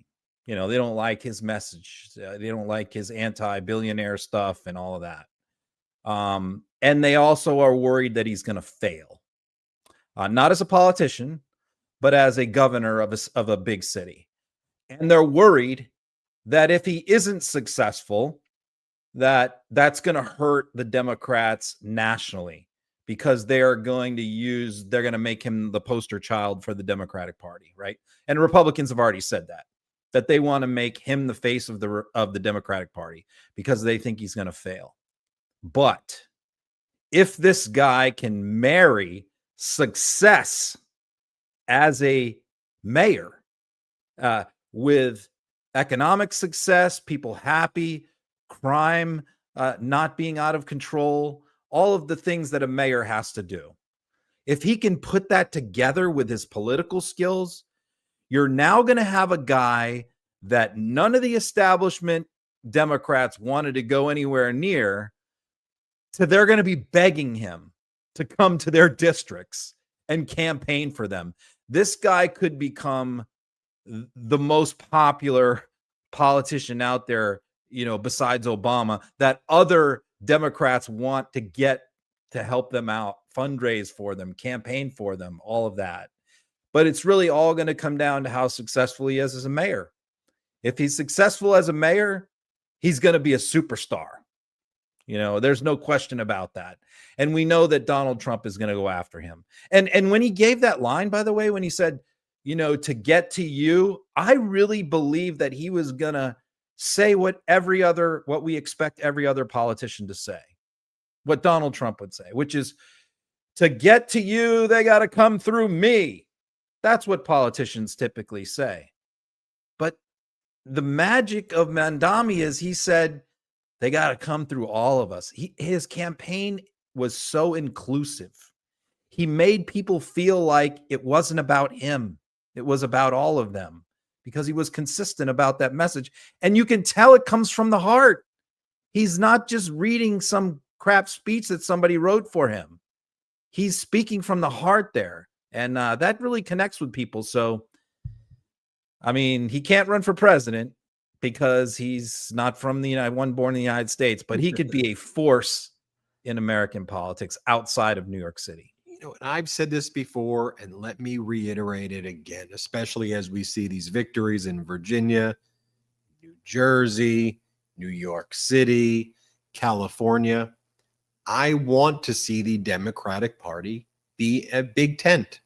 I think it's a good thing that you can have an Abigail Spanberger, you can have a Mikey Sherrill, you could have a Governor Newsom, and you can have a Zoran Mamdani. And I think that they're all speaking about affordability.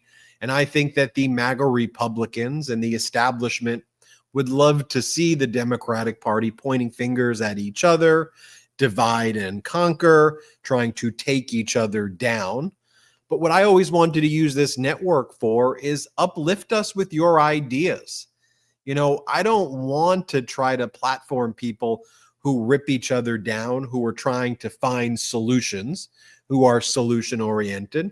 It's why I never liked the idea, even on this network, of the way corporate and cable news does it with the split screens and the yelling, and no one even knows the issues. Like, you want to do a fight show, B? You don't want? I don't want to do a fight show because I want to empower people with the data and the information to make informed decisions. And of course, I'm a human being, so I'm going to have an opinion on certain things, but I'm not viewing my opinion from the perspective of I'm rooting for the Democrats, so let me figure out what the Democratic position is. Not at all. It's what's the human being position? How do we help human beings live in this complex world better lives? And then from there, where political parties meet the moment, we can make informed decisions. That's why I don't like the term, you know, when people always ask me, you know, when they use the term, you know, influencer, I go, I'm not like in it. I'm not saying it's like a bad thing if somebody calls themselves an influencer. I don't use that term to describe myself, because the only thing I'm trying to influence is the truth and democracy, and not to persuade you like in anything other than, I think here's the facts, the logic. I don't like seeing, whether it was Donald Trump or a Cuomo or a whoever, like no matter who you would be, I don't want to see you doing great Gatsby roaring 20s parties while you rip away healthcare from 20 million Americans and deprive 42 million Americans on SNAP. I don't think that should be a why should that even be a thing about political parties? Shouldn't we all agree, regardless, as human beings, that is bad, and that we should be uplifting human beings? I loved when Zoran Mamdani says, I don't want government to be a thing that like inflicts pain on people. I want government to be used as a tool to uplift and to help people. And to me, it's always, it should be that simple. So a long-winded way of saying tonight, where we see a Mikey Sherrill win, an Abigail Spanberger win, a Zoran Mamdani win, and a big Prop 50 win, and the Minnesota State Senate flipping Democrat and a big win there, and the Democrats winning in the Supreme Court in the Commonwealth of Pennsylvania there. Also, J.D. Vance's brother got absolutely smoked in Cincinnati. And I just love that J.D. Vance's brother's name is not Vance, and it reminds people that J.D. Vance has changed his identity like three different, like imagine just being three different human beings in the course of 40 years of life. I mean, we all know, everyone knows like the J.D. Vance story, that he grew up and he said he was gay, and then he was anti-gay, then he was Appalachia J.D. Vance, and like his names have changed multiple times. It looks like we're going to have Governor Gavin Newsom taking. Well, good evening, everybody, and let me underscore, it's been a good evening for everybody, not just the Democratic Party, but what a night for the Democratic Party, a party that is in its ascendancy. A party that's on its toes, no longer on its heels, from coast to coast, sea to shining sea. But it was not just a victory tonight for the Democratic Party, it was a victory for the United States of America, for the people of this country and the principles that our founding fathers lived and died for. And so we're proud. We're proud here in California to be part of this narrative this evening. We're proud of the work that the people of the state of California did tonight to send a powerful message to an historic president. Donald Trump is an historic president. He is the most historically unpopular president in modern history. In every critical category, Donald Trump is underwater. He promised to make us healthier. He promised to make us wealthier. We're sicker and poorer. And he fundamentally understands that. Why else would he call Greg Abbott saying he's entitled to 5 seats? Why else is he trying to rig the midterm elections before one single vote is even cast? He understands his position at this moment in the United States of America. One thing he never counted on, though, was the state of California. Instead of agonizing over the state of our nation, we organized in an unprecedented way in a 90-day sprint. People from all over the United States of America contributed their voices and their support for this initiative. We stood tall and we stood firm in response to Donald Trump's recklessness. And tonight, after poking the bear, this bear roared with an unprecedented turnout in a special election with an extraordinary result. None of us, however, are naive. This is a pattern. This is a practice. Donald Trump's efforts to rig the midterm election continue to this day. And I'll reinforce that in just a moment. You're seeing him take action all across this country, not just in Texas. You saw what they were able to do in Missouri, what they did in North Carolina, what they're trying to do in Indiana, and inevitably in Florida. They are not screwing around. In June of this year, we saw 4,000 National Guard federalized in the state of California. We saw 700 active duty Marines not sent overseas, but sent to the second largest city in the United States of America to militarize our streets. We said in June this was a preview of things to come. What more evidence do you need than what happened in Washington, D.C., what's happening up in Portland, cities like Chicago? When we kicked off this campaign just 90 or so days ago in Little Tokyo, in Southern California, in LA, at the Democracy Center, Donald Trump sent Greg Bovino. He sent his private police force that increasingly appears to have taken an oath of office to Donald Trump, not to the Constitution of the United States. He sent them to our kickoff rally to chill free expression, to chill free speech, to intimidate people from participating. Just today, in Los Angeles, Donald Trump called up the Border Patrol, sent them to Dodger Stadium, and threw a fastball at free speech, right at the head, free expression, to suppress the vote in America's second largest city. Just did that today. People in tactical gears sent out to intimidate a community that is already on edge. But you see, as we speak, people are still in line. People waiting up 3 hours to cast their vote, to send a message to Donald Trump. No crowns, no thrones, no kings.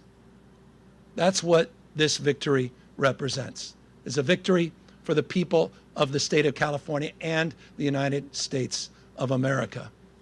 And this is a victory that's punctuated with a sober reminder that it's not just the actions that Donald Trump has taken to federalize our guard, to begin the process of militarizing American cities, to intimidate free expression and speech by utilizing ICE and Border Patrol in American cities. But he also announced today, right when polls were opening, that this election was rigged.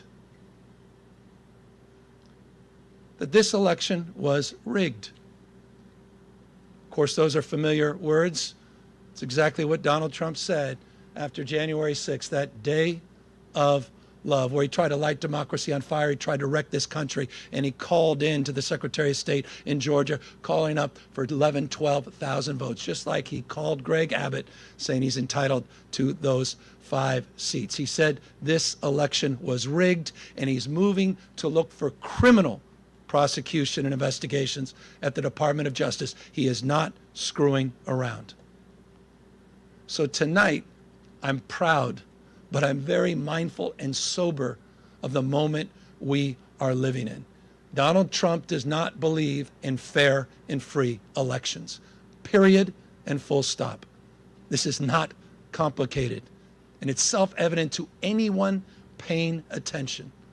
You start to stack up all of these actions that continue to this moment and will continue in moments to come.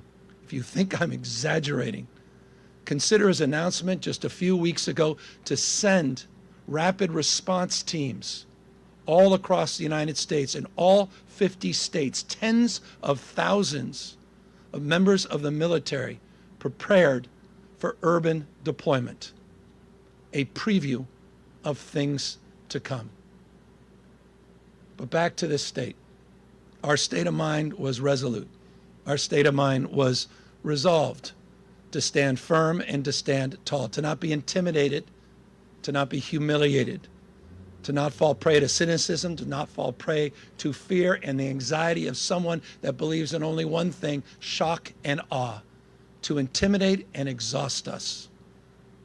But we're seeing all across this country, 7 million people strong, standing up, not just for themselves, but for each other and for these enduring and historic principles of our founding fathers. And I'll end on that. Next year is the 250th anniversary of the best of Roman Republic, the best of Greek democracy. This fundamental notion of a system of checks and balances, of popular sovereignty, the rule of law.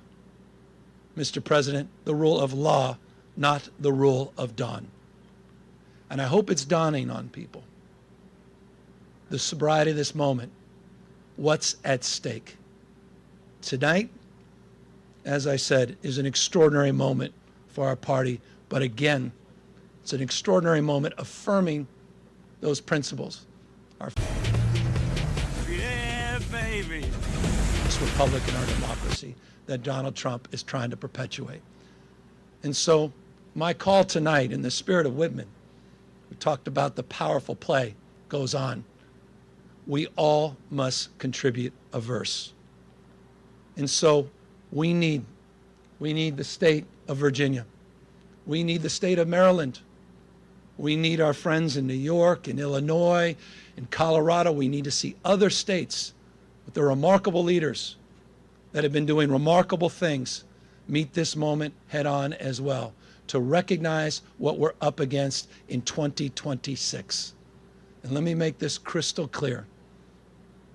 We can de facto end Donald Trump's presidency as we know it the minute Speaker Jeffries gets sworn in as Speaker of the House of Representatives. It is all on the line, a bright line in 2026. And so I want to thank everybody that stood up, not just for our democracy, but stood up for those that have feel bullied and intimidated, stood up for this notion of co-equal branches of government and a system of checks and balances. And I want to thank my wife, who reminds me every single day that this is about those that feel alone, those that feel isolated, those that feel an anxiety and a stress that they never could have imagined in their lives. This was about saying to them, we have your back, we see you, you matter, we care. And I'll just say this, I'm confident as we move forward into 2026 in this country, the best is yet to come. Thank you very much. It's California Governor Gavin Newsom with a powerful speech right there. Got Ron Filipkowski. You got Jordy right there. We're going to bring in a bit Anthony Davis as well. Anthony Davis is our closer. You're like the guy we bring in the ninth inning when the bags under my eyes start to form. When I'm live streaming for 4 hours, you bring in Davis, the closer. He throws bet. He brings the heat. You bring in Davis, the closer. I want to hear from everybody in a second, but I want to just do a few things. Number one, when I have heard all of the speeches, Zoran Mamdani, New York City's new mayor, Abigail Spanberger, Virginia's new governor, Mikey Sherrill, New Jersey's new governor, California Governor Gavin Newsom, California's governor who pushed Prop 50, not just over the finish line, but so far ahead of what everybody thought months ago. Just to hear intelligent, thoughtful, empathetic adults speak in full sentences. Let's start with that premise. But talk to the greater good of what our Constitution is about. Talk about helping people. And they all have their different styles. I mean, that's for sure. But I hope also with the world watching this, that they know that America is not just Donald Trump and this corrosive, destructive, vile, despicable, trash MAGA movement, that there is a brighter day for America that's out there. And there are leaders like this from coast to coast that truly represent the good in our country. And America is a country of all of these contradictions. And that's been embedded in us from our founding. And no more pronounced is a contradiction of seeing an Obama to Trump to Biden to Trump phase. And I hope tonight, with these massive victories, this tidal wave today, I think we can call it what it is right now. Hopefully what we'll see in the midterms portends to the greater good of what our country can be aspirationally in the future. And that while America seems like it's been lost, we haven't fully lost it. And there is hope around the corner. And it's not just around the corner, it's here. And so today, to me, as I reflect on it before turning it over to our closer, Anthony, it is a night that I've been waiting for this, to have this joyous moment with our audience, with our community. It's been exhausting, but worth it. And it's going to be more exhausting and more worth it in the future. This isn't just a spike the football moment. It is a celebratory moment for sure. We all have a lot of work to do. Trump and these MAGAs are going to get crazier and nastier and much worse. But we the people are going to show them what we're made of as well. Peacefully, with hope, with love, with empathy. And that's what I want this network to stand for as well. I want to remind everybody, if you have the opportunity, whether it's later tonight or tomorrow, check out the interview that I did with California Governor Gavin Newsom on his show, where he interviewed me. I was like the biggest case of the imposter syndrome for me when I was sitting there and I was getting questioned by the governor, and a future presidential candidate. But it was such an honor, and an honor on behalf of this whole community and all of our hosts. He interviewed me for about 80 minutes, and we spoke about the origin of Meidas, the values of this network. And so it's on his YouTube channel, and it's his interview of me. It's out now. So take a watch of that. And so on behalf of me, my brothers, thank you to everybody. And let me pass over the baton right now to the great hosts of this network, like Anthony. And I know our future is bright here at the network because of our great hosts like Anthony, Ron, Jordy. It's a given, Jordy. But let me pass it over to you, Anthony Davis.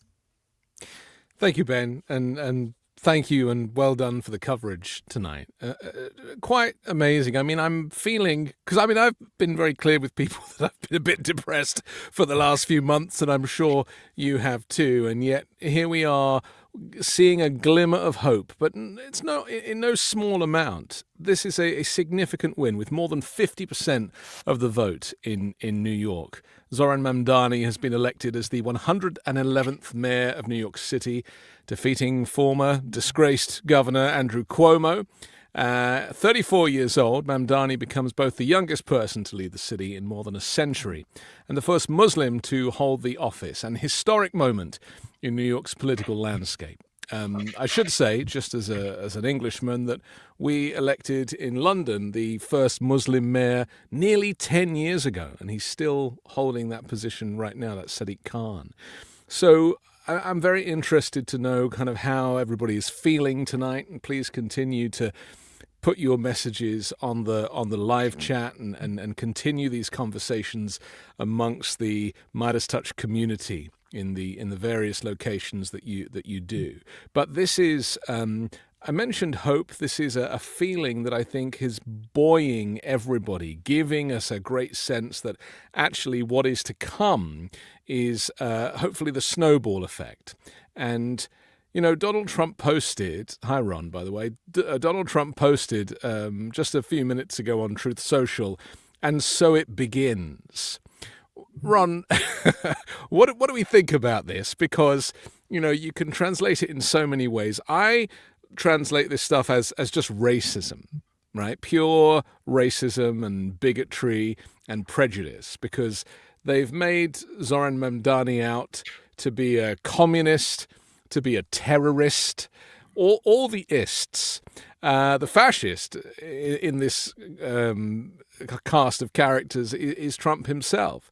So my fear is that they will try to demonize him to such an extent. I mean, Trump even said today that he can't imagine funding New York City, something that, illegally he can't pick and choose what funding goes to New York. But he's basically saying, if Mamdani wins, then I can't see myself giving any money to that state. I mean, this kind of talk is just pure fear-mongering and racism. So what do you think "and so it begins" means, Ron? Yeah, I actually thought he meant something else, but I think you're right. Actually, now that you say it, I think he was probably responding to Mamdani. But I think in the broader context, I think he means other things too. I think it means that he's going to shift gears from spending all of his time on this gerrymandering stuff to really going after the mail-in balloting, the early voting, all the things that Democrats like, and all the, that's what he's going to go after, either through executive order, lawsuits, at the state level. He's going to do everything he can to try and change voting. But, I also want to talk about the line that Newsom, has been using lately, which is this line where he says, the Trump presidency, like for all intents and purposes, ends when Speaker Johnson is sworn in. I think that probably goes a little too far. I know what he's trying to say there, but I would say a couple things. First of all, one, think about this. If Democrats had control of the House, Trump is still going to be able to do a lot of terrible stuff, especially DOJ stuff. The Democrats aren't going to be able to stop him from everything, but there is so much that they could do. Think about it this week. We could be having hearings if Democrats controlled the House on Trump's crypto scam, on his pardon of the guy. We could be bringing in witnesses to testify about how that all went down from the administration. We could be having a hearing this week on Kash Patel's jet, flying to see his girlfriend and spending millions of dollars to do that. The only thing I would change, so I understand what he's saying. The only thing I would say I would change about that line is when he says Speaker Jeffries, because I think that people hear that and they kind of go, okay, well, we want a Democratic majority, but we're not necessarily committing right now to Jeffries being speaker. So I might want to tweak that line to say a Democratic speaker. How about that? Because Hakeem Jeffries is hugely unpopular with a lot of people, partly because of his very gentle style. And the weird thing is, he has moments of there was that moment where he had that altercation in the hallway outside of his office with the Republican congressman recently. And I was like, yeah, he kind of went up to him and they were really kind of facing off. And I was like, where's that Hakeem Jeffries at a press conference when you need him? So I often think that there is this desire by a lot of politicians to kind of play by the protocols of Congress. But the gloves are off, babykins, and that's why Mamdani has done so well, because he's effectively stepped outside of the four walls that is this production. And he's gone, look, there's that stuff over there, but there's also us. And Jeffries hasn't got that quite yet. So I'm looking forward to maybe a new kind of communication going forward. The communication that Zoran Mamdani has instigated. This more authentic, genuine kind of truth that comes from the heart. And I mean, Bernie's been doing it for years. AOC obviously does it. We need more. Where are the other governors right now? I understand that we've got Gavin Newsom in California, and Prop 50's been very successful tonight. But where's the other governors doing the same thing in their states? You make a good point, because I saw Wes Moore today. Wes Moore gave a little press conference from Maryland. And what did he had this big announcement about redistricting, and I'm like, oh, great. Now you could say, well, Maryland only has one Republican seat, but who is that Republican? It's Andy Harris, the Freedom Caucus chair, the guy who's the head guy for the wingnuts, the far right in Congress. That's the Maryland Republican seat that could be drawn out. Yes. I mean, how great would it be to respond to redistricting in Texas by wiping out the seat of the Freedom Caucus chair? And so he has this big announcement, and I'm like, oh, I like Wes Moore. This sounds good. I don't like Harris. This is going to be good. And he says, big announcement. We are going to form a commission, a bipartisan commission, bringing in Republicans to formulate a plan to make recommendations on redistricting. I'm like, come on, man. Yeah, wake up, because it's already happening. Contrast elsewhere. that with what Gavin Newsom did. 100%. Get with the program, bro. 100%. And I mean, this even goes to Kamala Harris with her interview. We discussed it on Uncovered the other day. She did an interview with the BBC last week, and she's just talking in a very kind of gentle but suggestive fashion.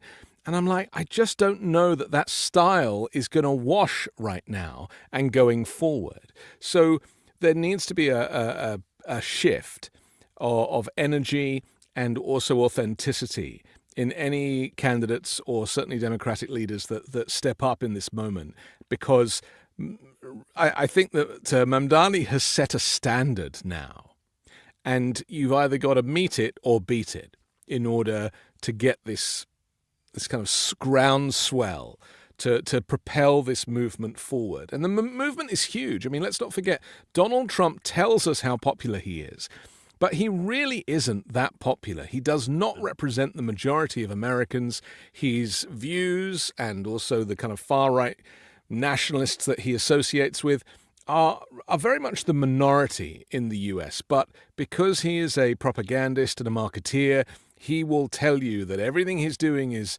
hugely popular and everybody's thrilled about it, and the price of gas is $2, and none of it is true. And you and I have exposed when he was doing those kind of random stops at Chick-fil-A, and of course the whole thing was fake.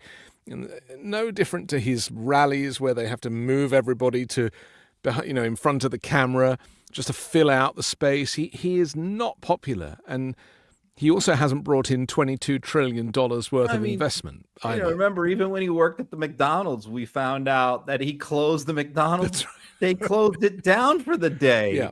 I mean, it wasn't even, he was acting like he was like working a shift at the fry. Yeah, it was there for, it was a closed restaurant. Yeah, he was there for 1 minute. Contrived. 100%. And then, as another example, when he went to Washington, D.C.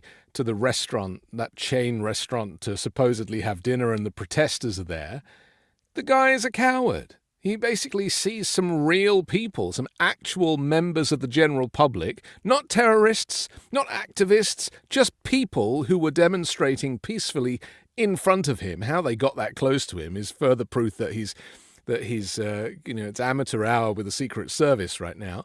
But he freaked out, literally saying that they should be prosecuted. And so whenever And the he's Secret pushed, Service supervisor got in a lot of trouble, by Right. the way, yeah, for that night.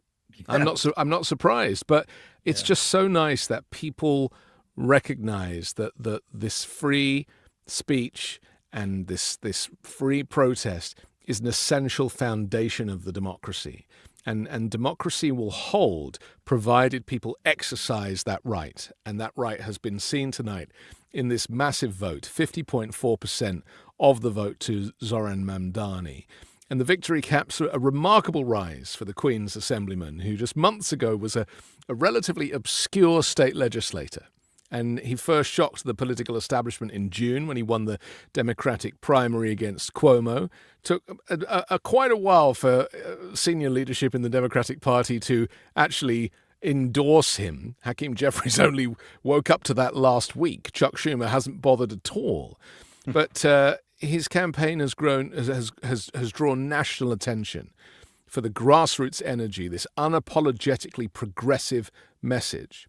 Ron, I wanted to ask you, because I was thinking about Cuomo, and this is another example of where the Democratic Party is failing. How on earth does a disgraced former mayor kind of get to have another go? This is what I don't understand. 11 women had allegations of harassment against him, and he resigned a week before the report came out, and yet he still manages to get 40-odd% of the vote. Like, I just don't understand. There is no shame in this country. The idea that in any other civilized nation, that behavior would just count you out of ever getting elected to office again. And he was allowed to be on the ballot. I mean, let's not forget, a few short months ago, he was the choice of the Democratic Party establishment. Right. This was the guy that they basically recruited to run for mayor of New York City. And all the big donors were backing him. And, it's a situation where, yet again, the party leadership, the big donor class, the consultant class is not connected right now to the base of the party, to the grassroots. And the grassroots have had enough. They played ball in the past few election cycles. They did what they were told. They voted for who the party leaders told them to vote for in the primaries. Who they say that this is the person that's going to give us the best chance to beat the Republican. So, okay, I'll trust that they know what they're talking about. That's all out the window. I mean, and you're seeing this with the Plattner guy, in Maine. You saw it with Mondami.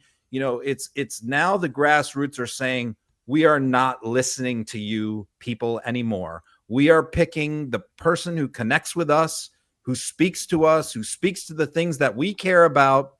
We are not listening to the donor class anymore. And I'm rooting for this Mondami guy because I think that of all the elections tonight, that his election is the one that could help the Democratic Party nationally more than anybody else. Right. Because it sets a if he's trend. successful, because of the new voters that he brings in and the young voters that he brings in, every Democrat in the country is going to be begging this guy to campaign for them if he is successful as a mayor. I'd like to coin a phrase. I don't know if you would be prepared to join me in this. We had it in England in 1997. The Labour Party was rebranded New Labour with Tony Blair. But the New Left, to me, rings really quite well with this, because it's not communism and it's not socialism.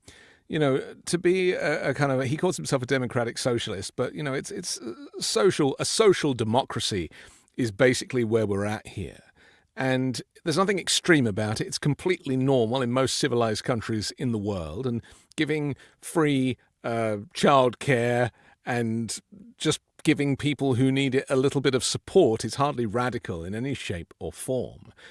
But rather than call it the far left, which is something that it's a phrase that I hate because I don't believe the far left really exists, but to call this the new left kind of speaks to what you're saying, that it is time to recognize that the left has been reborn in the election of somebody who is young and energized and is unapologetic about using the word socialist, because it's totally misunderstood. I mean, Trump couldn't define socialist or Marxist or communist if you asked him the question. But then again, unfortunately, a lot of Americans in the country can't either. And that's simply because the language has been misused over and over again, and it's confusing. I mean, China uses the Chinese Communist Party, and again, it's kind of confusing, but they do that on purpose. So I think owning the new left would be a great way to drive support for what is happening, what is clearly happening tonight. And that's what the establishment is afraid of. They're afraid of the new left. They're afraid of the grassroots, radicals, as they would probably term them, right? Because they can't control them. They can't control the grassroots, and they can't control people like Mamdani. And he's not the only. I mean, I think Plattner and Mamdani are saying very similar things. They're very different people with very different backgrounds, but their messages are very similar if you compare the two of them. And I don't think that they're going to be the only ones. I think that we're going to see across the country, because I think Pelosi probably announced, I think tonight, or she was that she's not running again. I think across the country, you're seeing a generational change. The baby boomer generation is moving out. Jerry Nadler, others, Durbin, they've all announced they're leaving. And I think that that's going to be a really, really healthy thing, because look, the Democratic Party is way older than the Republican Party as far as representation in Congress. They have the average age is much higher. The average tenure is much higher than the Republicans among the Democrats. And it's time for the old guard to move out. I mean, a lot of them are still sharp. A lot of them are still useful. But the thing is, you can pick up the phone and call Nancy Pelosi. She'll take your call. I mean, she'll give you some good advice. She doesn't need to be in D.C. Right. She doesn't need, I think that she doesn't want to be the next, Dianne Feinstein. And I think that she's making the right move, and she's leaving at the top of her game. Yes. Well, even Dianne Feinstein didn't want to be the next Dianne Feinstein, but she didn't know what day it was, unfortunately, towards the end, and kept showing up for work when she really shouldn't have been there. But the fact that nobody stepped up to kind of draw a line under that, there was almost too much respect for the fact that she'd been doing the job for hundreds of years, right? And so that's been the problem. I think the Democrats have been too respectful. I was talking about this with the guys. I mean, it's like, Joe, a lot of them didn't want Joe to run, but Joe said he wanted to run and nobody said anything. Even the people who didn't want him to run didn't say anything. They just quietly kind of seethed. And then we're told, okay, well, now we're going to push Joe out. And then there was a lot of people who didn't want Joe to drop out, but they didn't say anything. They were just like, and then they were all told, now we have to all support Harris. And all the Democrats said, okay, all right, we'll support Harris. Like, there was literally everybody just did what they were told, and it didn't work out so well. So I think people are like, we're not doing that anymore. We're not looking to the RNC chair. We're not looking to Schumer. We're going to make these decisions now, and I think that that's a good thing. Let's just talk about the Muslim aspect of this, because this is another thing that frustrates me enormously. Partly because I'm, from a city that is as mixed as New York, and New Yorkers don't really care who's Muslim and who's not. I mean, it's kind of irrelevant, but the national press find this whole kind of Muslim thing to be a real issue. Now, of course, in terms of breaking the glass ceiling, it is kind of brilliant. But I personally think it's more brilliant that he's only 34 years old, rather than the fact that he's a Muslim. That's kind of amazing to me, and it's just so interesting that the media can't really drop this. They seem to think that in some way it's like not that it's just a great achievement that a Muslim gets this position, but that in some way it's it's a step change, and it isn't if you look at the makeup of New York, and if you look at how people live in New York and how people are so integrated in New York. And obviously there's always religious and cultural tensions, but that's any metropolis. It's not specific to New York. And that's why Mamdani represents them so well, by nature of the fact that he has an interesting background and that he sounds like a New Yorker and speaks like a New Yorker. It's only really Donald Trump and the MAGA Republicans that are so desperate to kind of, to them, anyone who's Muslim is a terrorist. Well, if that's not the most racist thing you've ever heard, I mean, the fact that there's a Muslim ban that is expanded from Trump's original Muslim ban last time around, and no one seems to really talk about it, apart from all the Muslims that can't get into America, it's just so profoundly racist. And yet here we are. This is what we're going to be hearing from Trump for the coming weeks and months and years, is this whole thing about all Muslims are terrorists and they're not to be trusted, and how can it be safe in New York if you've got a terrorist running the city? I mean, it makes my brain hurt, Ron. Well, I think you're right that, I've paid a lot of attention to what Republicans have said about this issue, and and playing on the fears. And I think back to Obama, in 2018, who, had a Muslim sounding name, and, Republicans were trying to suggest he was a Sikh, a closet Muslim who just pretended to be a Christian. And, Barack Hussein Obama and even Donald Trump, who wasn't even a presidential candidate back then, was out there running around calling him a Muslim. We had the guy at the McCain town hall who stood up and said he was a Muslim, right? And so, Barack Obama felt like he needed to take great pains to go out of his way to prove he was a Christian. And I remember that very well from 2008 about, him insisting over and over again, no, I'm a right. Christian. I go to this church. This is my pastor. And he would quote Bible verses. He really felt like he had to disprove that. It was important to him, for people to believe that he was a Christian, and so here we are, this many years later, and the issue that here we have a guy who's unapologetically Muslim, and the thing is, it's not just an issue with Christian Republicans, it's also an issue with Jewish Democrats. And let's face it, those have been the Democrats who have not supported, a lot of them who have not supported Mandami have been Jewish Democrats, and that is a Muslim Jewish thing. That is it's a religious division.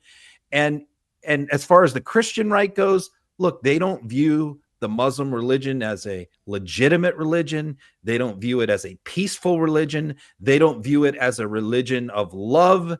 They view it as a dark, terrible thing, as a bad thing, as something that, in other words, they don't just look at it as like it's another religion. No, they don't look at it that way. They look at it as a source of evil in the world. So when he says I'm a Muslim, they view it, a lot of Republican, rural voters, white voters, they view that as he's a bad guy. He's against God. He's against Jesus, and so it goes that much to the core of this. But I think that obviously, there's no place in the Republican Party for Muslims. There's not. They don't hide that fact. And so I think that this is a great opportunity for somebody who's young, well-spoken, good-looking, scandal-free, largely, except for some things he said in the past that he's disavowed. And I think this is a great opportunity to expand the tent here and embrace it. And we know what Fox News is going to do. This guy's going to be on Fox News more than Trump. Yep. They're going to make him the poster child of Fox News. Yeah. So that's why I'm rooting for him. I want him to be successful. I want him to prove the racists and the bigots wrong. And he can do that. I mean, he went on Fox recently and he absolutely nailed it. And this is what's important, is not being frightened to step outside of those compartments that the media like to put you in. And he's much smarter than any host at Fox. He really is. And he can outsmart people. He can bring cut through the noise with the truth. And that's what I'm looking forward to, because you have to remember that the viewers of Fox, including Donald Trump, who's one of them, they have been listening to lies for 20 or, since Roger Ailes, right? So it's 25 years. So they've just been brainwashed with these lies about who Democrats are. And I think that Mamdani might be the first Democrat that has the confidence to step up and actually deconstruct those lies one at a time on a far-right network such as Fox. And you simply have to do it because they can't cut you off. It's not like when they're showing a Trump speech and Trump's being crazy and they end up just like cutting away from it and going, okay, well, yeah, we'll come back to that later, and they never do. If they've got Mamdani there in the studio, they're going to engage with him. And this is the new left. The idea that we're done with the lies now. It's enough already. And I really feel like he's the man to move this movement, as you say, nationally forward. That's why this mayoral election was so important. It's not just about New York. It is giving the movement the confidence to change their ways. Well, think about it. What demographic shifted the most for Trump between 20 and 2024? It was Latino voters, right? Yeah. So, and people, a lot of Democrats thought, well, how's that possible when Trump's central message of his campaign was deportations? Because what they heard was when Trump said, I'm going to deport the criminals, I'm going to deport the rapists and the murderers and the drug dealers.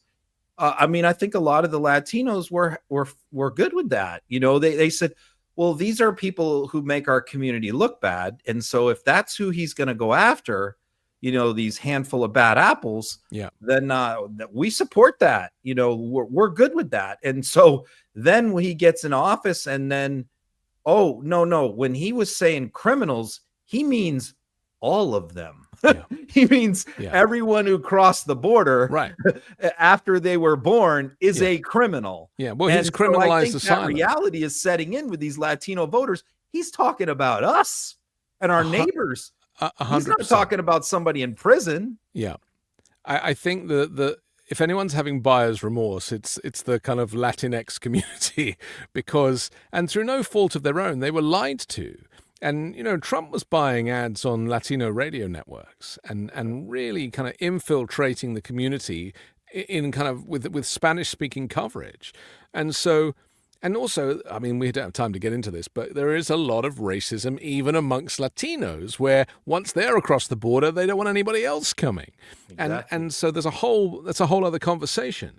But I think, like I say, there is a line in the sand now, almost. And it's like you're either with the Mamdani movement or you're going to get left behind. And I think this result tonight is testament to all of the No Kings protesters, to everybody who knocked on doors, to people that did flyers and leaflets and posters and got on the phones and did all of that grassroots work.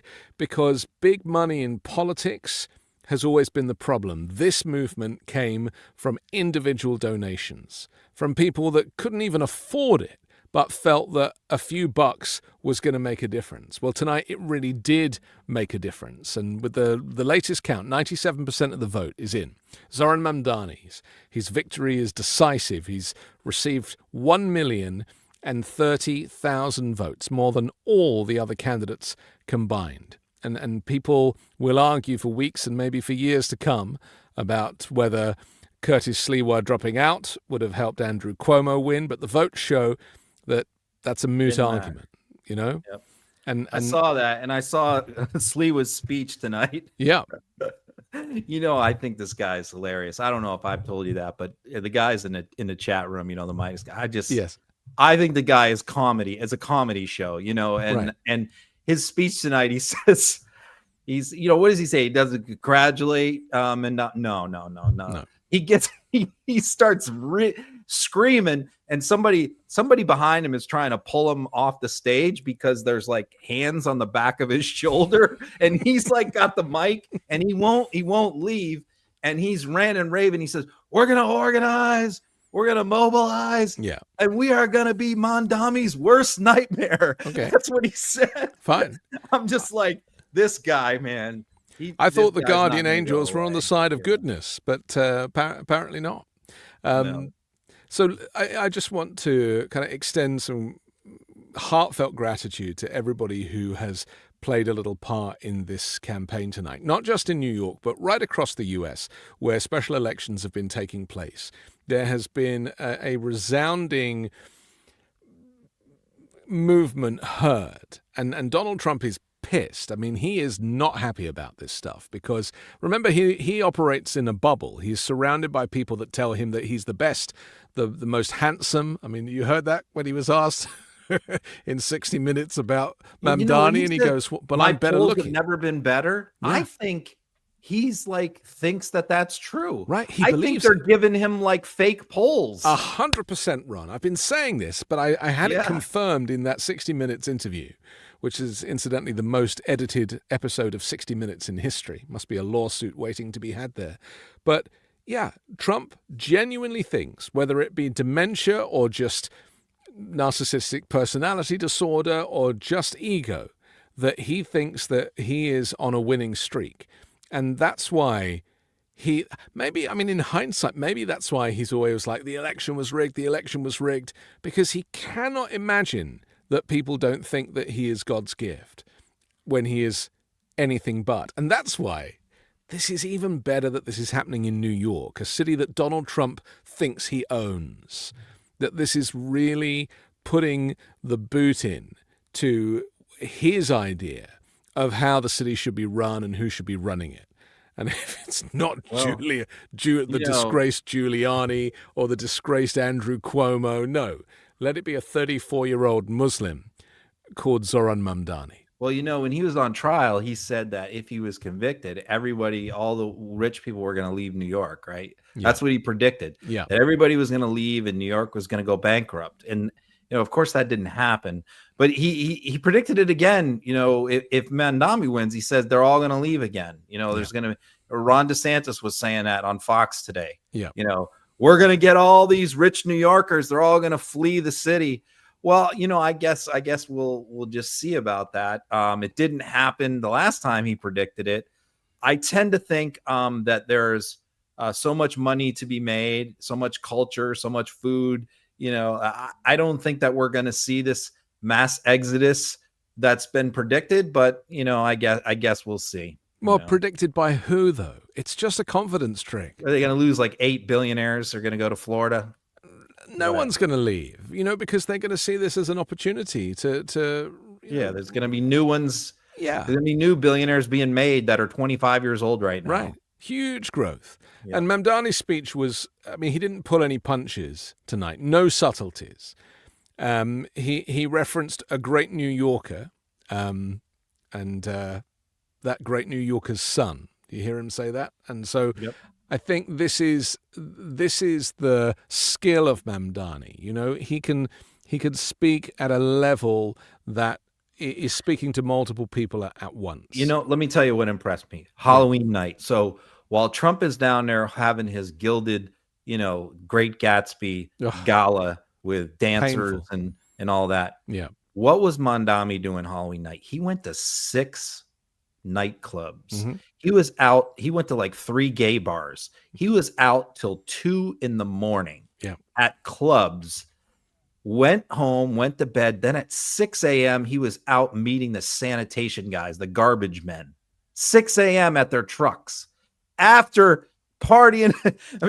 partying. He's had the mic. He's up there in the DJ booths at clubs all night. I mean, who else can do that? Name me any Democrat, really. I mean, who can do 6 clubs, hit gay bars, have everybody cheering him on, then go meet the garbage guys down at the sanitation department at 6 a.m. Can Schumer do that?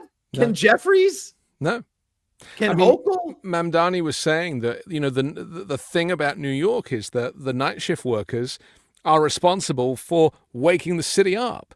And that if you didn't have the night shift workers, then you wouldn't have the city as it is in the morning.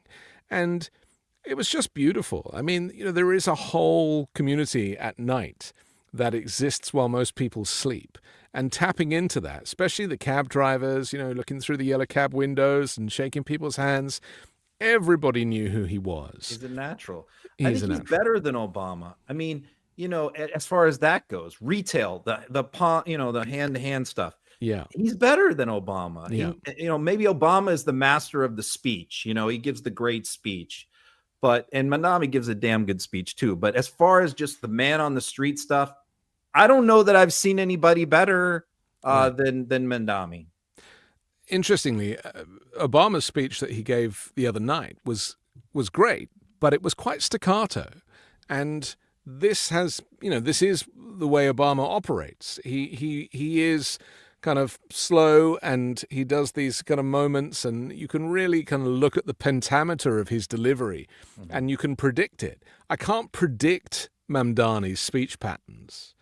And the perfect example of that was tonight. I mean, he Yes. fooled the hell out of me with that one line where he said, he said, if they want to get to you, if Donald Trump wants to get to you, he's gonna have to. And I thought for sure what any politician would have said right there is they're gonna have to come through me. That's what Donald Trump, that was almost any politician in America would close that line. Any speechwriter would close that line with, if they want to get to you, they're going to have to come through me. I'm your champion, right? But what does he say? I mean, he says they're going to have to come through all of us. Right.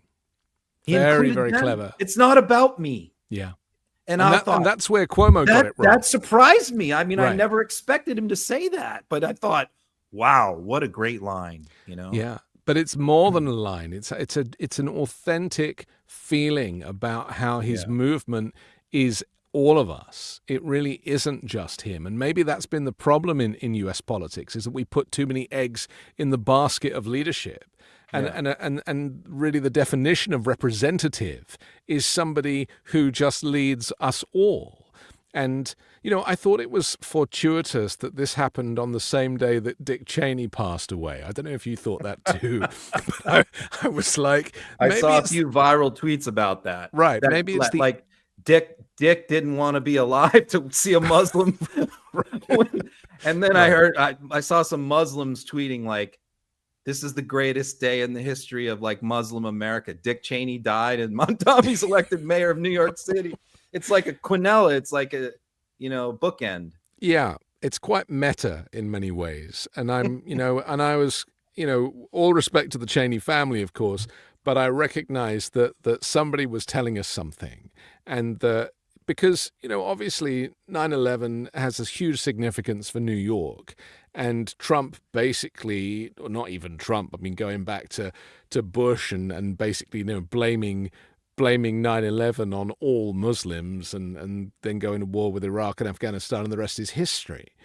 But it's just very interesting that in this moment that it's Zoran Mamdani who is the one who has stepped up. And I'm really grateful that it is him, because I really didn't want to see a kind of another old white guy. Kind of, What would the vibe be like tonight if that was Cuomo who just won? Oh, so depressing. This would be a whole different vibe, wouldn't it? But also for women as well. Yeah. You It'd be like the Democratic Party sold out, Yeah. Again.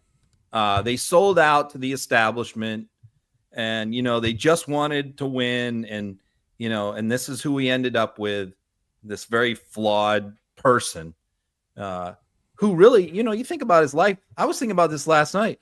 Very similar to Donald Trump. I mean, Mario, his dad, wasn't as wealthy as Fred Trump. Yeah. Certainly not.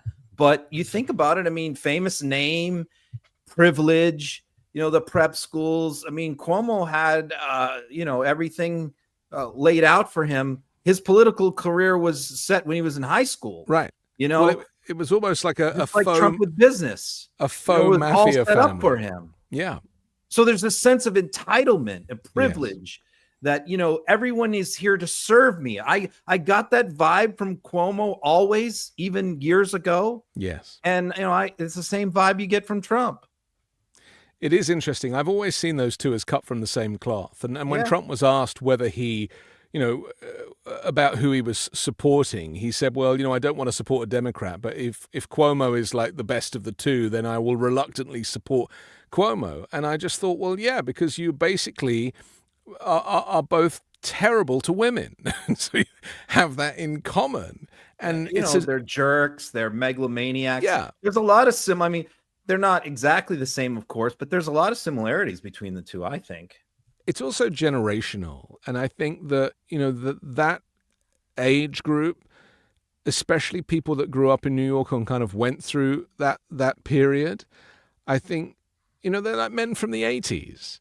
And you could argue they both screwed up the pandemic in different ways. 100%. So I mean, there's a lot of parallels there. Famous and fathers or pretty well-known fathers. Right, they're part of dynasties, and I think that it's just really unhealthy. And so America, and New York especially, has rejected those dynasties tonight. And I think that the celebrations, I can certainly feel it, that there is a great sense, just from reading people's messages and getting a sense of how the reactions are being felt, that this is an opportunity to fight fascism head on. And I love that Mamdani doesn't hold back in describing Trump as an authoritarian and as a dictator and as a despot, because that's the type of explicit language that is A, accurate, but B, is essential in this moment. You can't go dancing around it. The other line that surprised me goes to that, which is when he said, Donald Trump, turn the volume. I thought he's going to say, turn the volume down. I thought that that's what he was going to say. I thought he was going to be like, it's time to tone down the rhetoric. And, it's time to, turn down the temperature. I thought that's what he was going to say. We need to have a truce. We need to get along, blah, blah, blah. He said the opposite. Yeah. He said, turn the volume up. He's saying, bring it, man. Yeah. You want to come after New York City? You want to come after me? I'm ready for it. Throw your best at me. Throw your best at us. We'll give it to you right back. And I again, that was a line that really surprised me. I didn't think that's what he was going to say. He zigged when I thought he was going to zag. I also love that, he met his partner on Hinge, and I saw on Instagram last night, there was pictures of them hanging out in New York and having a kiss and a cuddle, and it was so real and so cute. Just like Trump and Melania. Oh yeah, that's right. Just the same. No Einstein visas necessary. The irony of the Einstein visa in that particular scenario is not to be underestimated. Okay, we have to finish. It's 1 o'clock in the morning here in Maine. Right. It's like 30 degrees out. You and I are going to come back later on and do an Uncovered, a special Zoran Mamdani edition of Uncovered. That's 4 o'clock Eastern later on today or tomorrow for those on the West Coast. I'm so grateful to everybody for joining us tonight. We've literally had tens and tens of thousands of people watching the MeidasTouch coverage tonight, which is extended throughout the night. Of course, the coverage doesn't stop on the MeidasTouch Network, and we're very grateful to you for your support as well as your comments and your interactions as part of this Meidas Mighty community. The line I kind of want to finish with is when Mamdani said, in this moment of political darkness, New York will be the light. And it's that light that I think is going to guide this pro-democracy movement, both here at MeidasTouch, but also right across the country, in facing off fascism head on. And tonight is a kind of springboard moment for that. So well done is all I can say. Congratulations to Zoran Mamdani, to all of those candidates that have been involved in special elections across the US, and the amount of success and wins, I think, a kind of a full score for Democratic candidates across the board tonight. And that really speaks volumes. Thanks to everybody who voted today. Yeah, very, very important. The whole country thanks you. Yeah, yeah. Voting is almost the last bastion that Americans have left. So don't waste it. Okay, thanks again. We'll see you on the other side, and enjoy the rest of your night wherever you are. Bye for now. Love this video? Support independent media and unlock exclusive content, ad-free videos, and custom emojis by becoming a paid member of our YouTube channel today. You can also gift memberships to others. Let's keep growing together.